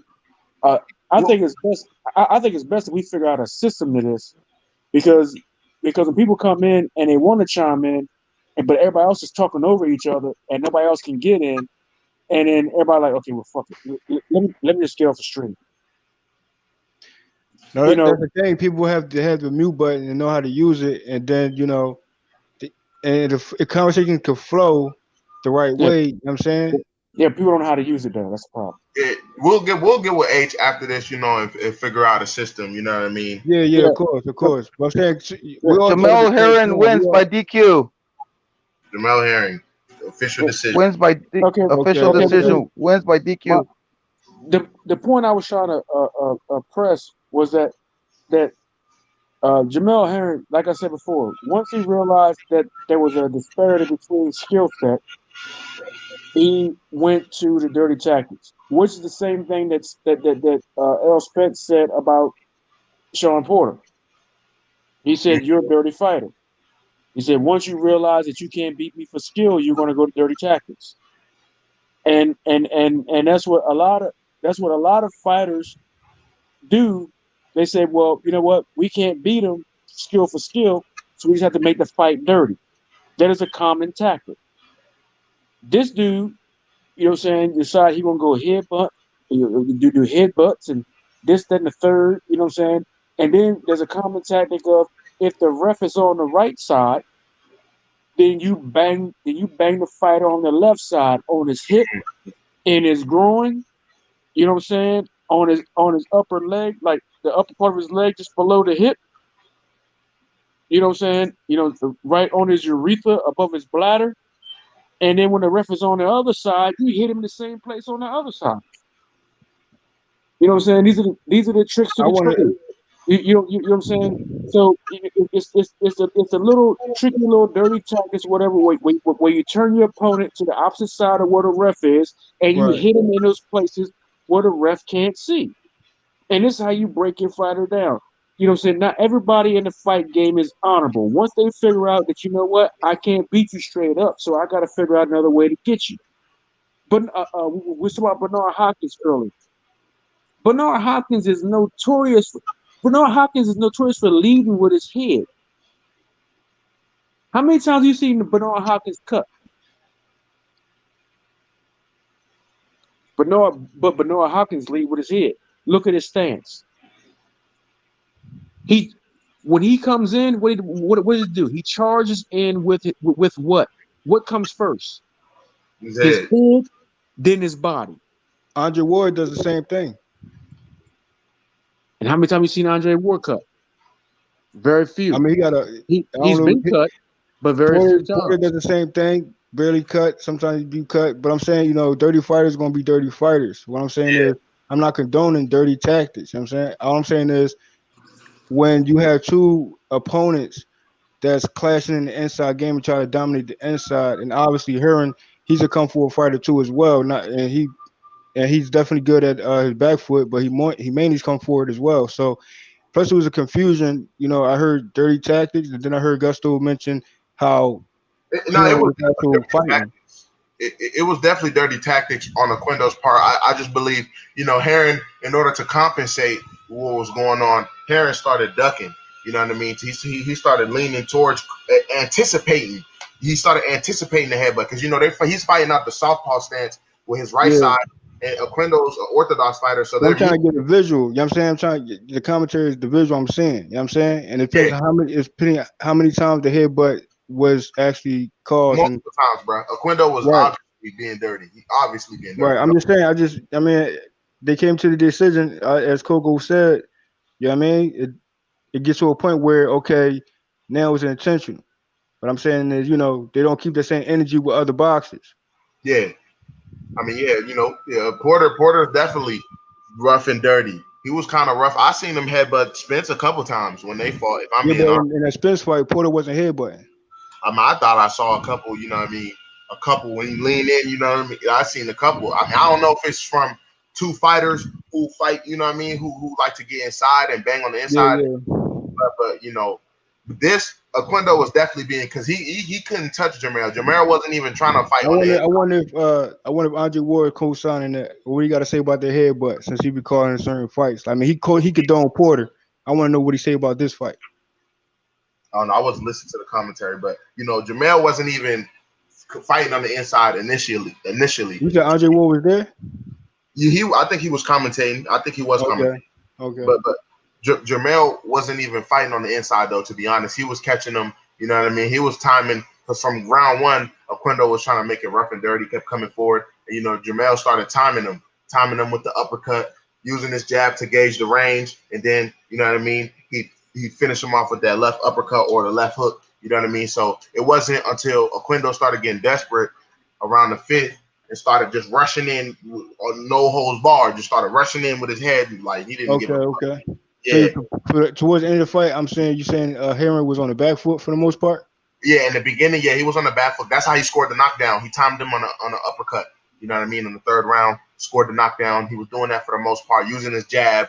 He was flat-footed, so he wasn't really, moving too much, but he was still outboxing him. Okay. That's what's up. Yeah. But Coco, what's the verdict on that, though? How you feel, Coco? Yeah, man. No. The verdict was a good verdict. It was a disqualification, but I mean, there was a little bit of confusion even when the foul happened. They should have addressed it at that point right there. They acted like it was an accidental headbutt at the time, but then it was scored official. It was intentional. So then I had to score that round because I already gave that round. Coco, what was the outcome? Well, I missed it. What happened? What was the outcome, it was y'all? A disqualification. He deserved it. Yeah, he deserved it. And that fifth round, I had it 10-9 for the accidental, but then I had to take that point away. So that fifth round ended up being a 10-8 round. But nevertheless, it didn't go to the scorecards. It was a DQ, official DQ. So that's all I got to say about it. Hey, absolutely, man. I appreciate y'all. So it's over, Coco? Yeah, it's over, H. For sure, man. Appreciate y'all coming through. Yeah, another great live commentary. You know what I'm saying? Another one. We do this on a regular, man. So make sure y'all hit that like button. Subscribe to the channel. Jamel Herring gets it done. Appreciate everybody that turned up, man. We finna sign out, bro. Peace out to everybody, bro. Peace. We out. Salute.